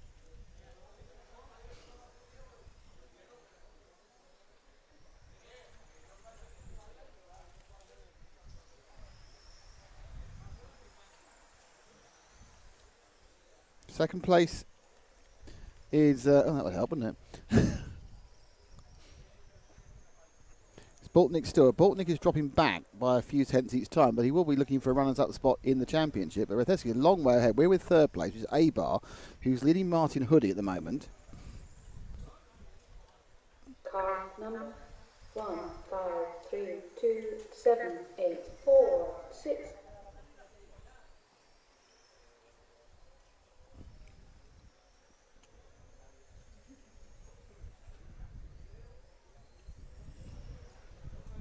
This is Abar.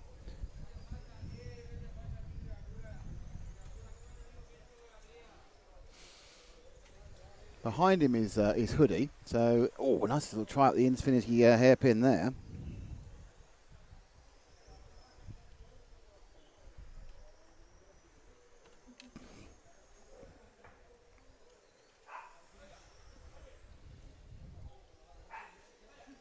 And so just so you know, Rathesky's leading and on course for European Championship by about an hour and a half. Now he's leading now by 6 seconds. Bortnick second with 4 seconds. It's the battle for third. Abar from Martin Hoodie. They go down the straight.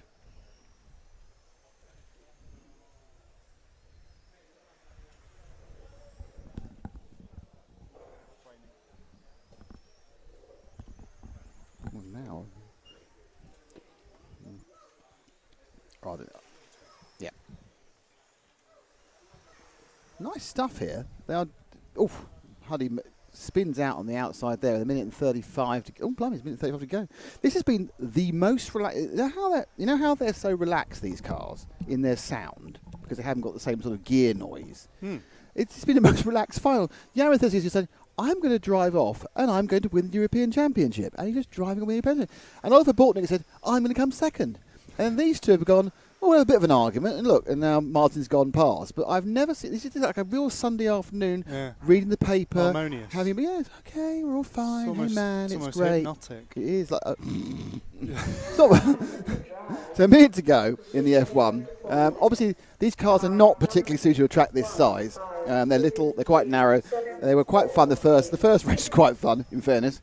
But they are, in many ways, fighting their way through this situation. It's how sports is done in schools these days. Well, everyone wins. Whoever is the kindest person gets to win. Well, that sounds quite nice. Yeah. And everyone gets to win against themselves. So everyone's There's only one winner. Life. That's wrong. 30 No. seconds to drive. No. 30 seconds to go. Let's find our soon-to-be European champion. It's Jan Ratheski. He's up at the top corner there, coming through the infield now. He will be in the third leg, and he will retain his European championship at this class. I must admit, life is looking better. I've just had a Maxi Bond duo. Yes. Things can get no better as we wait for our final legs. We have about to get our second European champion of the day crown. We already know Alexander Duchette has won the Spec Championship. 4, 3, 2, we need to just turn that one on, and when he comes around the corner, I'll have a go at Jan, who has decided to win the European Championship. And a couple of drivers are a bit quite upset about life. They've walked off. It's not as worked harmonious for them. as we thought. No, some disharmony. And let's go. Let's see if we can. Oops, my drink's about to fall over. Oh, that's a bit loud. You need to turn it down on the thing. And 3. Time is over. Race. let's go and see. Well, once the sun came out, it was all a bit easy, wasn't it? Yes, easier, not easy, but work. You were a long way ahead, so that's you've retained your F1 champion. You're still the only person to be European F1 champion. It's great, huh? So next year again. Hope so. Thanks, Jan. Great stuff. That is your European champion X-Ray driver, Jan Ratheski from Germany.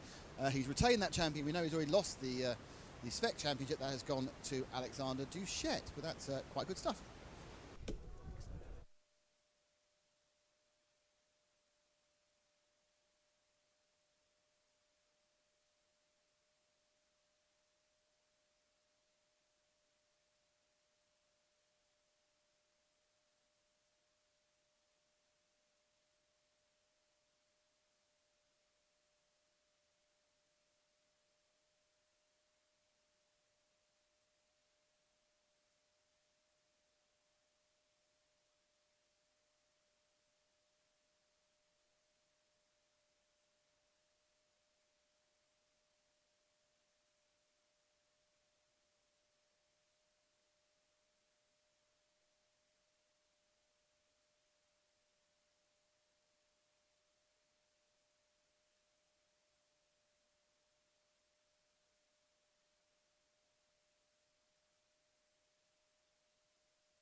I can't remember. The C final's been won, hasn't it? This race has been won. The guy's won the first two heats, didn't he? The guy. The guy who won it. The guy. The only guy has won this. The guy whose name is Guy Man. So this is the Spec C final, Heat 3. All will be decided. Or the point you're saying is all has been decided. Yes. But still, on pole, we have Fernando Irano Borges. He's won it. So is he going to come out? Well, normally in these minor finals, they want their track time. He'll They're probably paid come for it. out They again. want it. He might not come out again. We'll see. He might just be sipping a beer and enjoying his new championdom. Shipdom. Hello, I'm Champion Shipton. Frenchman with car number 2 may now be the guy that goes out first if car number 1. In fact, let me just have a look with my eyes. 1, 2, 3, 4, 5, 6. I can see 6 cars. So I don't think he's coming out. I do not think Ferrando's coming out, so I think Frenchman Cedric Guerbar will be the first driver off the grid, hoping to continue with that lead for the rest of the third C final. But behind him will be Sveta Popovic, the Spanish driver. 2 Brits, Chris Betts and Gareth Hollis. Spanish driver David Lara and Woody Guimard from France in car number 7. There you have it. The cars are now on the track, which means there's a little over a minute before this one gets underway. Thanks to Infinity for sponsoring our coverage this weekend. It's been great to wear the Infinity logo on the screen with pride alongside Mark Reinhardt and Montec. Thanks for Montec supporting us for this event and many events previous, so it's always great to welcome back Montec. And of course, EFRA. This is the 1/10th ISTC, which means it's electric and Formula 1, but the winner has been crowned now. This is the C final. Whenever someone leans on that fence, there's a problem. Take offence.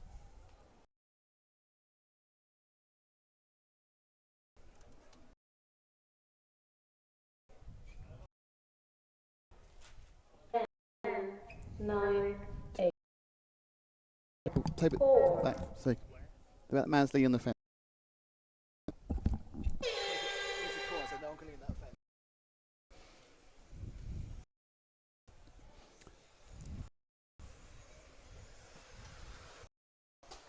So we're away now.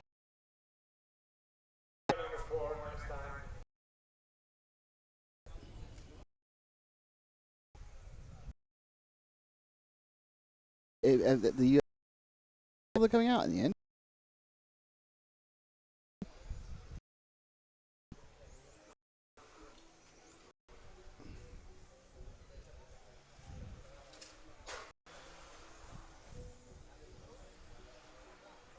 So after 3 laps, it's Cedric Guibert who's leading in the 3 car.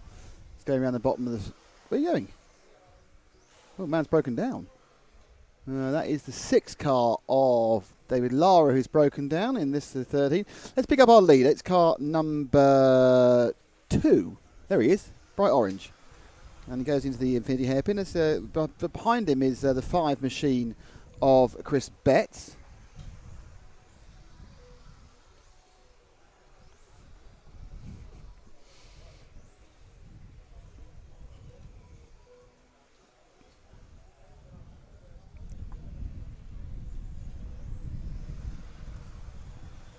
Betts, you can see now coming up to the Infinity area, looking into the Serpent's head, getting a little bit closer. There's a battle here for the win of the leg 3. The winner of the first 2 legs didn't take part, Fernando Boij. He's now not running in this particular event. Not about this particular final. He's running in the event. 2, 5, 3, 7, 4, 6. Now there's more problems. Let's see that one again. There's a bit of a replay. We're all pressing buttons for ourselves here, and it's certainly taken Cedric Gilbert to look at it, and he comes in, and it is Popovic. Oh no, that wasn't. It was all on his own. Just missed our camera. Oh, that's all right. There one. Thanks to the Serpent Innovations replay.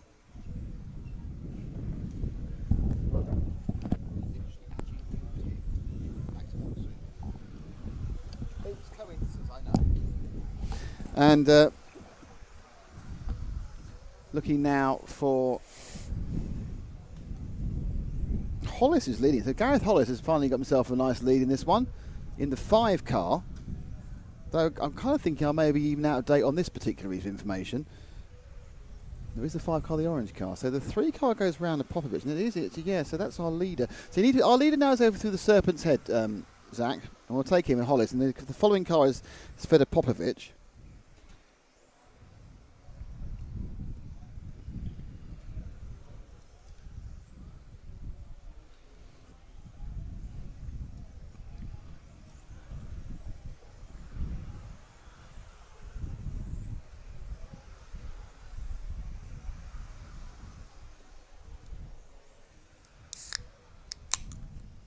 I heard that. But where are you going to go? Where's your winning town? Dubrovnik. Oh, it's a Dubrovnik Coca-Cola. I'll be swapping that one.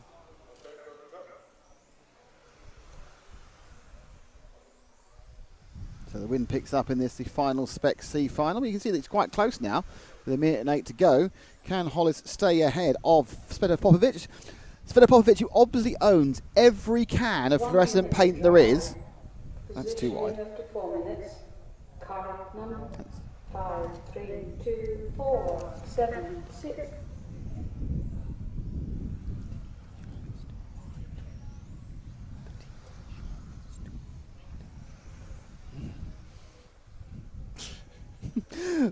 Sign language we're doing at the moment. That's good. Hollis, about 11:04 things going on here, including the fact that I'm maxi bond up and Matt's having a lovely Coke moment, and we're also chatting about other things in this C final spec. We'll get back and be sensible very soon. And Hollis now looks like he's got this one as he comes around the top corner. He's got one more lap after this because he's going to cross the line as he goes around the Montec section. 10, 9, there he goes into 8, the straight. Oh, 7, into the 6, EFRA hairpin. 5, And he's got a massive lead. He's got a massive lead over Sveta Popovic of, how long? A massive 1.196 seconds. It's a long way, long way. So of the 5.5 cars that took part in this, Hollis is going to win this C final in Spec. 5, 3,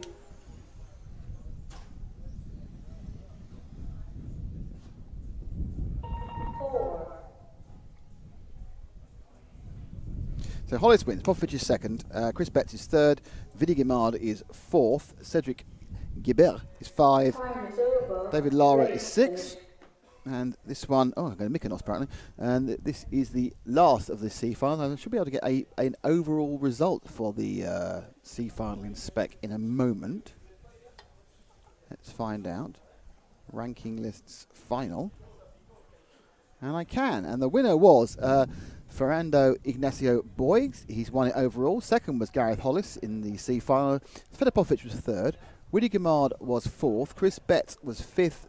Cedric Gerbert was sixth. And unfortunately last in the event was David Lara. And that is your results of that final. So the B final, which has also been decided, but all the Spec finals were decided in two legs. How interesting is that? I want to see how you do with the pronunciation. Really? Of this one. Really? Because Why would another that one be of then? those. It's another one of those ticks that just won't stick. There's a lot of ticks that won't stick, I can tell you. So it is in pole. It's Fabien Valentin. Almost. Hang on. Wait a second. Come on. Hold on. Hold on. Turn it on.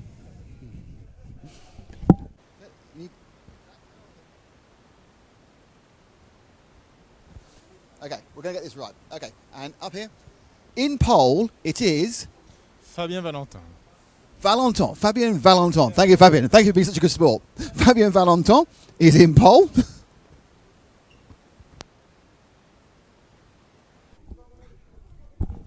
Carlos Ferrando second. Hopefully he can't hear me. Third. He generally by lap 3 he becomes Fernandez.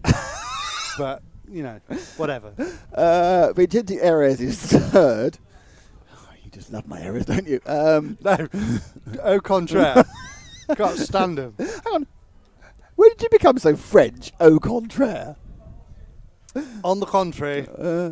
Bart Zambricki is in fourth. David Asher is fifth. Renaud Brussel is sixth. Nicolas Cardassio is seventh. Gregory Estev is eighth. Daniel Booker is ninth, and Christophe Puntil is in 10th.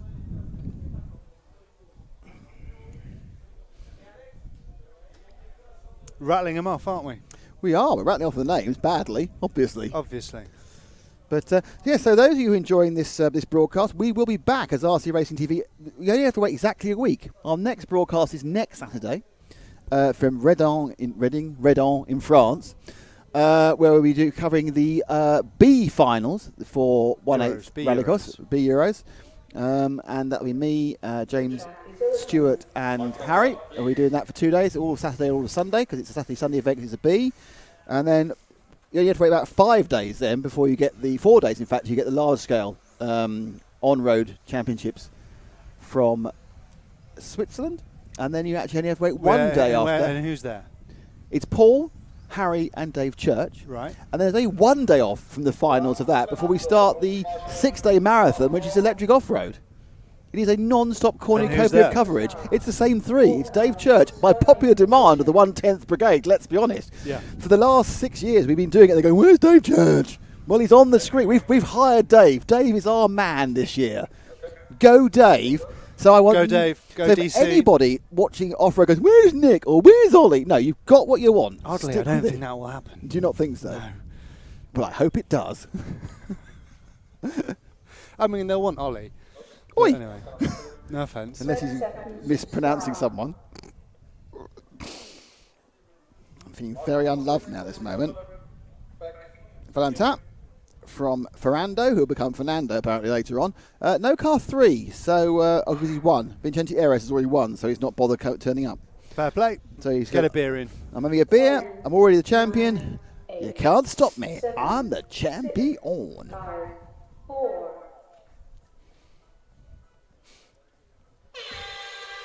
And off they go. And Valentin is under immediate pressure from Carlos Ferrando, who's under immediate pressure from Zambrucki, and also the white and pink car, 5, I don't recognise, of David Usher. So nice luck. So we should be on second place.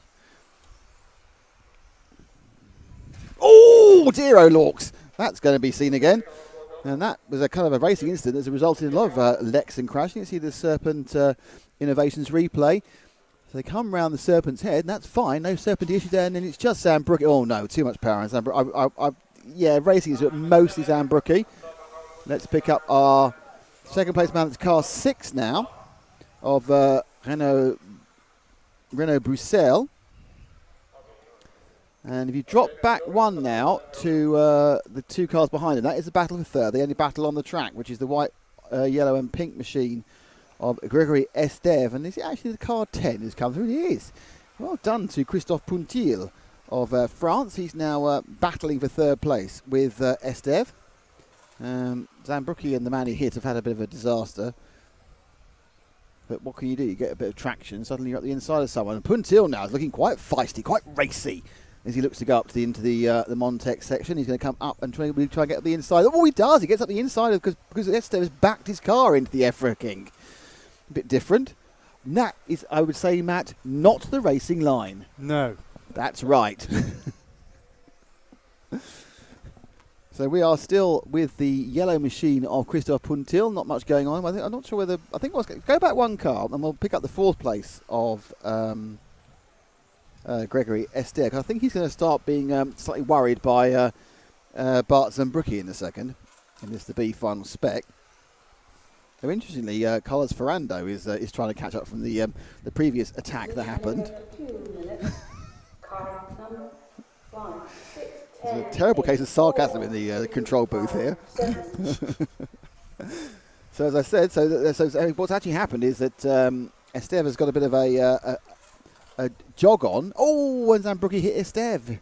So Zambrucki is really having a bit of fun at the moment. There's Esteve going through the top corner, and be sweeping now back into the start of with the right-hander and into the Montec section. They come round, sweeping around as fast as you can, and breaking hard into the kink that is the EFRA King, and then down before the very traditional, very exciting Infinity hairpin, and then round the Serpent's head. And that's a lap of the track. It's a lap of the track where he didn't get anything on Christophe Ponto. I mean, you remember that Fabien Valentin is leading this quite well. He's got a lead of a goodly way, actually. 2.8 seconds over Renault Bruxelles. Puntil's third. The man we're looking at is our 4th place driver, who is Esteve, who has now got Zambrucki right behind him. And Zambrucki doesn't tend to stay behind people for very long, either for good reason or bad. And with 1 minute and 56 to go, so 3 down, 2 to go approximately, it's all looking a little bit tricky. What can he do as he comes round? So Zambrucki a bit more circumspect this time. We have about 4 or 5 laps left. They've done 9. They've probably got at least another 4 laps to go. And you look at the inside. Oh, and that was really interesting because he looked at the inside, a good line, and then Esteve just came across, took the line away from him, and a good drive by Zambrucki. He didn't force the issue, he backed off, and now he follows Esteve again. So they come up and round and start another lap through the EFRA section. It's a nice little driving here. Puntil in the 10 car is not far away, so if you kind of think Zambrucki can get past him, this is where he's got a different line there, and that's not working because he has to hit the brakes, and he loses momentum around 3 further corners.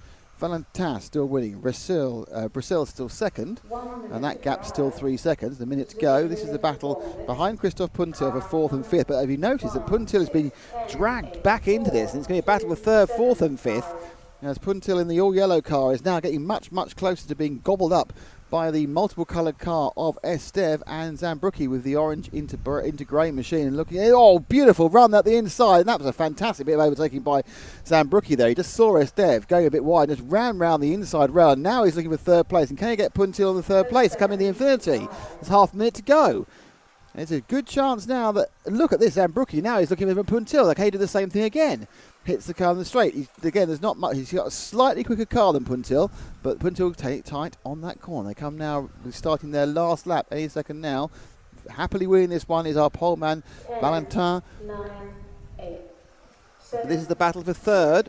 Zambrucki being in several positions this time, looking to win this one, or looking to get the 3rd in this one. It might put it up. It will be the winner, will be Fabien Valentin, who will win this one from Renault Bruxelles. We've got a couple of corners to go, but it looks like Puntil is going to hold off our friend Mrs. Zembrucki, and he does. And that is the end of the B final. I don't know what that's done to the overall results. Let's find out.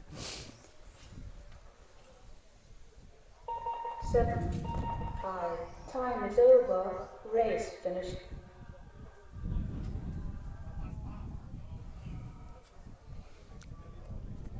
So let's look at the overall results for that record race are. Who has done what to whom and where is the question. Just leave that on.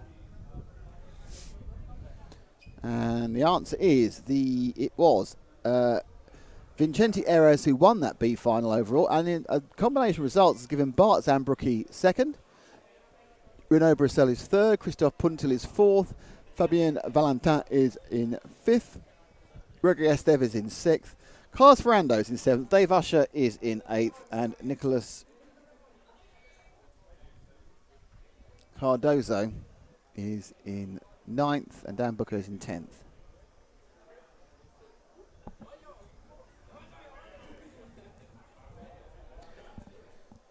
So we now move to the A final, and we already know our winner, and that is Alexander Duchette. He has become the European champion in Spec.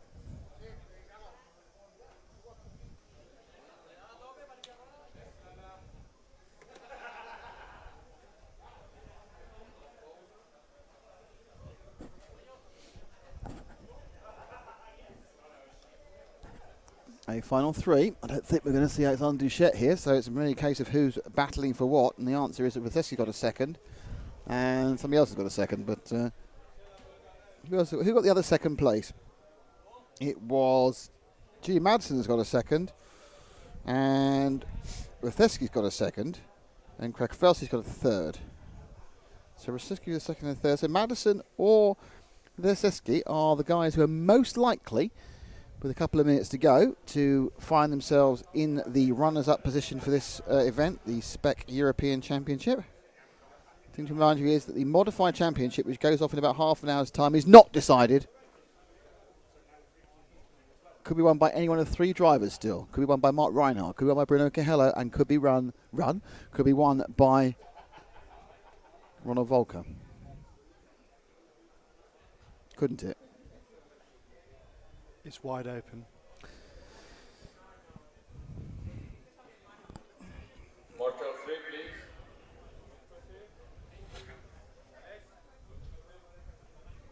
So a little bit of a delay as we wait to get this final leg actually underway. Cars now being put down. Running as little as possible apparently is the key to this. You don't run a lot of laps.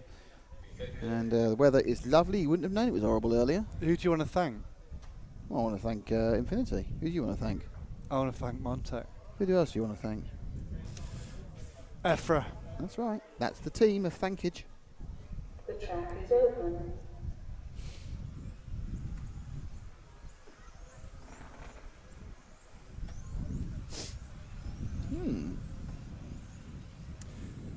Four races to go in this championship. There are, and we are at 20 to 4, so we have overrun our original thing thanks to the rain, but still it's going to be quite a reasonably early finish. We will, you'll be able to watch all the finals again within about half an hour of us ending this broadcast. You'll be able to see all the pictures from the closing ceremony. Well, not closing, the awards ceremony as well. Yes. On the EFRA website. On EFRA.ws. And you'll be able to see all sorts of all sorts of things. Perhaps see us at the airport if you're here. You might see us at the airport. Yes. In Alicante. Not Valencia. No, because it's too expensive to fly to Valencia. Too close. Too expensive. Too convenient. Too expensive. There's too many flights as well here. So 30 seconds to go. There's no pole position because he doesn't take part because he's won his first two. So Zach's noticed something for the first time. When the pole man wins both legs, doesn't bother taking part. He says he's already won, so he leaves it free and clear for everyone else. So, assuming the effective role of pole position will be Jan Rathesky, your new and re-crowned F1 champion, looking to get the runners up spot, and away they run. And it will obviously, a mistake. Oh, and it's all gone horribly wrong for everybody almost immediately there. Madsen got taken out by an accident which happened behind him with Kragevsky. And car number 3's got a problem, mate. There's all sorts of problems here. That was a difficult run, and it's gone very wrong for a number of people, apart from Matheski, who is out and away with the second place man, which is the all-white machine. I assume it's probably an Italian, because they have all seen that is the 6th car, isn't it, of Andrea Valerio. They do like a white car in Italy. Behind him is the 7. And Matheski, for some reason, what happened to Matheski? I missed that. Matheski had an accident, so Matheski's not leading. So whilst I was watching everything else, at some point Matheski's dropped down to 4th place. Tom Kragevsky's got a stop-go, but remarkably, this is our leader, the 6th machine of Andrea Valerio from Steve Ravel in 7, and then the 10 car of Julian Jones. Matheski had a problem. I'm not sure where he got. I couldn't have got a stop-go because he's very clean. He must have had a problem just off camera. He's now in 4th, and now in 5th and 6th because is Carlos Fernandez and Jimmy Madsen, because what happened was, as Madsen now comes up past a couple more, that Tom Kragevsky, I think, got a stop-go from probably just losing a bit of power halfway through. But anyway, so 1, 2, 3, 4. We got a really weird set of people in the front. It's 6 from 7 from 10. So it's Valerio from Favel from Just. The white car is Valerio. The green car is Favel, and the red and French colours, the tricolor, red, white and blue, that is Julien Just. But you can see that already, if you look at the back level, that Matheski's beginning to catch him up. Now, it's interesting, Madsen is behind him, doing Madsen, but I get the feeling that Madsen hasn't got the pace at the moment. So let's see if we can, let's have a look at Matheski. He's in 4th place. He's the white and the orange car, because theoretically what he's going to do now is start trying to get up to the back of him. He goes to the EFRA King, and to the Infinity Hairpin. Up round the Serpent's head, puts the power on. So he now needs to get to the Julien Just. It was a 10th qualifier, though theoretically is, quarter of a second a lap slower. And we are now over just going out to halfway, a few seconds away from halfway of this 5-minute race, just about 2.5 down, 2.5 to go.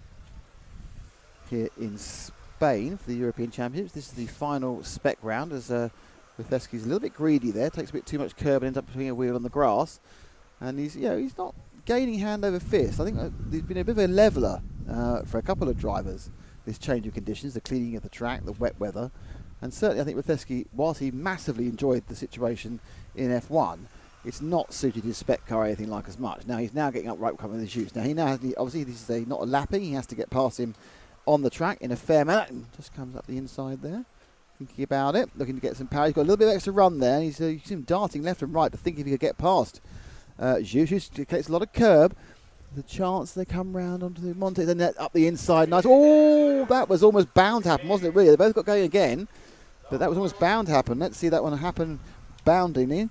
So they came in, up on the inside goes Matheski with the Serpent Innovations replay, and basically wasn't enough track left at that point, so he'd taken as much curb as he could. So that was a little bit Matheski, I think, there, but pretty much probably 6 1/2 dozen the other, and then back round for another lap to do it all again now.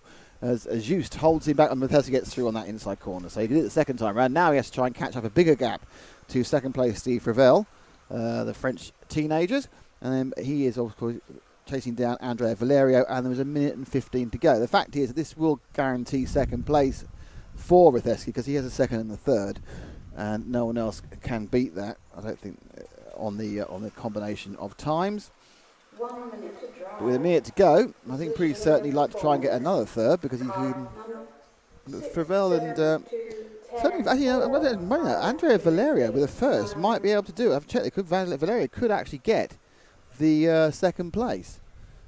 We'll find out. It's a bit exciting. I can't scroll through my computer right now because I won't be able to talk about things. So Matheski now with this lap and one more, so there's 2 laps to go, has got to try and make up a gap of 1.9 seconds, which isn't really going to happen, I don't think. But he might make up a second to get Favrel, which might be enough, I think. It's only 2 seconds, I'm sure will be enough to get the overall second place. Matheski. Oh, no, that's not good. So you're trying to get there, he rolled off.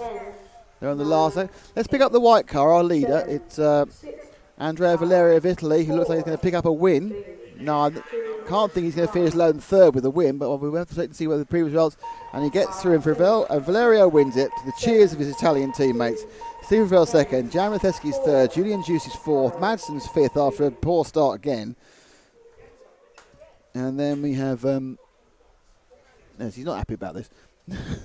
Madsen's not very happy at all about the way it's gone the first couple of laps. Race finished. I think, Craig Felsky did hit him and he did get a stop and go, but, I think it was a little bit 6 1/2 after the other. You can scroll back in the stream and see what you think about that first corner. But it's an excellent shot for the end of the year. The end of year video of you, Madsen, being very upset. Okay, so now I need to find out who actually did come second overall, because I don't actually know. Let me see if I refresh this, whether I find out. As the row continues below us. And it was Alexander Duchette who got the... It was actually, it was Rathesky who's got second. Andrea Valerio ends up with third overall. Steve Fravel, well done, my man. He's at fourth, and Jim Madsen is in fifth. So now we're about to start the final round of modified, and I'm going to pass you to Matt as I take a little swift break. 3 races remain in this European Championships. It's been a fantastic event, really well organised. The track here are very professional. They were working till 1 a.m. most nights in the week leading up to this event, so we take our hats off to them. It's a bit of a thankless task being an organiser, because when things go wrong you get the blame. When things go right, nobody really thinks about you. But yeah, fantastic event, and we have the modified C final ahead of us, leg 3, and then the B, and then the A, where we will crown a European Championship and champion in this class. At this point, we don't know who that will be. So let's have a look at who is going to be on the track for this, the C final in modified. And we'll just update that graphic so you can see as well. So this is the 11-car race with Xavi Fernando from Spain, Mikko Tepanoha from Finland, Belgian driver Oliver Bultnick in car 3, David Urbar from Germany in 4, Aaron Rose, the British driver, in 5, Anna Weisskopf from Germany in 6, Damien Giddens from Great Britain in 7, Spanish driver Jesus Casanova Prisi will be driving car number 8, 9th on the grid. 2 Norwegian drivers to come. We have Olaf Assen Finn and Tommy Jensen, car number 10, and that 11th driver, another Norwegian driver, Henning Van Haugen.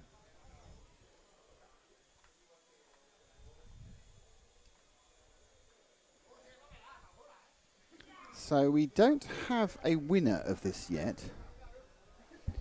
We have a win for Javi Ferrando and a win for Oliver Bultnick in this one. So who will win overall in the C final modified?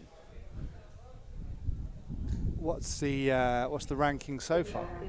Well, basically it's currently Javi Ferrando from Mika Tepanoa, but the fact is that the 2 wins have got Javi Ferrando as a first and second, and Bultnick has a first and an 11th when he broke down, but he needs a second first. If that makes sense. It does. Thank you. I thought it might.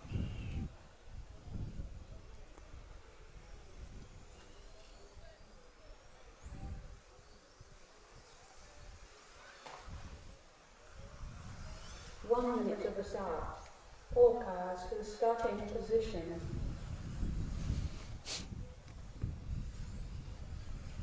So they come up, and it's Javier Ferrando in pole, Mikko Tepanoa in second, Oliver Bultnick in third, David Abar in fourth, Aaron Rose in fifth, Anna Wisgol in sixth, Damien Giddens in 7, Jesus Casanova Aparisi in 8, Finn Olaf Assen in 9, and Tommy Jensen in the flow is bringing up. Oh, there's the 11th as well, isn't there? There's Henning thingy.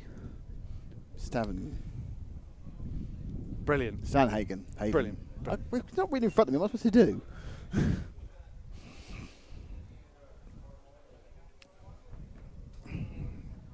So, modified C, leg 3. 10, 9. Who's it going to be? 7, Me? 6, 5, 4. I think Boltnick's going to win this if he doesn't break down. Okay. So Boltnick is starting third. So off in the lead goes the bright orange car of Javi Ferrando. Let's go to second and third, which is Tippanoa and Boltnick. Tippanoa with the yellow and purple, and then the blue of Boltnick, who shouldn't really be in this final if you take previous performance into account. But he's got to get past. And the 1, 2, 3 already getting a little break from Abar. Ferrando and Tippanoa, and then the bright blue machine of Boltnick. He pulled a little wheelie there. I think it's a bump that can just upset the cars, and he just pulled a little bit of a wheelie, which is quite spectacular. And they come in, drifting a little bit.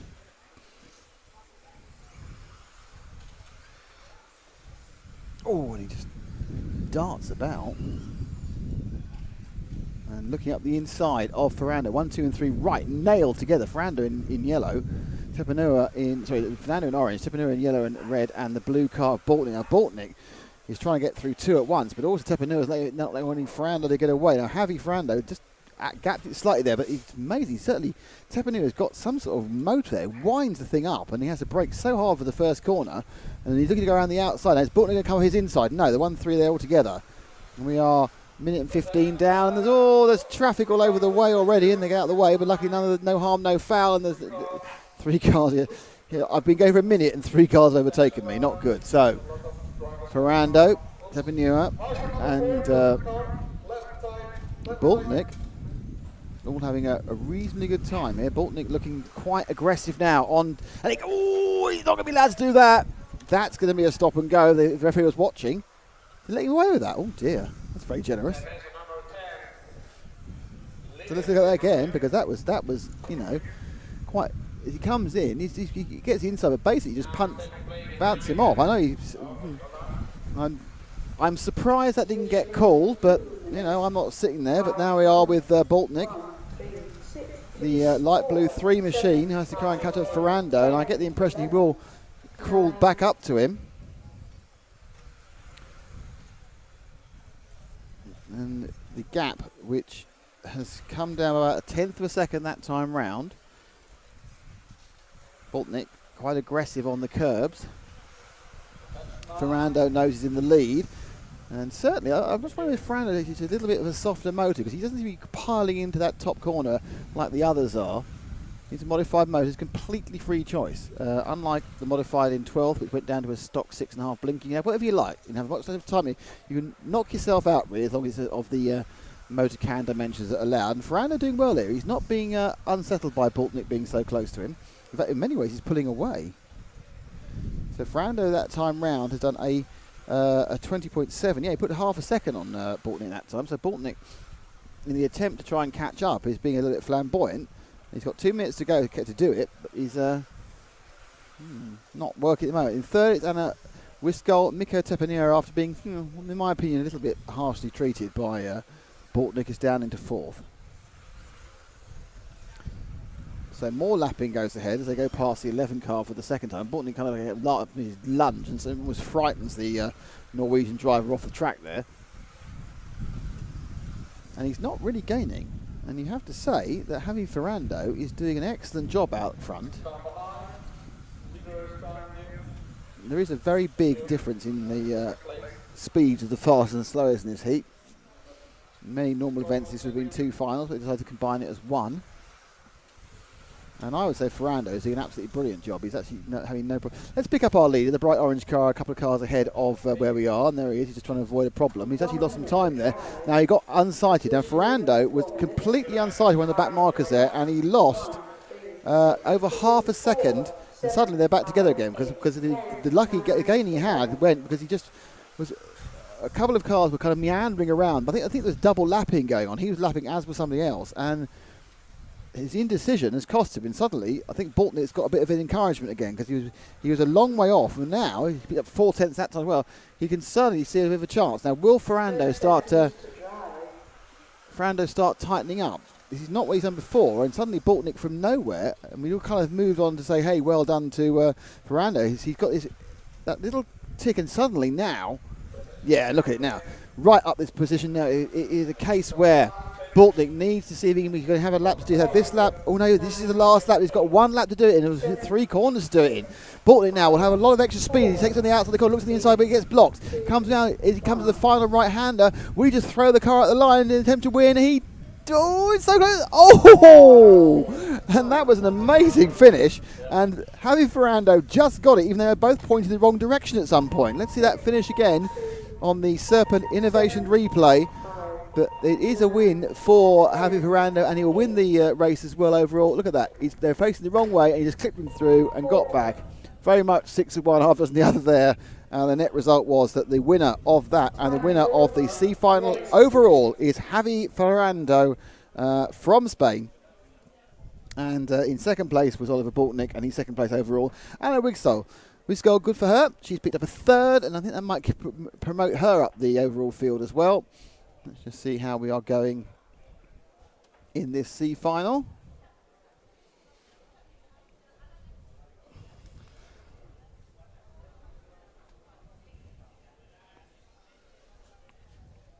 Oh, it's too exciting. I won't tell you what the ranking lists are. Bear with me a second. Here we go. So the ranking lists for that final are not up yet. After all that. After all that build-up, nothing. Well, Nada. Look, it was Henning Stavenhaugen, by the way. Or Kit Kat Mao, if you like to call him. In 11th place. Yes. So, you have on your screen now the contenders for the B final. The penultimate race of the day. The penultimate race of the day. Oh, we had a song yesterday for the penultimate race of the day, didn't we? Penultimate race of the day. Penultimate race of the day. It didn't go anything I like know. I've already forgotten that. I think it's worth Floaty worth a Blade. song, but we'll have to. One more race. And then another one. Bring it back next weekend. Bring it back. Christopher Krapp will be on pole from Germany. 3 Germans out front. We have Mark Fisher if he decides to run this time. And I can't see him on the driver's stand. So potentially not. Potentially he's given up for the day. Another German, Freddie Sudoff, in car 3, and the Frenchman Cyril Ndai will be in 4. Alessio Minicucci from Italy. Mikhail Olowski, the Polish Schumacher driver, is in 6th. Nicola Maroon, another Italian, in 7th. And then we have 2 Frenchmen, Alexandre Laurent and Manuel Wagner. And the Brit, Harley Eldridge, is in car number 10. Indeed. And so far, Christopher Krapp has a first and a second. And the only person who could usurp him is Freddie Sudoff, has a first and a 9th. And possibly, in a weird combination, Michael Olowski has a second, could still get there. But it's most likely to be either Sudoff or Krapp, because they're starting at the front, or first and third. I think Fisher's not. Is Fisher not bothering again? I can't see Mark up there. Why? I wonder why. Although the thing is, I don't actually see him here. He's not at his pit table. I haven't seen him for a while. So has he just gone home? Gone home. He's got in his car or his hire car. His badly parked hire car. Yes, he's got his badly parked hire car. And gone home. Thanks to Infinity for supporting our coverage all weekend, and also thanks to Montec for all of their support too. This is an EFRA event, which is the European Federation of Radio Automobiles. Go to efra.ws to find out more about them. The result for the C final, Javi Ferrando was the winner. In second place overall was Oliver Boltnick. Anna Wigsol got a third at the end of the day. Mikko Tepanoha was 4th. Aaron Rose was 5th. David Abar was 6th. Damien Giddens was 7th. Jesus Aparisi was 8th. 9th was Finn Olaf Assen. Tommy Jensen Indeflo was 10th. And 11th was Henning Stavenhaugen. That was your runners and riders for the C final.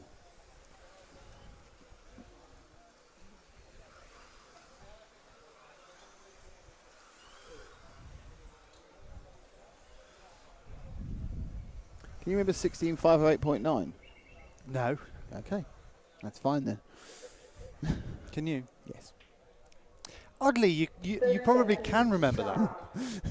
But not anything else that's important. No, just names mainly.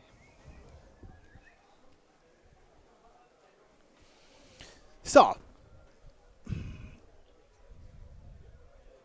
we are getting ready for the Chris Krapp, No Mark Fisher, Freddie Sudolph, Cyril Ndai, Alessa Minitucci, Michael Olowski, Nicola Marone, Alexander Ront, Manuel Verga and Harley Eldridge are your 10 for the B final. Lungy we go, and away, and quite easily away has gone Christopher Krapp. Now behind him is Freddie Sudolph, who needs to catch him up, and we'll stick with second and third because they're a bit closer, and then behind him is Cyril Ndai, and it's the 5 of Alessa Minitucci running his very nice painted body with the Italian tricolour in the bottom skirt.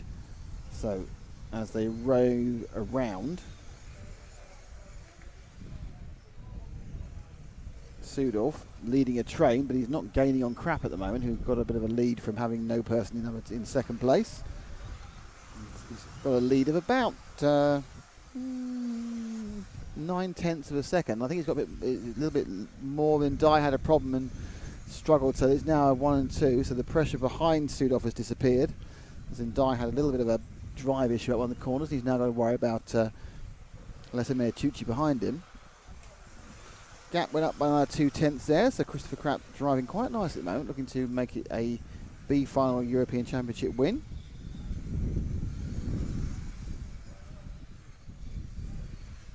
And let's drop back to third and fourth, and that is Ndai and Minitucci. The lead goes out another 1/10 of a second, but this is another battle for third. It's the close to the track, and Ndai in the green car, and in the yellow car with the white front and back, that's Alessa Minitucci. And there's been a mistake made by Freddie Sudolph, and now they're all together. Second, third and fourth are in the same frame.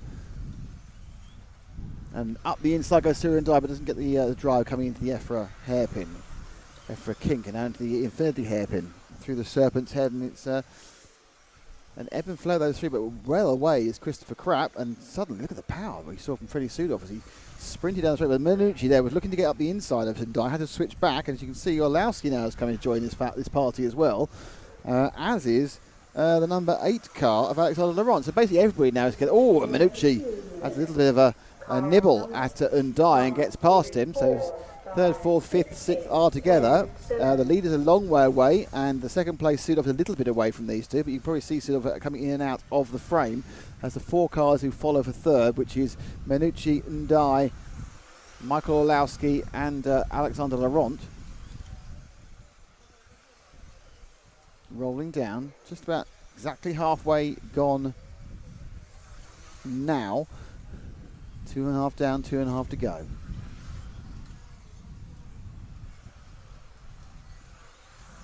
Minitucci.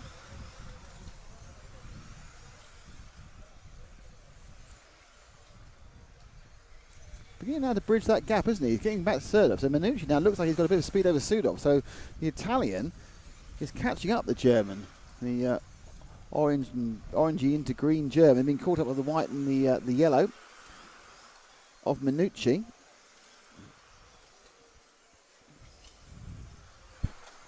Last time round it was a gain of about 4/10 of a second for Minitucci. I think this time it's a bit more static, but he has effectively dropped Ndai, who's made a mistake, and Olowski has also made a mistake. And Laurent Alexander's come through. That time round they were pretty much level. Minitucci lost a 10th, in fact. He's gained that 10th back in the last couple of corners. They sprint up the straight. Should have got some horsepower there, but Minitucci not intimidated. And they come through. This battle for second. Out front, can I remind you, is Christopher Krapp by a long way, and that will win the B final. He stays in his position. That time round, it was a gain of a 10th or 10th and a half, actually, for Minitucci. But you can see how close they are now. They'll expand as the power gets put down, and Sudolph, and then as they break in again, it eases back together again. So Minitucci, the Italian in the yellow car, looking through the EFRA kink. He's not quite got close enough to even dive at the moment. Sudolph's keeping that gap just large enough not for there to be a problem. 9, 4, 6, 10, 7. And that time round looked like he may have stretched it very slightly. But it's a 100th of a second he gained, which I could see, obviously. My eyes can see 100th of a second. It's amazing how I am that accurate with my brain. You're like Steve Irwin. I am. Steve Irwin? No. What, I get stabbed by a stingray? What do you mean? Manta ray. You mean the $6 million man, don't you, Steve Majors? Lee Majors. Oh. Anyway. Steve Austin. It's Steve Austin, Lee Majors, not Steve Irwin, Stingray. 20 seconds to go. That's right, and our leader and winning quite easy is Christopher Crabb. Our battle for second is on camera now between Freddie Sudov and Alessio Meniciucci, and it's looking quite good for Sudov at the moment. He's got Meniciucci. He's going to have to make something amazing happen now, or just accept he's going to come third, and hasn't. And they have both got another lap, so there's one more lap to go. So they've been in 3:59.6. So there was like before a second Minucci now looking to make the most of the fact he's got an extra lap. See, can he get past the Sudov machine? But he actually didn't quite get the drive on the main straight there. You saw it fishtail as he put down the power. Probably these cars pushing 3/4 of a horsepower actually. But it's all over, and Sudov gets it. So Sudov will pick up second overall in this, and Christopher Crabb has won and picked up the win overall in this. So Crabb wins it, takes the B, Sudov second, and is second in the B. Meniciucci was third, Laurent was fourth, Wagner was fifth, Orlowski was sixth. So I'm not quite sure who's going to come in the other positions. It hasn't updated that quickly usually, so there's no reason to suspect it will this time. We should say hello to Yilis Grosskamp. Oh yes, hello Yilis. Over in Thailand where he lives with his family, and he said on Facebook that he's watching RC Racing TV. He's no doubt wanting to watch his teammate, his Infinity teammate, Mark Reinhardt, do well. So hello Yilis. Yilis and kids watching along. Great to... It's quite late now. Is it quite late? Kids might be in bed now. They're at least 6 hours ahead, aren't they? But so it must be 10 o'clock. I'm sure he'll be watching. He will. You're very much missed in the European racing scene. That is true. It is true. So the final leg of the European Championship Modified A final is about to get underway. The overalls don't matter very much because they've been skewed by the first not being very grippy. The fact is, Ronald Volker has a win. Bruno Coelho has 2 seconds. Mark Reinhardt has a win. Those are the 3 people who can win it. If Bruno wins it and either Reinhardt or Volker is second, then it'll come down to split times. But the track's getting quicker, so you kind of think this is going to be the fastest heat as it's warmed up and dried out. Which is why I told you to remember 15.508, wasn't it? It's 16. 16.508, yeah. Yeah. It's a whole second. It's a whole lap. So who's your money on? I think Ronald. Yeah. I don't think Bruno doesn't seem his normal self today in the first 2 races. Has he not got the fire in his belly? I'm not sure about that. I think he's just not got the grip in the car. Yeah. But again, it's all changed again. The track now is pretty much as good as it's been at any point during the weekend. They've cleaned off the dust and they've put some grip back down again. And we are in a very exciting situation indeed of not knowing who's going to win and having a third leg of the fun, which is particularly exciting. It's brilliant for the TV show. It is brilliant for everything. And the modified, so it's just to remind you, it is going to be Ronald Volker in pole, Bruno Coelho second, Mark Reinhardt third, Alexander Hagberg is in fourth, Viljermi Kotoven is in fifth, Victor Vilk is in sixth, Elliot Harper's in seventh, David Perez is in eighth, Thomas Vigneron is in ninth, and Loic Jasmin is in 10th. So we now need to sit and wait for the cars to go out. There's about a minute before they drive around the track.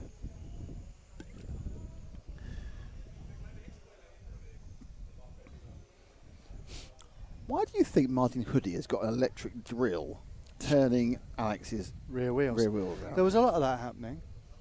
There was a lot of that happening before. But what is it? What's it for? Not drying off the tyres. No, the way we're working the diff or something. Loosening up the diff. Don't know, just what it's a gear diff, perhaps just working it in. That's it. That's a great shot there. Thank you very much. Wow. Zach. Zach, you should get into filming that. Yeah, you should know about filming and everything. And like hang on, the zombies attacked him. You turn both the cameras on. You turn that one on. He is a professional. Which is why he'll never work for us again. Yeah, that's what usually happens. 1 minute to the start. Minute to start. All cars to the starting position. Man taking a picture. I was thinking, what's James doing? Is that because he's not got much hair and has got some weight? Nope. Because Thought he's not. a photographer. You're photographizing the whole thing. Yeah. Okie dokie. Let's thank Infinity. Well, why ever not? Why ever not? Thank you to our sponsors for this event, Infinity and Montec. It's been a fantastic weekend. Thanks to all the organisers of the Associo Autet Almasafers. Where are we? And to EFRA. And Musafa's. Musafa's. I didn't realise it was written over there. So, in pole, Volker, Keller second, Reinhard third, Hagberg fourth, Kotoven fifth, Vilk sixth, Harper seventh, Perez eighth, Vineron ninth, and Jasmine 10th, and Watson having away they get. And then you've seen interestingly that Crehello has picked back up on his pace. Oh, and Crehello immediately has a wobble and drops out of the position into second place, and he put the power down. So now Reinhard has a free rein to attack at Volker, who is leading, as you can see, as he goes around the Infinity hairpin the first time. This is Reinhard. Crehello got a wobble on, and this is manna from heaven for Ronald Volker. But the question is, the battle for second is maybe a true battle, in that Crehello now is right behind Reinhard. Fourth place is going to be Hagberg, and fifth place is Kotoven, sixth place is Harper. And there's second, third, fourth on your frame. But getting away and gaining 7/10 of a second the last time round was the absolutely streaking Giacomo of Ronald Volker. But now Reinhard is looking to hold up Crehello, and he's looking to prevent Crehello from having any real chance of becoming European champion at this point. So Volker is away, and Reinhard is almost running a blocking tactic. I mean, he's absolutely every right to be in second, just a bit wide. And would Crehello get through? But that time round again, it was a half-second gain from Volker. Volker has got some unbelievable speed in that car, but I'm wondering whether that power wobble from Crehello on the third corner really may have scuppered his chances of a European Championship, because I just think perhaps that Reinhard's running older tyres, hasn't got the grip, and look at that, Crehello looking to get up the inside. Hagberg hanging on for that. Great overtaking there by Crehello to get into second place round the top corner, and he really does have some pace in that car. But the problem is he is now a way away, 3 seconds almost behind Volker. It's hard enough actually to beat Volker, but to give him a 3-second lead. But look at the lead, he's leaping ahead of Reinhard, and this will not, even so, a second place, but I don't think will give him I'm not sure. I'm not sure it's a 1 and 3 beat to 2 and a 2. We'll find out when we get there. It normally does, but you can't tell.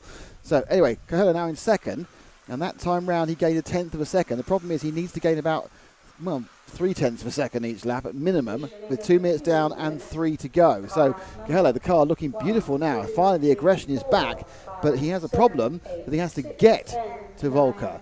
And perhaps we've been robbed of our battle by here, that tiny power mistake he made. And that time round he gained 2/10 of a second, and the gap comes down to 2.5. Hagberg now is harrying, drop back to Reinhard and Hagberg. That's the battle on the track at the moment, and Reinhard's car really isn't particularly well behaved in this race. Hagberg with the extra looking to get up the inside of the Infinity there. Of course, Reinhard's stamped his mark already on this championship with his win in the first heat. As they come round the Serpent's Head again, he's now blocking in hand. He needs to stay third, because if he doesn't stay third, his chance of becoming second overall might drop. But as they come up through, Volker last time round was exactly identical to Crehello. This time round, another 10th, actually half a second was gained by Crehello in that last one. So he gained a huge amount there, and the gap has come down to 2 seconds flat as Hagberg continues to harry and push and run at Reinhard, but he hasn't got a gap through yet, and Reinhard's car really not showing much pace. Now we are looking at lap time round again. It was Crehello who picked up another 2/10 of a second. Do not worry, you will not miss anything. We're keeping an eye on what's going on, but this is the closest on the gap, as there's a big accident in the back markers has taken out half the field. Now the worry they won't want to do is get themselves anywhere near, and the 6th car's broken, and that could be distracting for the other drivers. And I think that was a better lap for Volker. Volker did 20 flat. Volker did gain a very small amount there. And interestingly, in all the confusion, Reinhard's got away a bit. Let's move back forward to Crehello again in the white and the orange car, who's really pushing it now as he moves up the straight, just trying desperately in the minute and 15 seconds he has left to pray for a miracle. The only miracle that could possibly happen is some form of accident for Volker. That's all that's going to stop him at this point.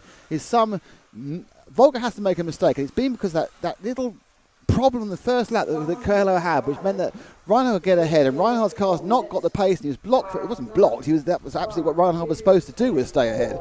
And Crehello has just lost the pace, and he couldn't pick it up again. And a minute to go, he is running now. It's gone back to the same speed. Almost like Crehello's kind of like feeling deflated. Another year, he's not European champion. And let's move forward to Volker now for that last minute. He's just coming around the top corner, because it's only really his mistake now, which I'm sure he won't make, that will stop him becoming European champion for, I don't know, the 9th time, 8th time, certainly back to back here. And I think he's run out 5 of the last 7 or something. As he runs through, Crehello is in second. He's gained 0.3 that time round, so it's not a foregone conclusion. And we have, he's getting a bit closer, actually. This is interesting. I don't know whether Volker's slightly tightening up. They're on the last lap. That time round, another 0.3 was gained. So Volker, though, has a large amount of room to do what he wants to do, but it's another 0.3. Volker has got this straight to go. Around the corner, Brunner has done all he can to catch up off that bad start. There are 2 corners to go. Volker's got to go around corner to go, and Volker is the European champion once again. We have our European champion, Ronald. He's picked up the European Championship.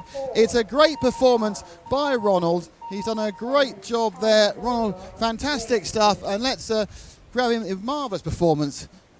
Did it when he had to do it. Taking the congratulations of his friends, his teammates, everyone else. And let him shake everyone in hand. Ronald Volker, congratulations. I've said this to you about 100 times now. You're European champion again. Thank you very much. Thank you very much. What should I say? The car was right on point for A2, A3. I struggled on Thursday with the balance, but Umino changed the setup. It was perfect on Friday. It was perfect A2, A3, and I couldn't thank him more. Also, LRP motor, X22, it was awesome, and everything turned out perfect. And in A3, after the second and third lap, I just tried to keep the car on the track. The car was very good. I just tried to keep it off the track. How worried were you after the disaster of the first leg? Actually, not too much, because I was on all tires, and I knew the track was going to be crap in A1. And the World Championship was similar. The track turned bad in A3, and we decided to choose old tires. So I thought, let's give it a try at all tires for A1. The balance and the setup was off. We changed some stuff on the setup, but we went back to A2, A3 on exactly the same setup of yesterday. So is this 9 European championships? Is this 10 now? It's 8. 8? Oh, I'm giving you too many. 8, but still, that's really bad. Ronald, fantastic, congratulations, and a great year for you. Thank you, man. That is your retained European champion and world champion, Ronald Volker. Well, that concludes our broadcast. We'll be doing a lot of work to cut out all the various files, be able to see them all on the streams and in the Facebook pages over the course of the next few hours. It's been fabulous bringing you here from Almusafas in Spain in the Old Tech Club, and thanks to them for their help they've given us, and thanks obviously very much to EFRA, the European Federation of Radio Automobiles. Thanks to Willie and Dallas and lovely Javier for supporting us, and we also obviously mostly like to thank also our supporters and our sponsors in Montec and Infinity, and obviously thanks to Matt and thanks to Zach. My name is Nick Damon. We are RC Racing TV. We have brought you the ISTC World Champion, the European Champion of 2017. We'll bring you the European Bs next weekend in off-road from France. But until then, we will see you in just 7 days' time, or 6.5 days' time, at another track in another country, live streaming RC Racing, because that's what we do.